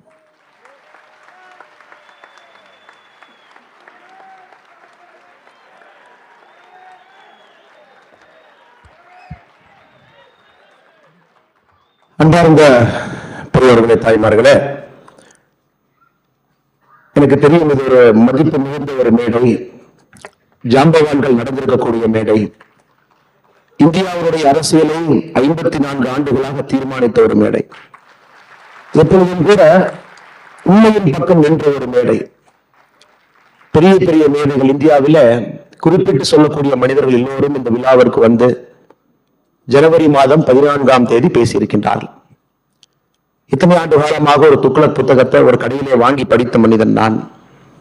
கடந்த 4 ஆண்டுகளாக அந்த இருக்கையில் அமர்ந்து பேசுகின்ற மனிதர்களை ரசித்தவன் நான். இன்று துக்ளக், குறிப்பாக அவருடைய ஆசிரியர் ஐயா குருமூர்த்தி அவர்கள் எனக்கு ஒரு வாய்ப்பு கொடுத்திருக்கின்றார்கள். முக்கியமாக இந்தியாவினுடைய இன்றைய அரசியல் 2024 தேர்தல், அதை பற்றி பேச வேண்டும் என்பது என்னுடைய எண்ணம். அதே நேரத்தில் எனக்கு முன்பு இருக்கையில் அமர்ந்திருக்கக்கூடிய மனிதர்கள், குறிப்பாக நான் தமிழறிவி மணியன் ஐயா அவருடைய பெயரை குறிப்பிட்டு சொல்ல விரும்புகின்றேன். அதை போன்ற பெரிய மனிதர்கள் எல்லாம் இருக்கின்றார்கள். அரசியலில் மிகப்பெரிய மாற்றம் நடத்தி காட்ட வேண்டும் என்று துடிக்கக்கூடிய, என்னை விட அறிவிலே, ஆற்றலிலே, எண்ணத்திலே, பலத்திலே, சிந்தனையிலே உயர்ந்த மனிதர்கள் அமர்ந்திருக்கின்றார்கள். அவர்களுக்கும் என்னுடைய வணக்கத்தை தெரிவித்து, 1963ஆம் ஆண்டு சோ ஐயா தன்னுடைய நாடக நடிப்பில், சினிமா நடிப்பில் நமக்கெல்லாம் அறிமுகமாக ஆரம்பிச்சாங்க. கிட்டத்தட்ட 20 மேடை நாடகங்கள், 180க்கும் மேற்பட்ட சினிமா படைப்புகள். பார்க்கின்ற எல்லா மனிதரும் கூட சிரிப்பது மட்டுமல்ல, சிந்திக்க தூண்டிய ஒரு மிகப்பெரிய ஒரு மகான். நாங்கள்லாம் இங்க நிக்கிறதுக்கு ஒரு மிக முக்கியமான காரணம், 2008 ஜனவரி மாதம் 14ஆம் தேதி நம்முடைய பாரத பிரதமர் நரேந்திர மோடி அவர்கள் இருக்கையில் அமர்ந்திருந்த பொழுது, அப்பொழுது குஜராத்தினுடைய முதலமைச்சராக அமர்ந்திருந்த பொழுது, உங்களுக்கு தெரியும், அதற்கு முன்பு நடந்த குஜராத் சட்டப்பேரவை தேர்தலில் மெர்ச்சன்ட் ஆஃப் டெத் என்கின்ற வார்த்தை பயன்படுத்தப்பட்டிருந்தது. அப்ப சோ ஐயா சொன்னாங்க, ஆமாம், இவர் மெர்ச்சன்ட் ஆஃப் டெத் தான். Merchant of death for nepotism, merchant of death for corruption, merchant of death for bureaucratic inefficiency, merchant of death for darkness and despair. இதை போன்ற ஒரு மிகப்பெரிய ஒரு நெரேட்டிவை இந்தியா மக்கள் எல்லோரும் பார்க்கும் அளவுக்கு 2008 சோ ஐயா சொன்னாங்க. இன்னைக்கு ஒரு வேலை சோ ஐயா இருந்திருந்தால், 2024 அந்த பெரிய மனிதர் மேடையில் இருந்திருந்தா, கண்டிப்பா இன்னொரு வார்த்தையை சேர்த்திருப்பார். Yes, he is the merchant of death for dynastic political parties என்கிற வார்த்தையை சேர்த்திருப்பார். இந்த 2024 தேர்தலை தீர்மானிக்கக்கூடியது, இந்திய அரசியல் எந்த பாதையிலே செல்ல வேண்டும் என்பதை தீர்மானிக்கக்கூடிய இந்தி கூட்டணி ஒரு பக்கம், குறிப்பாக எல்லோருடைய மகன் அதில் இருக்கிறாங்க. ராஜீவ்காந்தி ஐயாவுடைய மகன்ல இருந்து ஆரம்பித்து, லல்லு பிரசாத் ஐயாவுடைய மகன்ல இருந்து ஆரம்பித்து, முலாயம் சிங் ஐயாவுடைய மகன்ல இருந்து ஆரம்பித்து, பால் தாக்கரே ஐயாவுடைய மகன்ல இருந்து ஆரம்பித்து, கலைஞர் கருணாநிதி ஐயாவுடைய மகன்ல இருந்து ஆரம்பித்து, அல்லது சில பேருடைய நெருங்கிய உறுப்பினர்கள், எல்லா உறவினர்களும் இந்தி கூட்டணி ஒரு பக்கம் இருக்கிறாங்க. இன்னொரு பக்கம் அரசியல் எப்படி இருக்க வேண்டும், தி பியூரிட்டி ஆஃப் பாலிடிக்ஸ், ஒரு ஜனநாயகம் எப்படி இருக்க வேண்டும், ஒரு அரசியலில் எல்லோரும் எல்லா இடத்திற்கும் செல்லணும், மக்களுடைய அன்பும் ஆதரவும் எப்பொழுதும் இருக்கணும், ஒரு இன்டர்னல் டெமோக்ரஸி ஒரு கட்சியில் இருக்கணும். அந்த கட்சி ஒரு நாட்டை ஆளும் பொழுது மட்டும்தான் அந்த நாடு நிரந்தரமாக ஒரு வளர்ச்சி பாதையில் இருக்க முடியும் என்று காட்டக்கூடிய பாரதிய ஜனதா கட்சி ஒரு பக்கம். அது 2024 தேர்தலில் 2 அணிகளும் கூட மக்கள் மன்றத்தில் நின்று கொண்டிருக்கின்றோம். எனக்கு முன்பு பேசிய சசி தரூர் ஐயா, நான் PhD காலேஜ் ஆஃப் டெக்னாலஜியில் இன்ஜினியரிங் மாணவனாக இருக்கும் பொழுது ஆடிட்டோரியத்தில் அமர்ந்து அவருடைய பேச்சை கேட்டேன்.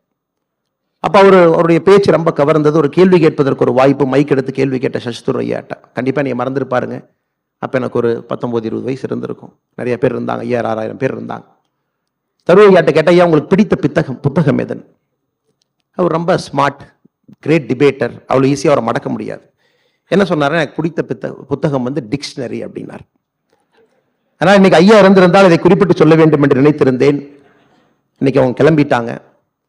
ஆனா குருமூர்த்தி ஐயாவை நாம் கட்டாயம் பாராட்டி ஆக வேண்டும். காரணம், இந்த துக்ளக் விழாவை வித்தியாசமா யோசிச்சிருக்கிறாங்க. காங்கிரஸ் கட்சியிலிருந்து, இந்தி கூட்டணியிலிருந்து, குறிப்பாக ஒரு சென்சிபிளான ஒரு பொலிட்டிக்கல் பர்சன் அங்க இருக்கக்கூடிய, என்னதான் நம்முடைய கருத்து வேறுபாடுகள் இருந்தாலும் கூட எப்பொழுதும் இந்தியா ஃபர்ஸ்ட், இந்தியா முதன்மை என்று வைக்கக்கூடிய சசி தரூர் அவர்கள் மீது மிகப்பெரிய மரியாதையும் வைத்திருக்கக்கூடிய ஒரு மனிதன் நானும் இங்கு இருக்கின்றேன்.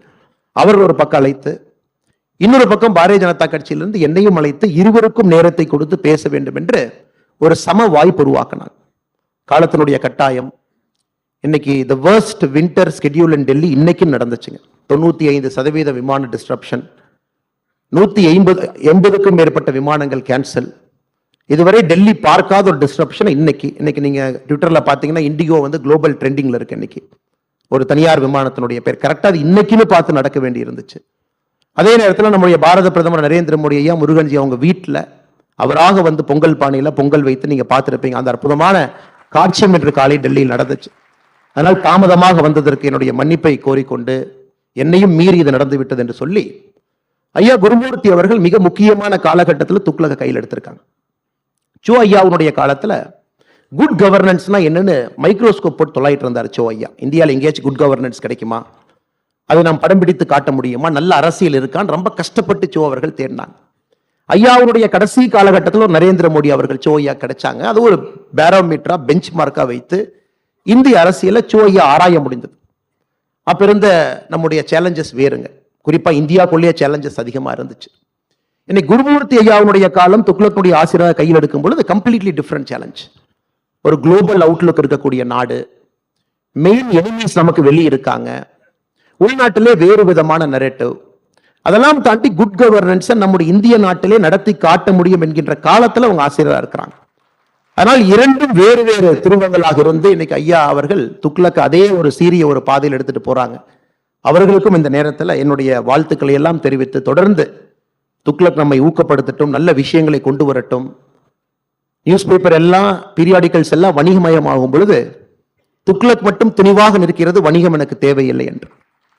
துணுக்குகளும் கிசுகிசுகளும் எந்தவித ஆதாரமும் இல்லாத செய்திகளை தான் மக்கள் விரும்பி படிப்பாங்கன்னு ஒரு பக்கம் நியூஸ் மீடியா இருக்கும் பொழுது அதெல்லாம் எதுவும் தேவையில்லை. துக்ளக்கினுடைய வாசகர்களுக்கு உண்மையும் நேர்மையும் கலந்து கொடுத்தால் என்னுடைய வாசகன் எப்பொழுதும் படிப்பான் என்கின்ற பாதையில துக்ளக் போயிட்டு இருக்குங்க. அதனால் இந்த துக்ளக்கை வாழ வைப்பது நம் ஒவ்வொருடைய கடமையாக நான் கருதுகின்றேன். அதைத்தான் ஐயா நான் பேசியிருக்கக்கூடிய தலைப்புக்கு நான் வந்து விடுகின்றேன். இன்னைக்கு திராவிட முன்னேற்ற கழகத்தினுடைய வரலாறு நமக்கு தெரியும். சர்க்காரியா கமிஷனுடைய வழக்கும் வேறு வழக்குகளும் அவர்கள் மீது பாய ஆரம்பித்த பொழுது கலைஞர் கருணாநிதி அவர்கள் சொன்ன வாக்கியம் பார்த்தீங்கன்னா, நேருவின் மகளே வருக, நிலையான ஆட்சி தருக. இது 1980 சொல்லப்பட்ட வாக்கியம். அதன் பிறகு விபி சிங் ஐயாவுடைய ஆட்சி கவிழ்ந்து, அது குறிப்பாக இந்தியா டுடேல வந்த ஒரு கட்டுரையின் அடிப்படையில் ஜெயின் கமிஷன் ரிப்போர்ட்ல ராஜீவ்காந்தி அவருடைய படுகொலைக்கு ஏதோ ஒரு தூரத்துல கூட திமுகவுக்கு சம்பந்தம் இருக்கலாம் என்கின்ற யூகம் அந்த கட்டுரையில் வந்த பொழுது காங்கிரஸ்காரங்கெல்லாம் ஒன்னா சேர்ந்து சப்போர்ட்டை வாபஸ் வாங்கணும்னு சொன்னாங்க. அன்னைக்கு ஒரு ஆட்சி கவிழ்ந்தது, திமுக வெளியே போனாங்க. ஆனா மறுபடியும் திமுகவுக்கு காங்கிரஸ் தேவைப்பட்ட பொழுது 2004 அது அப்படியே மாத்தி சொன்னார். 1980 கலைஞர் ஐயா சொன்னது நேருவின் மகளே வருக, நிலையான ஆட்சி தருக. நாங்க 2004 கலைஞர் ஐயா என்ன சொன்னார்னா, இந்திராவின் மருமகளே வருக, இந்தியாவின் திருமகளே வெல்க அப்படின்னா. திமுகவுக்கு இது புதிது கிடையாது. யாரையாவது ஒருவரை தொங்கி பிடிக்க வேண்டும். அவர்கள் எவ்வளவு மோசமாக இவர்களை நடத்தினாலும் கூட இந்திய அரசியல்ல இவர்களுடைய கரைகள் அங்கங்கே இருந்தாலும் கூட வேறு வேறு காலகட்டத்தில் யாரோ ஒருவரை தொங்கி பவர்ல இருக்கணும், பவர் ஹங்கிரி ஒரு பார்ட்டியாக திராவிட முன்னேற்ற கழகம் மாறி இருக்கிறது கடந்த ஒரு 30-40 ஆண்டுகள். அதனாலதான் சமீபத்தில் இந்தி கூட்டணி நடந்த பொழுது நமக்கு தெரியும், டிஆர் பாலு ஐயாவும் ஸ்டாலின் ஐயாவும் அந்த கூட்டத்தில் உள்ள இருந்தாங்க. நம்ம அனைவருக்கும் இது கூட தெரியும், குறிப்பாக north Indian news papers periodicals ரொம்ப அதிகமாக அதை கவர் பண்ணியிருந்தாங்க. உள்ளே நிதிஷ்குமார் அவர்கள் இந்தியிலே பேசும்பொழுது மொழியாக்கம் கேட்கிறாங்க. மொழியாக்கம் செய்ய முடியாதுன்னு ஒரு பெரிய லெக்சர் நிதிஷ்குமார் ஐயா கிட்டத்தட்ட ஒரு 10-15 நிமிஷம் பேசுறாங்க. குறிப்பாக எப்படி ஆங்கிலம் இந்தியாவில் திணிக்கப்பட்டது, எப்படி ஹிந்தி 2வது வந்துச்சு, எப்படி இந்தி தான் இந்தியாவுடைய தேசிய மொழினா நிதிஷ்குமார் அவர்கள் பேச ஆரம்பிக்கும் பொழுது சத்தமே இல்லாம கேட்டுட்டு 2 பேர் வெளியே வர்றாங்க. ஏன்னா history is repeating it self. 1980 பார்த்தோம், 2004 பார்த்தோம், 2024 அதை பார்க்கிறோம். எப்படியாவது தொங்கி பிடித்து இந்த இந்தி கூட்டணியில இருக்க வேண்டும் என்கின்ற ஒரு பெரிய மாயையில திராவிட முன்னேற்ற கழகம் இருக்கிறாங்க. ஒருவேளை நிதிஷ்குமார் அவர்கள் இன்னும் ஒரு 10 நாள்ல தமிழகத்திற்கு வந்தா திராவிட முன்னேற்ற கழகத்தினோடு இப்ப இருக்கக்கூடிய தலைவர் ஸ்டாலின் ஐயா என்ன சொல்லுவாங்கன்னா, நிதிஷ்குமார் அவர்களே வருக, போஜ்பூரி கற்றி தருக என்று சொல்லுவார்கள். நிச்சயமாக அந்த அளவுக்கு தான் அரசியலை பொறுத்தவரை திராவிட முன்னேற்ற கழகத்தை 1980 44 ஆண்டுகள் பிரிச்சு பார்த்தீங்கன்னா இந்த 3 வாசகம் மட்டும்தான் திமுக என்கின்ற கட்சியை நமக்கு பிடித்து கொடுக்குது. சமீபத்தில் OECD அமைப்பு ஒரு ஆய்வறிக்கை கொடுத்திருந்தாங்க. ஒரு சொசைட்டில, ஒரு சமுதாயத்துல கடைசி 10% பிறக்கக்கூடிய எக்கனாமிக் பர்சன்டேஜ்ல லாஸ்ட் 10% ஆஃப் an economy, அதுல பிறக்கக்கூடிய ஒரு குழந்தை நடுத்தர வாழ்க்கைக்கு வருவதற்கு எத்தனை நாட்கள் தேவைப்படுகிறது? Somebody is born in the last 10% economic percentile in a society, 50% வர்றதுக்கு எத்தனை நாள் ஆகுது? இந்தியாவிற்கு எழுதியிருந்தார்கள், இது நாட்கள் இல்லை, 7 தலைமுறை ஆகிறது. பின்லாந்துக்கு பாத்தீங்கன்னா 1 தலைமுறை, ஸ்வீடனுக்கு 2 தலைமுறை. குறிப்பாக இந்த குளோபல் சவுத்தில் இருக்கக்கூடிய நாடுகள் எல்லாமே 6 தலைமுறை 7 தலைமுறையில் இருக்கு. இந்தியாவை பொறுத்தவரை 7 தலைமுறை ஆகிறது. பாவர்ட்டி டிராப்ல அந்த குழந்தை தப்பிக்கவே முடியாது. என்னதான் தப்பிக்கணும்னு ஒரு ஜெனரேஷன்ல ட்ரை பண்ணாலும் அந்த குடும்பத்தில் யாருக்காச்சும் உடம்பு சரியில்லாம போகும், கேன்சர் வரும், 1 லட்ச ரூபாய் செலவு பண்ண வேண்டி வரும், மறுபடியும் கீழே வந்துருவாங்க. மறுபடியும் கஷ்டப்பட்டு மேல வரணும்னு நினைச்சா ஒரு ஆக்சிடென்ட் ஆகலாம், ஒரு நேச்சுரல் டிசாஸ்டர் ஆகலாம், ஒரு வெள்ளத்துல வீடு அடிச்சுட்டு போயிடலாம், ஆடு மாடு காணாம போயிடலாம், மறுபடியும் கீழே வந்துருவாங்க. இந்த OECD ஆய்வறிக்கை பார்த்தீங்கன்னா குறிப்பாக பாவர்ட்டியில கீழ் இருக்கக்கூடிய 10% மேலே வருவதற்கான சாத்தியக்கூறுகள் இந்த உலகத்துல மிராக்கல் எக்கனாமிக்ஸ்ல மட்டும்தான் நடந்திருக்கு. இன்னைக்கு நம்முடைய மோடி ஐயாவுடைய 9 ஆண்டு கால ஆட்சியை நாம் மைக்ரோஸ்கோப்பிக்க எக்ஸாமின் பண்ணோம்னா we can safely say India is on the verge of breaking the poverty trap. இந்த poverty trap என்று சொல்லக்கூடிய அந்த வார்த்தையை அதிலிருந்து தப்பிக்கவே முடியாது என்று சொன்ன அந்த விஷயத்தை இன்னைக்கு நாம உடைக்க ஆரம்பித்திருக்கின்றோம். சமீபத்தில் மோடி அவர்கள் அயோத்தியாவுக்கு போயிருந்த பொழுது மீரா என்கின்ற சகோதரி வீட்டுக்கு போயிருந்தாங்க. அந்த மீரா அவங்ககிட்ட கேட்டாங்கன்னா, ஏன் உங்க வீட்டுக்கு வந்திருக்கேன் தெரியுமா சொல்லுங்க அப்படி. மீரா அவர்கள் இல்ல நீங்க வர்றீங்கன்னு சொன்னாங்க, நீங்க வந்தது சந்தோஷம், ஏன் தெரியல. நம்முடைய கேஸ் அடுப்பு இல்லாதவங்களுக்கு நம்ம கொடுக்கிறோம், குறிப்பாக யாரு கேஸ் அடுப்பு இல்லையோ 2014 பின்பு கொடுக்க ஆரம்பிச்சிருக்கோம். அதுல 10வது கோடி கேஸ் அடுப்பு உங்க வீட்டுக்கு வந்திருக்கு. 10th crore connection. அதான் உங்களை பார்க்க வேண்டும் என்பதற்காக நான் வந்திருக்கேன். அப்ப யாராவது ஒருவர் நம்முடைய பாரத பிரதமர் நரேந்திர மோடி அவர்களும் மீரா அவர்களும் பேசுற அந்த 7 நிமிஷம் வீடியோவை பார்த்தீங்கன்னா, மீரா அவங்ககிட்ட ரொம்ப ஆழமா கேட்பார். உங்க வீட்டுல என்ன திட்டமெல்லாம் வந்திருக்கு, நீங்க என்ன படிச்சிருக்கீங்க, நீங்க என்ன வேலை பாக்குறீங்க. நான் பூ சுத்துற வேலை பாக்குறேங்க ஐயா, நான் பூ விற்கிறேங்க ஐயா, என்னென்ன ஸ்கீம் எல்லாம் வந்திருக்கு. நீங்க பாத்தீங்கன்னா கிட்டத்தட்ட 7 ஸ்கீம் மீராவுடைய வீட்டுக்கு எட்டி பாட்டிருக்கும். கரண்ட் வந்திருக்கும், கேஸ் அடுப்பு வந்திருக்கும், இந்த மாதிரி ஒரு ஸ்கீம் 7 ஸ்கீம் வந்திருக்கு. இன்னைக்கு மோடியினுடைய சாதனை என்னன்னாங்க, நம்முடைய நாட்டுல காம்போசிட்டா திட்டங்களை கொண்டு வந்து, காம்போசிட்டா ஒரு பாஸ்கெட்டா பாவர்ட்டி என்கின்ற இந்த வியாதியை அடிக்கக்கூடிய ஒரு தனித்திறமை வாய்ந்த ஒரு மனிதனாக மோடி இன்னைக்கு வந்திருக்காரு. He will hit it like anything. ஒரு ஹேமரை வச்சு அடிச்சா அது உடையும் அப்படிங்கிற மாதிரி. இந்த ஹாஃப் மெஷர் கிடையாது, தொடவி பார்க்கறது கிடையாது, தொட்டு பார்க்கறது கிடையாது, உரசி பார்க்கறது கிடையாது. He is trying to break the concept of poverty trap. அதான் இந்த ஆட்சியினுடைய நம்முடைய மெம்பர்ஸ்னுடைய இண்டிகேட்டர். ஒரு பக்கம் நான் பெருமையா சொல்லலாம், என்னுடைய நோட்ஸ் இருக்கக்கூடிய நான் பார்த்து ரொம்ப பெருமையா சொல்லலாம். நம்ம ஆட்சிக்கு வந்த பிறகு இவ்வளவு பண்ணியிருக்கோம், இலவச கழிப்பறைகள் 11 கோடி கட்டியிருக்கோம், 11 மில்லியன் வீடுகள் கட்டியிருக்கோம், சிறு குறு விவசாயிகளுக்கு 11 கோடி பேருக்கு நம்ம 6000 ரூபாய் கொடுக்கிறோம், கிட்டத்தட்ட 20 லட்சம் கோடி ரூபாய் முத்ரா கடனா கொடுத்திருக்கோம். இதெல்லாம் பெரிய நம்பர்ஸ் உங்களுக்கு தெரியும். But the humanness behind that number, அந்த நம்பருக்கு பின்னாடி இருக்கக்கூடிய மனிதத்தன்மை, அதைத்தான் ஒரு பாரதிய ஜனதா கட்சியினுடைய தொண்டனாக, காரியகர்த்தனாக, ஒரு இந்தியனாக நான் பெருமைப்படுகின்றேன். நாட்டு நம்பர்ஸ் யாரு வேணாலும் பண்ணலாம்.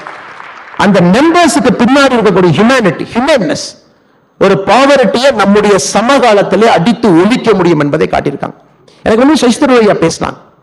1980 காங்கிரஸ் ஒரே கோஷம் எல்லா தேர்தல், ரொட்டி கப்படா மக்கான், தொடர்ச்சியா பேசுவாங்க. இது நாங்க ரோடு போடுவோம், சாப்பாடு கொடுப்போம், வீடு கொடுப்போம். 1980 80 பேசினாங்க, 90 பேசினாங்க, 2000 பேசினாங்க, 2010 பேசினாங்க. காங்கிரசினுடைய தோல்வி என்பது ஒரு வறுமை என்பதை எப்படி அதிலிருந்து மக்களை காப்பாற்றுவது என்கின்ற சிந்தனை இல்லாமல் ஆட்சி பண்ணிட்டு இருந்தாங்க. வேறு தலைவர்கள் தொட்டு பார்த்தாங்க, தொடங்கி பார்த்தாங்க. இது நம்முடைய 9 ஆண்டு காலத்தினுடைய மிக மிக முக்கியமான ஒரு சாதனையாக உங்கள் முன்னால் நான் வைக்க விரும்புகின்றேன். அதே நேரத்தில் இரண்டாவது பார்த்தீங்கன்னா, மோடினா கேரண்டி. யாராவது ஒருத்தருக்கு நேரம் இருக்கு, 2019 நம்முடைய மேனிஃபெஸ்டோ நேரம் இருந்தா நீங்க படிச்சு பார்க்கணும். நான் சேலஞ்சே பண்றேன். திராவிட முன்னேற்ற கழகத்தினுடைய மேனிஃபெஸ்டோ ஒரு காப்பி 511 வாக்குறுதி நீங்க எடுத்துக்கங்க. 2019 பாரதிய ஜனதா கட்சியினுடைய மேனிஃபெஸ்டோ எடுத்துங்க. பாரதிய ஜனதா கட்சியினுடைய மேனிஃபெஸ்டோ இஸ் வெரி டெக்னிக்கலுங்க, சர்ஃபேஸ் மேனிஃபெஸ்டோ இல்லைங்க. எல்லா எலெக்ஷன் டைம்ல பாத்தீங்கன்னா அரசியல் கட்சிகள் சர்ஃபேஸ்ல எழுதுவாங்க. நாங்க வந்தா பாவர்ட்டியை ஒழிப்போம், வேர் இஸ் த நம்பர். நாங்க வந்தா பழங்குடியை பண்ணுவோம், வேர் இஸ் த நம்பர். நாங்க வந்தா விவசாயிகளுடைய வருமானத்தை பெருக்கும், இல்லைங்க. நம்ம மேனிஃபெஸ்டோ மட்டும்தான் இந்தியன் ஹிஸ்டரியில நீங்க எந்த மேனிஃபெஸ்டோ எடுத்து பார்த்தாலும் it is an indicator with a number and target. அதனால யாருக்கெல்லாம் நேரம் இருக்கோ நம்முடைய மேனிஃபெஸ்டோ நீங்கள் எடுத்து படிக்க வேண்டும் என்று நான் அறிவுறுத்துகின்றேன். அதுல பாத்தீங்கன்னா ரொம்ப ஸ்பெசிபிக்கா சொல்லியிருப்போம். இதுவரை மீனவர்கள் நலனுக்கு அக்கறையை காட்டல, நம்ம காட்டுவோம். நம்ம ஆட்சிக்கு வந்தவுடன் மத்ஸ்ய சம்பத்த யோஜனா 10,000 கோடி ரூபாய் நேரடியாக ஒதுக்கீடு செய்யும். ஆட்சிக்கு வந்த பிறகு மீன்வளத்துறைக்கு புதிதாக ஒரு அமைச்சகத்தை உருவாக்கி செஞ்சிருக்கும். அதே போல சும்மா சொல்லிங்க, ஒரு வீட்டுக்கும் 2024 டிசம்பர் 31 முடிவதற்குள்ள ஜல்ஜீவன் திட்டத்தில் லாஸ்ட் ஹவுஸுக்கு பைப்ல தண்ணி கொண்டு போய் கொடுப்போம். நம்ம ஆட்சிக்கு வரும்பொழுது 2014 2019 அறிவிச்ச திட்டம் 2019 ஆட்சியில் நம்ம அறிவிக்கிறோம். நம்ம அறிவிக்கும் போது வெறும் 17% வீடுகளுக்கு இந்தியால பைப்ல தண்ணி வந்துச்சு. இன்னைக்கு we have reached 73%. We are on track to hit that target. 73% நம்ம கொண்டு வந்திருக்கோம். எல்லாமே இண்டிகேட்டர்ஸ், நம்பர்ஸ், பெர்ஃபார்மன்ஸ். பழங்குடியினருக்கு அரசியல் அங்கீகாரம் மற்றும் பொருளாதார மேம்பாடு. இந்தியாவுடைய முதல் பழங்குடி இனத்திலிருந்து ஜனாதிபதி அம்மா திரௌபதி முர்மு அவங்க வந்திருக்கிறாங்க. அரசியல் அங்கீகாரம், the number 1 citizen of our country.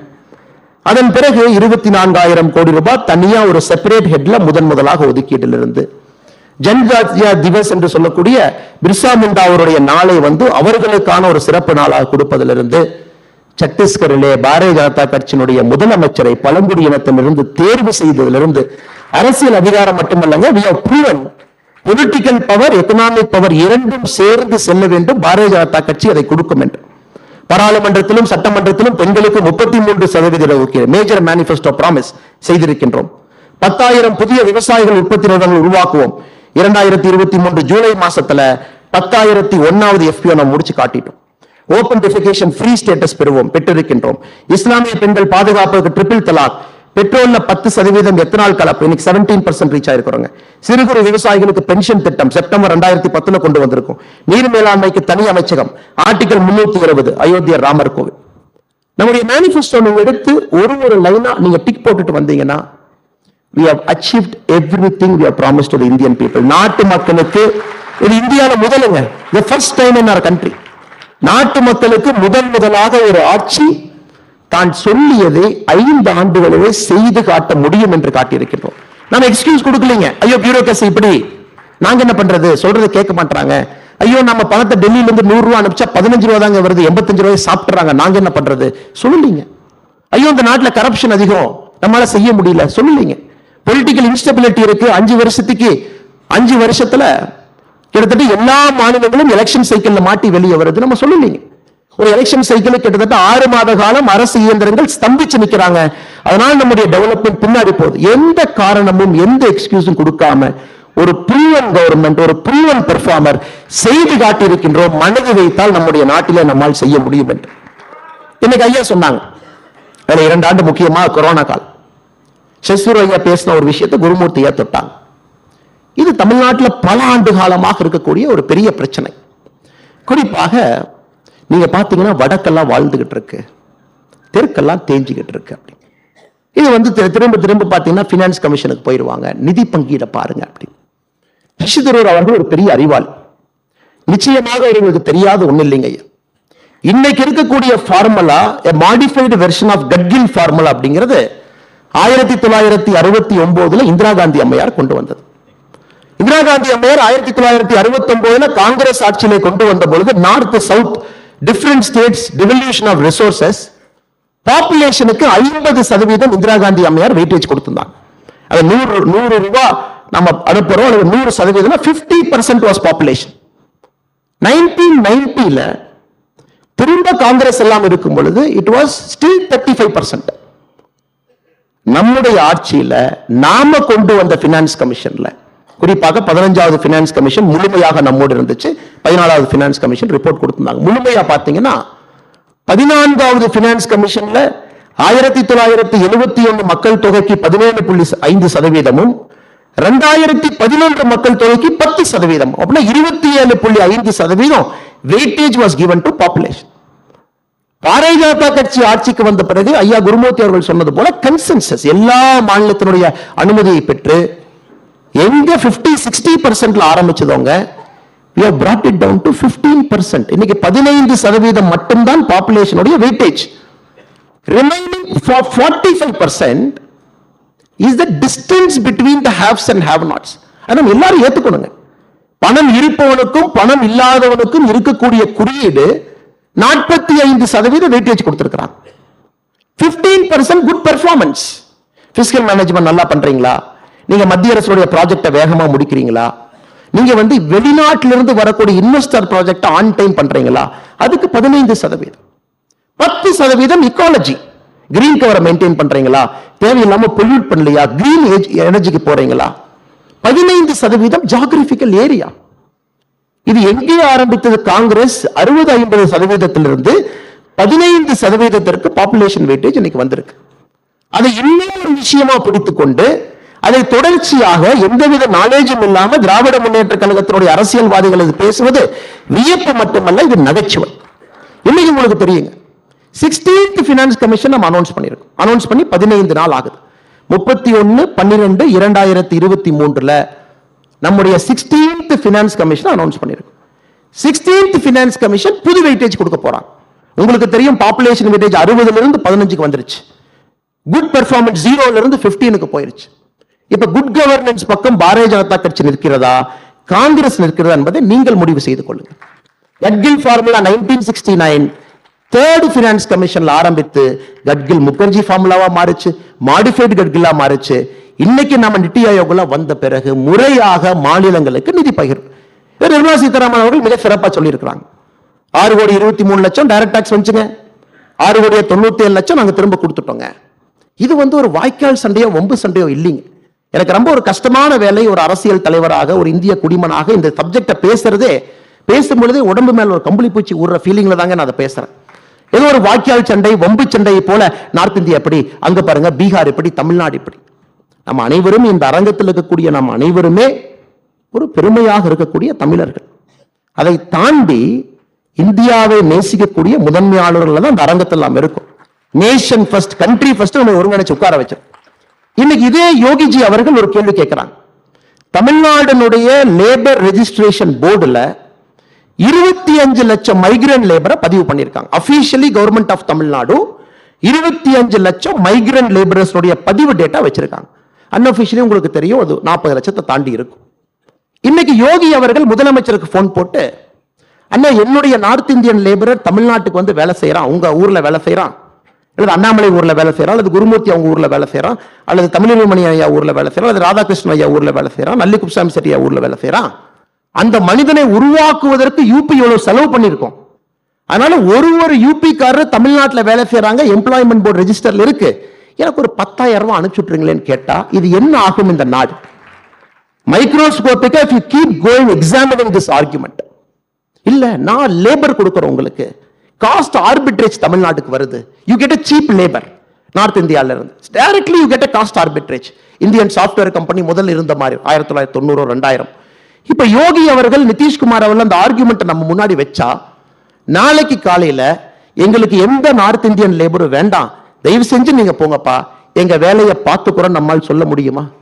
அதனால்தான் திராவிட முன்னேற்ற கழகம் தன்னுடைய அரசியல் வாழ்விலே முதல் முறையாக ஹிந்தியில பத்திரிகை அறிப்பு கொடுத்தாங்க. ஹிந்தியில பிரஸ் ரிலீஸ் கொடுத்தாங்க. மைக்ரண்ட் லேபர் கிரைசிஸ் வரும்போது ஹிந்தியில பிரஸ் ரிலீஸ் கொடுத்தாங்க.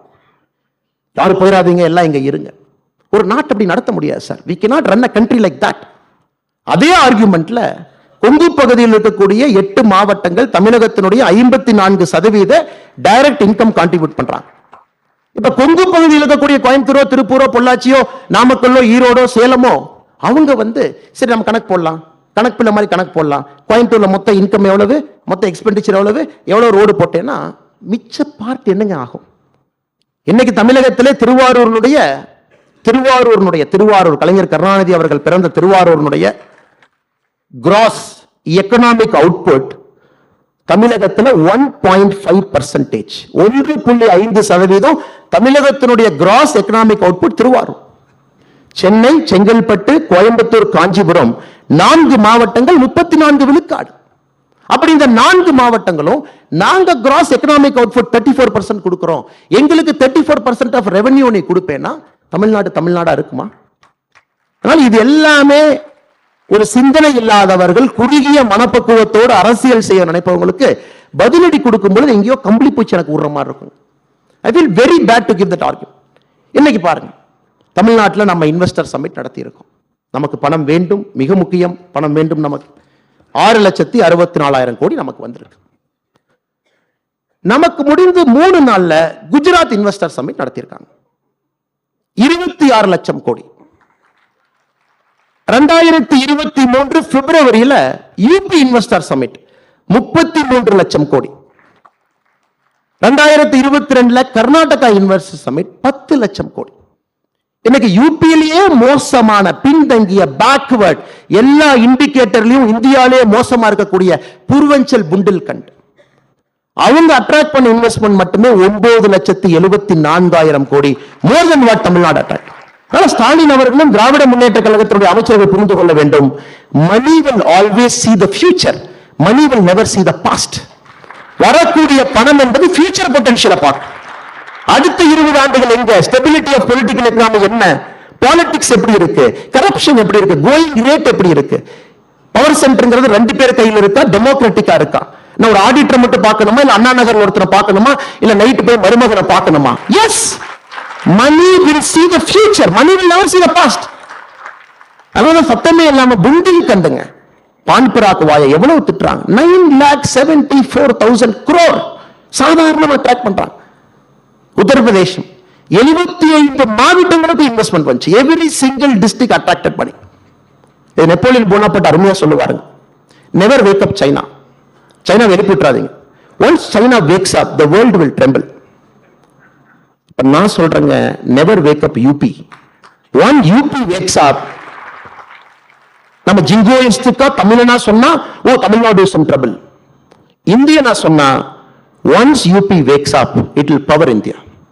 23 கோடி மக்கள், அவங்க கிராஸ் என்ரோல்மெண்ட் ரேஷியோ 36% இருக்கிறாங்க. if they hit 40%, southern states மொத்த எஜுகேஷன் அவுட்புட் யூபி மட்டும் கொடுக்கும். சசி தரூர் சொன்ன ஆர்குமெண்ட் நான் கவுண்டர் பண்றேன். I am just reversing it. When UP's gross enrollment ratio hits 40% in a matter of 3.5 years, உங்களுக்கு ஒரு லேபர் நமக்கு தமிழ்நாட்டு கிடைக்க மாட்டாங்க. Tamil Nadu is in serious trouble 2028, 2029. காரணம் மேனுஃபேக்சரிங் இண்டஸ்ட்ரி யூபியை நோக்கி போச்சுனாங்க, we are in serious trouble. அதை நோக்கி நம்ம அரசியல் பயணிக்கிறத இல்ல, இன்னும் நார்த் சவுத் பேசுறோம் சத்தமே இல்லாம. எங்க 2016 வரைக்கும் உத்தரப்பிரதேசனுடைய மொத்த மருத்துவக் கல்லூரி 12ங்க. மொத்த மருத்துவக் கல்லூரி 12ங்க. 23 கோடி மக்கள் 12 மருத்துவக் கல்லூரியில் போய் படிச்சாங்க. கடந்த 4 ஆண்டுகள்ல உத்தரப்பிரதேசத்தில் புதிதாக உருவாக்கப்பட்டிருக்கக்கூடிய மருத்துவக் கல்லூரி 32. எங்க என்ன ஸ்கேல்ல திங்க் பண்றாங்க பாருங்க, என்ன அம்பிஷன்ல போறாங்க பாருங்க. 6 lane 8 lane fighter jet account பேசிட்டு இருக்காங்க. 9 ஃபங்க்ஷனிங் ஏர்போர்ட்ஸ் வச்சிருக்காங்க. அதனால ஒரு பெருமை மிகுந்த தமிழனாக, பெருமை மிகுந்த இந்தியனாக நம்முடைய பொலிட்டிக்கல் நெரேட்டிவ் ஷிஃப்ட் ஆகி வேற பக்கம் போகணுங்க. டெவலப்மெண்ட் பத்தி பேசணும், தமிழ்நாட்டுக்கு இருக்கக்கூடிய ரீஜனல் டிஸ்பாரிட்டியை பத்தி பேசணும். 7 மாவட்டங்கள் பிலோ 2% எக்கனாமிக் அவுட்புட்ல இருக்கு, அதை பத்தி பேசணும். தமிழ்நாட்டில் 13 மாவட்டங்கள் சராசரியாக லேபரை வெளியே அனுப்புறாங்க, லேபர் உள்ள வரல, அதை பத்தி பேசணும். ராமநாதபுரத்தில் இன்னைக்கு போனாலும் பெண்கள் ஒரு வண்டியில 6 குடத்தை வச்சு இழுத்துக்கிட்டு போயிட்டு இருக்காங்க, தண்ணிக்காக சீதனமா கொடுக்கறாங்க. அதை பத்தி பேசணும். 2014 மோடி அவர்கள் வந்த பிறகு திராவிட மாடல் அரசு இருக்கக்கூடிய மண்ணில் 55 லட்சம் குடும்பத்திற்கு முதலாக கழிப்பறை மோடி கட்டி கொடுத்திருக்காரு, அதை பத்தி பேசணும். அதை விட்டு விட்டு சும்மா வடக்கு தெற்கு எத்தனை நாளைக்குங்க? We have seen the power shift, global power shift பத்தி குருமூர்த்தி சொன்னாங்க. We are seeing a global power shift. We are seeing a power shift within the country. இன்னைக்கு தமிழ்நாட்டில் டிபேட் என்ன, யூபி நம்மளை முந்திட்டாங்களா இல்லையாப்பா, அது கேட்டு சொல்லுப்பா.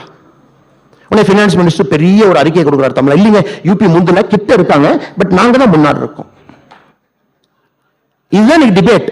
ஏங்க எங்க இருந்த யூபியை எங்க கொண்டு வந்து நிறுத்திருக்காங்க? பொலிட்டிக்கல் வில், ஒரு கிளீன் கவர்மெண்ட், ஒரு விஷன், 3 விஷயம் மட்டும்தான். 3 இருந்தால் எந்த மாநிலம் முன்னே, எல்லா மக்கள் தானுங்க, எல்லா ஹியூமன் பொட்டன்ஷியல், எல்லாரும் labour, all the need is a good education and a stable law and order, அவ்வளவுதான். ஒரு பிரைவேட் கார பணத்தை போட்டானா இவ்வளவு பேசுறாங்க இல்லைங்க. நம்முடைய நகரத்தார் கம்யூனிட்டி, செட்டியார் அவங்க கம்யூனிட்டி வாரணாசியில இத்தனை ஆண்டுகளாக அவங்களுடைய இடத்தை ஒருத்த கப்ஜா பண்ணி வச்சிருந்தான். நீங்க UPA 1 UPA 2 இருந்தீங்க. அது எவ்வளவு மகத்துவான இடத்துக்கு யாராச்சும் போய் ஒரு பெட்டிஷன் கொடுத்தீங்களா, இடத்தை கொடுங்க, அதுக்கு ஒரு யோகி புல்டோசர் எடுத்துட்டு வந்து இடத்தை இடிச்சு தமிழ்நாட்டை சார்ந்த நகரத்தார் செட்டியாரை கொடுத்து ஐயா மறுபடியும் ஒரு மண்டபம் கட்டிக்கன்னு சொல்ல வேண்டிய நிலைமை யோகி அவர்களுடைய காலத்துல. ஆனா இன்னைக்கு தமிழ்நாட்டினுடைய பிரச்சனைங்க, இன்னைக்கு தமிழகத்தினுடைய பிரச்சனையாக நான் பார்ப்பது நீட்லெஸ் ஜிங்கோயிசம். நீட்லெஸ் ஜிங்கோயிசம் தேவையே கிடையாது, தேவையே கிடையாது. எதுக்குங்க ஜிங்கோயிசம்? எதுக்கு திராவிட முன்னேற்ற கழகம் ஜிங்கோயிசத்தில் இருக்கணும்? நேற்று ஒரு விஷயம் சொல்லியிருந்தேன், ஆர்டிபிஷியல் இன்டெலிஜென்ஸ் தமிழ்நாட்டு ஸ்கூல்ல கொண்டு வந்துட்டோம் திராவிட மாடல் அரசு. நான் சும்மா ஒரு ரிப்ளை போட்டேன் ட்வீட்ல. முதலமைச்சர் அவர்களே, மரியாதையோடு சொல்லுகின்றேன், வணக்கத்தோடு சொல்லுகின்றேன், ஆர்டிபிஷியல் இன்டெலிஜென்ஸை சிபிஎஸ்இ ப்ரோக்ராம்ல மத்திய அரசு கொண்டு வந்து 3 வருஷம் ஆகுது. மைக்ரோசாப்டோட கையெழுத்து போட்டு 3 வருஷம் ஆகுது. இன்னைக்கு தான் நீங்க விழிச்சிருப்பீங்களாட்டு. அதுக்கு இன்னைக்கு தமிழக அரசு ஒரு செய்தி குறிப்பு கொடுக்குறாங்க, ஒரு பெரிய செய்தி குறிப்பு அட்டாக் பண்ணி நீங்க கொடுத்தீங்க. பெரியார் அவர்கள் 1920 அண்ணா யூனிவர்சிட்டியில போய் கம்ப்யூட்டரை பார்த்தாரு. அப்புறம் பெரியார் அவர்கள் அண்ணா யூனிவர்சிட்டியில போய் கேட்டாரு. அவருடைய பிறந்த நாளை சொன்னோன்னே அந்த கம்ப்யூட்டர் சொல்லுச்சு, ஐயா உங்க பிறந்த நாள் சனிக்கிழமைன்னு சொல்லுச்சு. அந்த அளவுக்கு வளர்ந்த ஒரு மாநிலத்தை பத்தி நீங்க பேசுறீங்களா? நான் ரிப்ளை போட்டேன், ஐயா ஐஏஎஸ் ஆஃபீஸருக்குலாம் சம்பளம் கொடுக்குறீங்க, யாரோ டைப்ல அடிக்கிறாங்க, கொஞ்சம் அறிக்கையை கரெக்டா டைப் படிங்க. 1920 எங்கேயும் பெரியார் வந்தாரு, அண்ணா யூனிவர்சிட்டிக்கு போனாரு, எங்கேயும் கம்ப்யூட்டர் வந்துச்சு. ரெண்டாவது, பெரியார் அவர்கள் பிறந்தது புதன்கிழமை, சனிக்கிழமை இல்லைங்க ஐயா. கம்ப்யூட்டர் தப்பா சொல்லுச்சா, பெரியார் தப்பா சொல்லுச்சு. உடனே முதல் முறையாக தமிழக அரசு என்ன பார்க்கிற அறிக்கைக்கு திருத்துவ அறிக்கை வர்றாங்க 2 மணி நேரத்தில். 1970 போனாரு.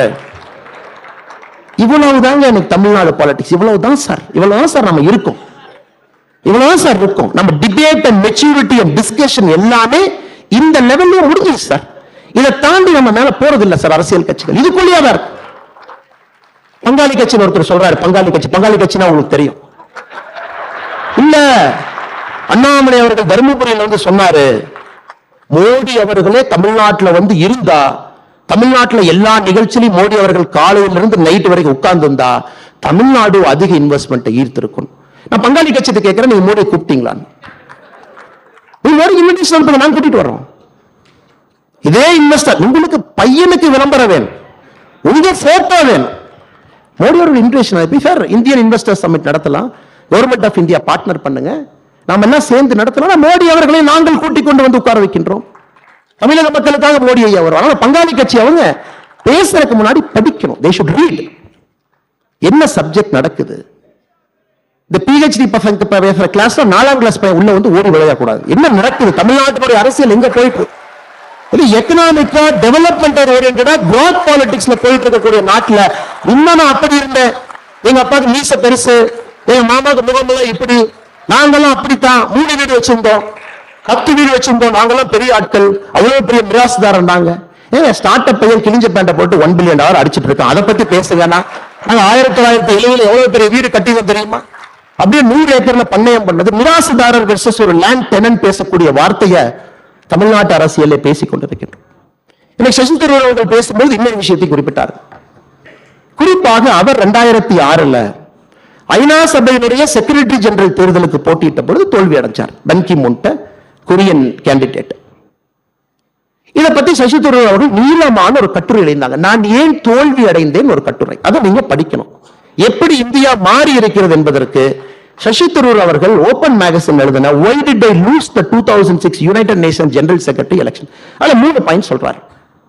ஐயோ எல்லாம் காங்கிரஸ்ல வந்து சவுத் கோஆபரேஷன்ங்கிறாங்க. டன்சானியாவே நமக்கு ஓட்டு போடல.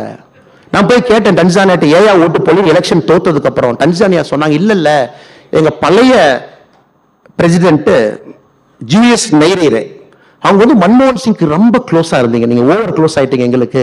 அதான் புதிய பிரசிடென்ட் வந்தோடனே பார்த்தாரு, உங்களுக்கு டிப்ளமசியே தெரியல, எப்படி நீங்க ஒரு கட்சி ஸ்டாண்ட் எடுக்கலாம், அதான் வச்சு செய்யணும், நாங்க ஓட்டு போடல. இது டன்சானியா. அடுத்தது கட்டார் எமீரை போய் பார்க்கறாரு இன்னொரு மீட்டிங்ல. சசி தரூர் கேட்கறாங்க, ஏன் சார் எனக்கு ஓட்டு போடல? எமீர் ஆஃப் கட்டார் சொல்றாரு, என்னைய வந்து ஓட்டு போடுங்கன்னு யாருமே கேட்கலீங்க உங்க அம்பாசிடர், ஆனா கொரியன் அம்பாசிடர் வந்து கேட்டார், அவருக்கு ஓட்டு போட்டோம்.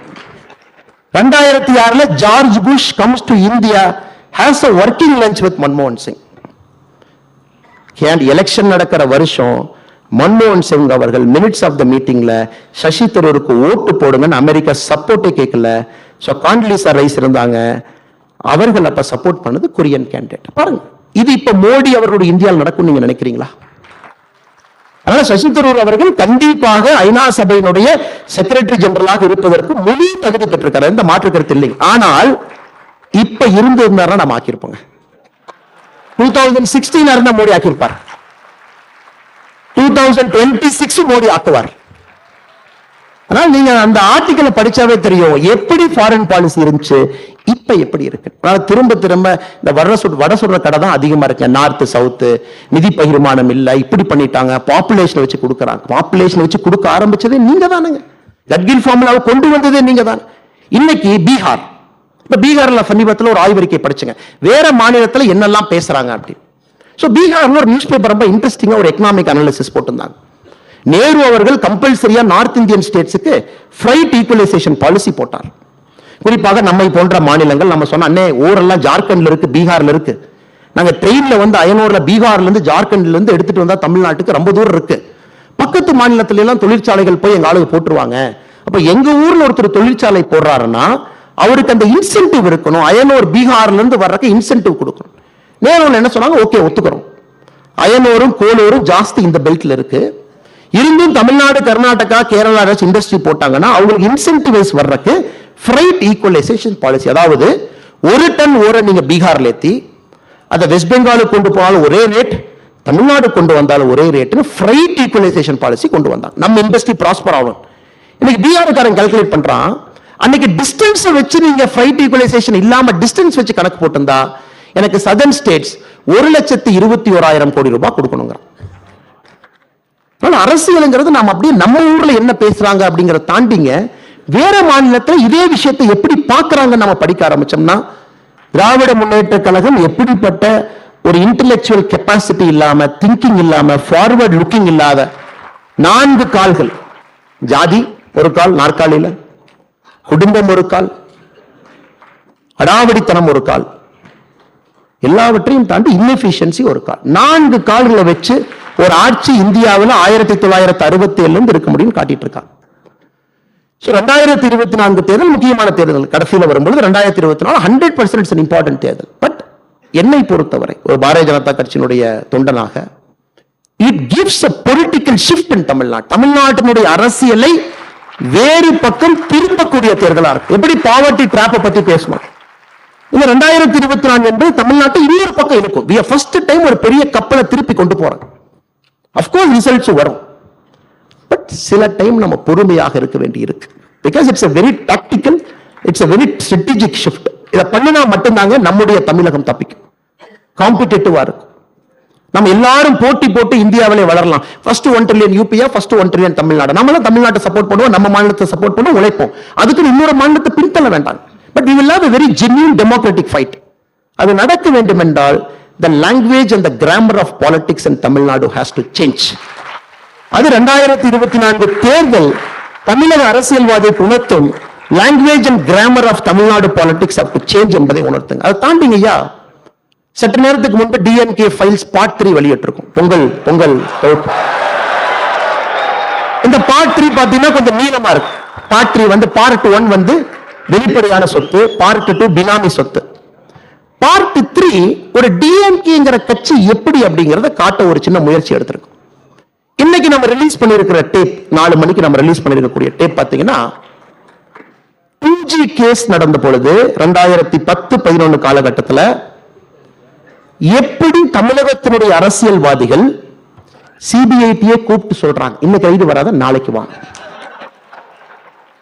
தமிழ்நாட்டினுடைய நம்பர் 1 லீடர் சொல்றாங்க நாளைக்கு வேண்டாம், நாளானைக்கு மீனவர்கள் எல்லாம் போராட்டம் பண்றாங்க இலங்கைக்கு எதிர்த்து, நாளானைக்கு ரைடு பண்ண அந்த நியூஸ் 2 கலந்து மீனவர்கள் நியூஸ் ஆக்கி விட்டுறலாம், அப்ப ரைடு வர சொல்லு. எப்படி மக்களை முட்டாளாக்குவதுன்னு அரசியல்வாதிகள் பேசுறாங்க. தமிழ்நாட்டு மக்களுக்கு இந்த மாதிரி நம்ம நியூஸ் கொடுத்தா இப்படி தாய் அவன் ஏத்துக்குவான். சோ பார்ட் 1 இன்னைக்கு ரிலீஸ் பண்ணிருக்கிறோங்க. TR பால் அவர்களும் தமிழ்நாட்டினுடைய சீனியர் இன்டெலிஜென்ஸ் ஆபீசர் பேசின டேப் இன்னைக்கு ரிலீஸ் பண்ணிருக்கோம். 11 டேப்புகள் ரிலீஸ் பண்ண போறோம். இது குறிப்பாக எந்த அளவுக்கு தமிழக அரசியல்ல திமுகவினுடைய பொலிட்டிக்கல் ஃபேப்ரிக்கை காட்டணும். பெரிய ரிஸ்க் தாங்க, we are taking that risk. இதை காட்டணும். நிறைய நேரத்தில் பாத்தீங்கன்னா கொரில்லா தாக்குதல் நடத்த வேண்டி இருக்கு, ஸ்ட்ரைட் ஃபார்வர்ட் இது கொரில்லா அட்டாக் தான். காரணம் இதை காட்டணும், மக்களுக்கு புரியணும். சீஃப் செக்ரட்டரியும் இன்டெலிஜென்ஸ் சீஃப் என்ன பேசினாங்க நீங்க கேட்கணும், இட் வில் கம். சீஃப் மினிஸ்டருடைய பர்சனல் செக்ரட்டரியும் 2G ராஜா என்ன பேசினாங்க, you should listen. TR பால் அவர்களும் சிபிஐ டைரக்டர் என்ன பேசினாங்க, you should listen. ஆனால் எங்களை பொறுத்தவரை டிஎம்கே பார்ட் 3 என்பது தமிழக அரசியலை பூரணமாக மாற்றக்கூடிய முழு சக்தி இருக்கிறது என்று நான் நம்புகின்றோம். நாங்கள் அதில் தெளிவாக இருக்கின்றோம்.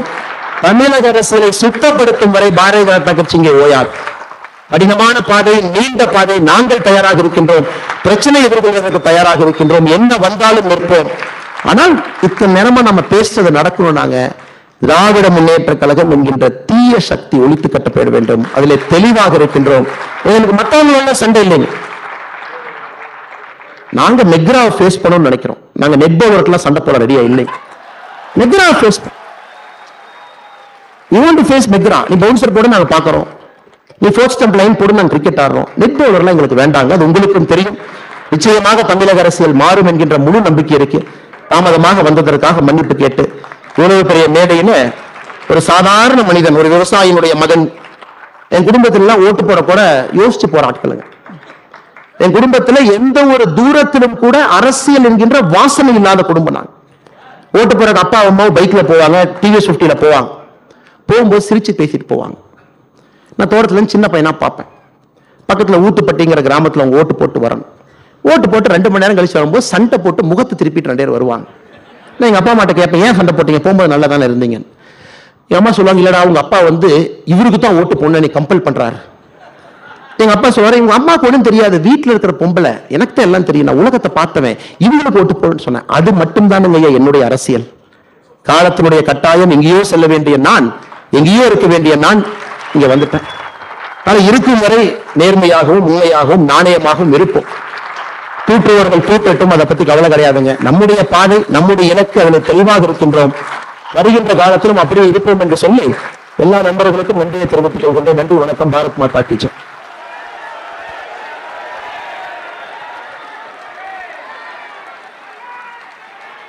இவ்வளவு நேரம் பொறுமை காத்த வாசகர்களுக்கு நன்றி. அனைவரும் வழக்கம் போல இருவரை இருந்து தேசிய கீதம் சேர்ந்து பாடுவதற்கு இருக்க வேண்டும். திருமதி சுசித்ரா அவர்கள் அவர்களோடு சேர்ந்து நாமும் தேசிய கீதம் இசைப்போம்.